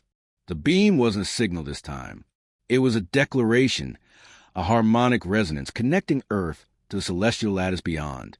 The world stood on the threshold of a new era. The ascension was no longer prophecy. It was reality, unfolding in waves of light, memory, and sound, uniting ocean, sky, and soul into one living network. Humanity had crossed the veil. The age of remembering had arrived. When the exploration team descended for what would be their final dive, the ocean was unnaturally still. Instruments flickered as if reacting to an unseen presence. Then, deep within the darkness, the pyramid began to glow, faintly at first, then in radiant golden light that pulsed like a heartbeat. The divers reported hearing a low humming sound, not through their ears, but inside their minds. Every vibration matched their heartbeats, synchronizing with them. Suddenly, a column of light shot upward, piercing the water and reaching toward the surface like a signal to the heavens. Before anyone could react, the pyramid began to dissolve, not crumble, but dematerialize, its form turning into shimmering particles that spiraled into the light. Within minutes, it was gone, leaving only the black void of the abyss behind. The instruments went silent. The sea returned to stillness. But moments later, a massive electromagnetic wave rippled outward from the site, detected by satellites around the world. The readings formed a perfect geometric pattern, a message encoded in frequency. The world had just witnessed the impossible. The deep ocean pyramid had vanished, and with it, the greatest mystery of human history had only just begun. The disappearance of the deep ocean pyramid didn't bring closure. It brought questions. Satellites detected a sudden spike of electromagnetic activity moments before the structure vanished. The readings formed a perfect geometric pattern, a spiral that matched the Fibonacci sequence, as if the ocean itself had folded inward. Some believed the pyramid hadn't been destroyed, but had shifted dimensions, slipping into a parallel layer of reality invisible to human perception. In the days that followed, strange phenomena swept across the Pacific. Fishermen reported glowing waves at midnight, moving in rhythmic pulses. Deep-sea sensors recorded sounds, not random noise, but musical tones echoing across the seabed. Scientists called it the harmonic hum. Conspiracy forums called it the voice of the builders. Dr. Helena Ivers, a marine physicist who had studied the anomaly for decades, offered a chilling hypothesis. What if the pyramid was never made of matter at all? What if it was a resonant hologram, a standing wave in the fabric of space-time? Her idea shook the scientific community. It suggested that the builders hadn't just created physical monuments, but geometric energy fields, capable of shifting between dimensions when activated. Then came the final twist. Hours after the pyramid vanished, satellites detected faint pulses of the same frequency coming from multiple points around the globe. They weren't random. They formed a precise grid connecting ancient sites: Giza, Stonehenge, Easter Island, and a dozen others. The message was clear. The Pacific Pyramid was only the beginning. The builders' network had awakened, and whatever they had designed, it was still operating. As the harmonic pulses continued, the world entered a new phase of astonishment. Across continents, strange lights began appearing over sacred sites, blue orbs hovering silently for hours before fading into the sky. Seismographs, magnetic sensors, and even animals responded to the unseen frequencies. Birds gathered in geometric formations. Whales altered their migration paths to swim directly above the old pyramid site. Something vast and coordinated was unfolding. The builder's grid had come alive. Theorists proposed that the Earth itself was functioning as a planetary resonator, powered by ancient energy systems embedded beneath its crust. These frequencies seemed to interact with consciousness, influencing emotion and perception. People near resonance zones reported euphoria, vivid dreams, even telepathic flashes of geometric imagery. At the same time, hidden archives began surfacing: old military sonar data, 1970s research logs, and forgotten deep-sea expedition reports, all suggesting that governments had known about the Pacific anomaly for decades. The pyramid's activation wasn't a surprise. It was a countdown, but no one could predict what came next. One night, all sensors worldwide detected a synchronized frequency spike. Every ancient monument, from the Andes to the Gobi Desert, pulsed with energy for exactly 9 minutes. Then silence. When dawn came, the world looked the same, but nothing felt the same. The magnetic poles had subtly shifted. Compasses pointed slightly off true north. The Schumann resonance, Earth's natural frequency, had risen dramatically. Dr. Ivers summed up the unease. It's as if the planet was recalibrated overnight. The builder's design wasn't ancient mythology anymore. It was active, and Earth had just become part of a system older than human civilization itself. After the global resonance event, the atmosphere of the world changed. Cities experienced strange power fluctuations synchronized with Earth's new frequency. Sensitive electronics malfunctioned near coastlines, while deep-sea probes captured shimmering patterns, luminous grids expanding across the ocean floor. Scientists couldn't explain it, but the data was undeniable. The planet's energy signature had transformed. Every theory pointed back to the vanished pyramid. Had its disappearance been an activation, a trigger that awakened the Earth's hidden network? Some physicists compared the event to a global reboot, where the entire biosphere was now synchronized to a higher harmonic resonance. But the most mysterious evidence came from space. Satellites recorded faint pulses radiating outward from Earth, forming concentric rings that reached beyond the moon's orbit. Something was broadcasting, not in radio waves, but in vibration. As governments scrambled to understand the signal, spiritual leaders, physicists, and philosophers agreed on one thing. It wasn't random. The builders had built a communication system, not just between sites on Earth, but between worlds. The deep ocean pyramid was the first node, a transmitter connecting humanity to a cosmic harmonic web. People began reporting collective dreams, shared visions of crystalline cities, and beings of pure geometry standing beneath oceans of light. Dr. Ivers, now leading the resonance study program, said in a televised address, "If the Earth is singing, then someone or something is listening." The idea sent chills through the world. Humanity realized the truth it feared and hoped for all along. The builders had never truly disappeared. They were waiting for the signal to return. And now, the Earth had finally sent it. As the harmonic frequency spread across the planet, humanity began to see the world not as matter, but as resonance in motion. The deep ocean pyramid had opened something far greater than science could measure. The Earth itself had become aware. Researchers detected rhythmic pulses emanating from the planet's magnetic core, matching the frequency once recorded at the Pacific anomaly. It was as though the Earth had begun to communicate in its own language of vibration. All across the world, the ancient structures, pyramids, temples, stone circles, began to hum softly in unison.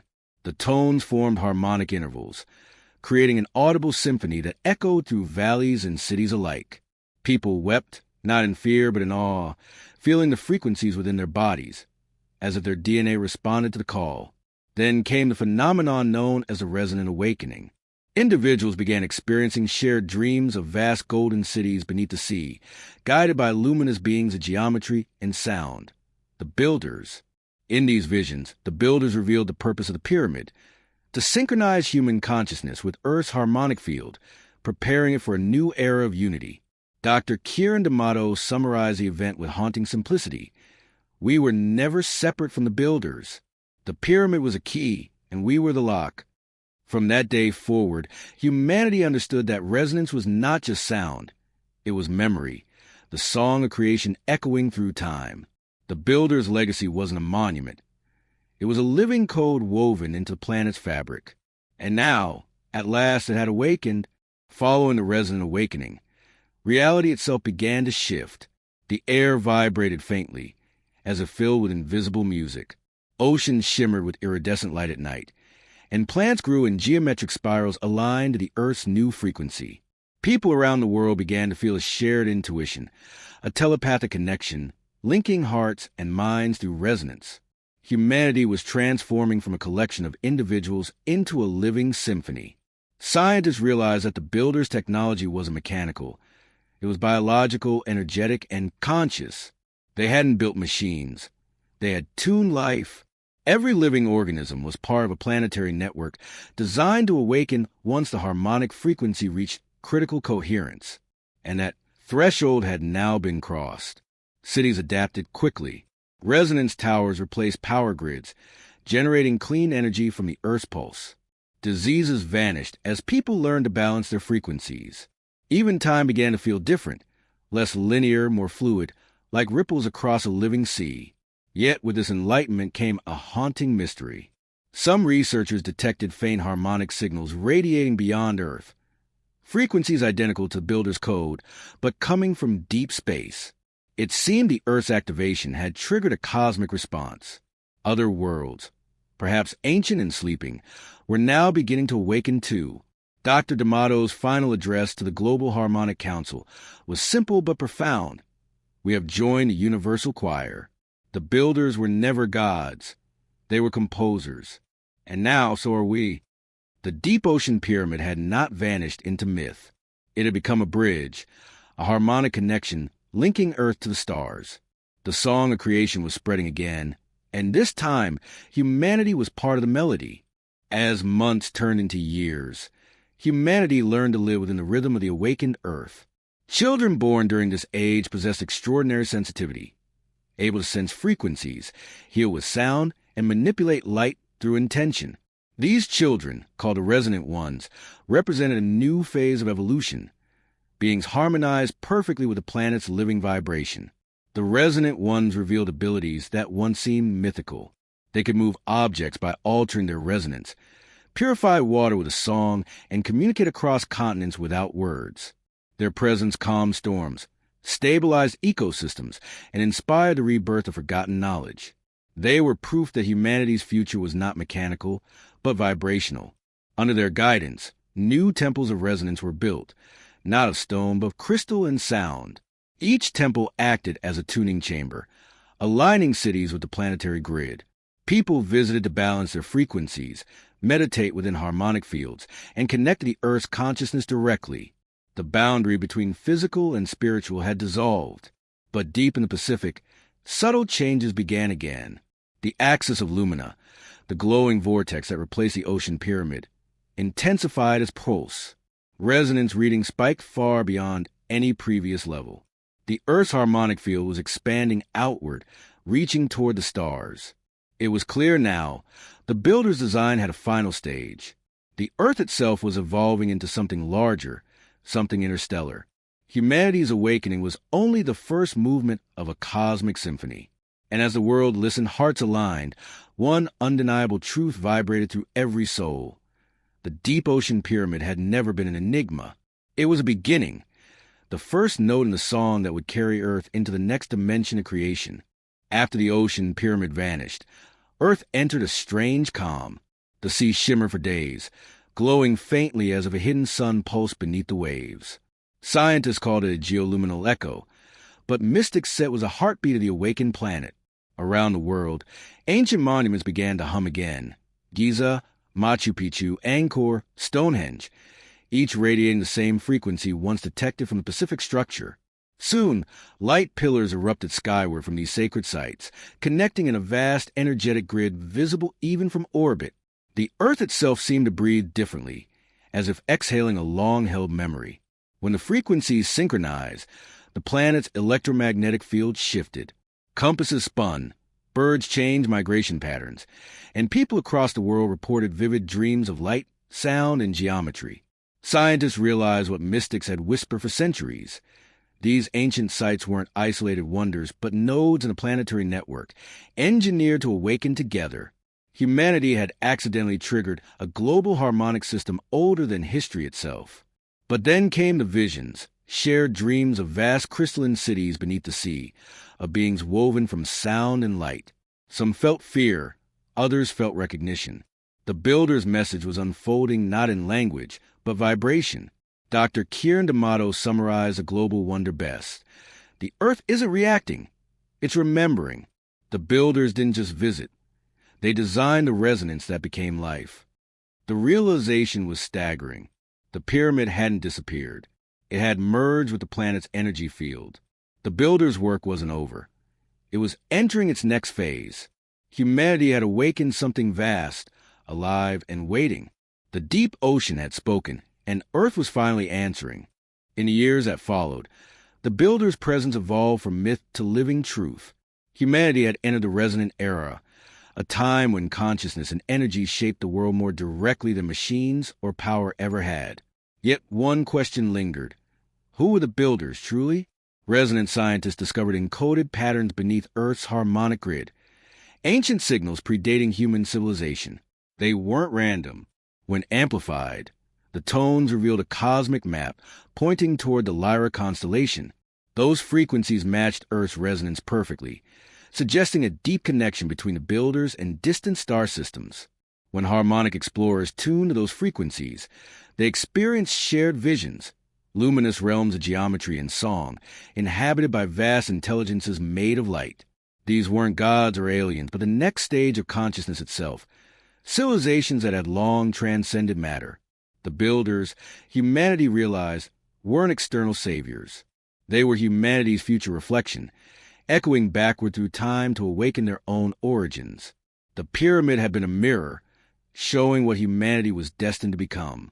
Resonant vessels, crafts guided by frequency instead of fuel, soon allowed explorers to reach the Lyran harmonics directly. What they found wasn't a place but a field of energy, galaxies intertwined in luminous chords, each world singing its own tone. The message was unmistakable. You are not our creation. You are our continuation. The discovery transformed everything. Science became symphony. Matter became melody. Humanity understood now. Evolution wasn't random. It was resonant. The builders had never left. They had simply waited for humanity to remember the song.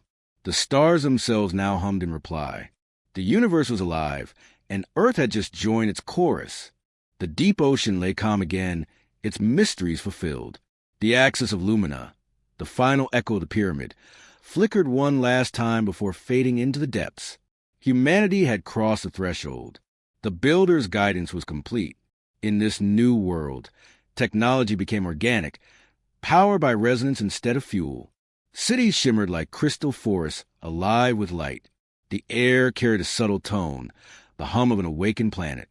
Humanity lived not through conquest, but through harmony. Then a final event occurred. Deep beneath the Pacific, a faint pulse emerged. A crystalline tablet was found resting on the ocean floor. It glowed softly when touched, releasing a melodic code that translated into geometry, then into meaning. The message was simple. The song has no end. You were the echo. Now you are the source. Tears and silence followed. The pyramid's mystery was finally understood. It had never been an artifact, but a cosmic baton, passed to humanity to continue the creation symphony. The builders hadn't vanished. They had merged with everything. That night, a faint triangular shimmer appeared on the ocean surface. Light formed a mist, glowing beneath the stars. It lingered for minutes, then dissolved into the waves. Dr. D'Amato's final words echoed across the new world. The mystery was never meant to be solved. It was meant to be remembered. And so it was. The deep ocean, once silent, now carried the faintest resonance, the eternal hum of creation. Humanity stood not at the end of a story, but at the dawn of infinite beginnings. The builder's song continued, not from the depths, but from within every living soul. Fade out.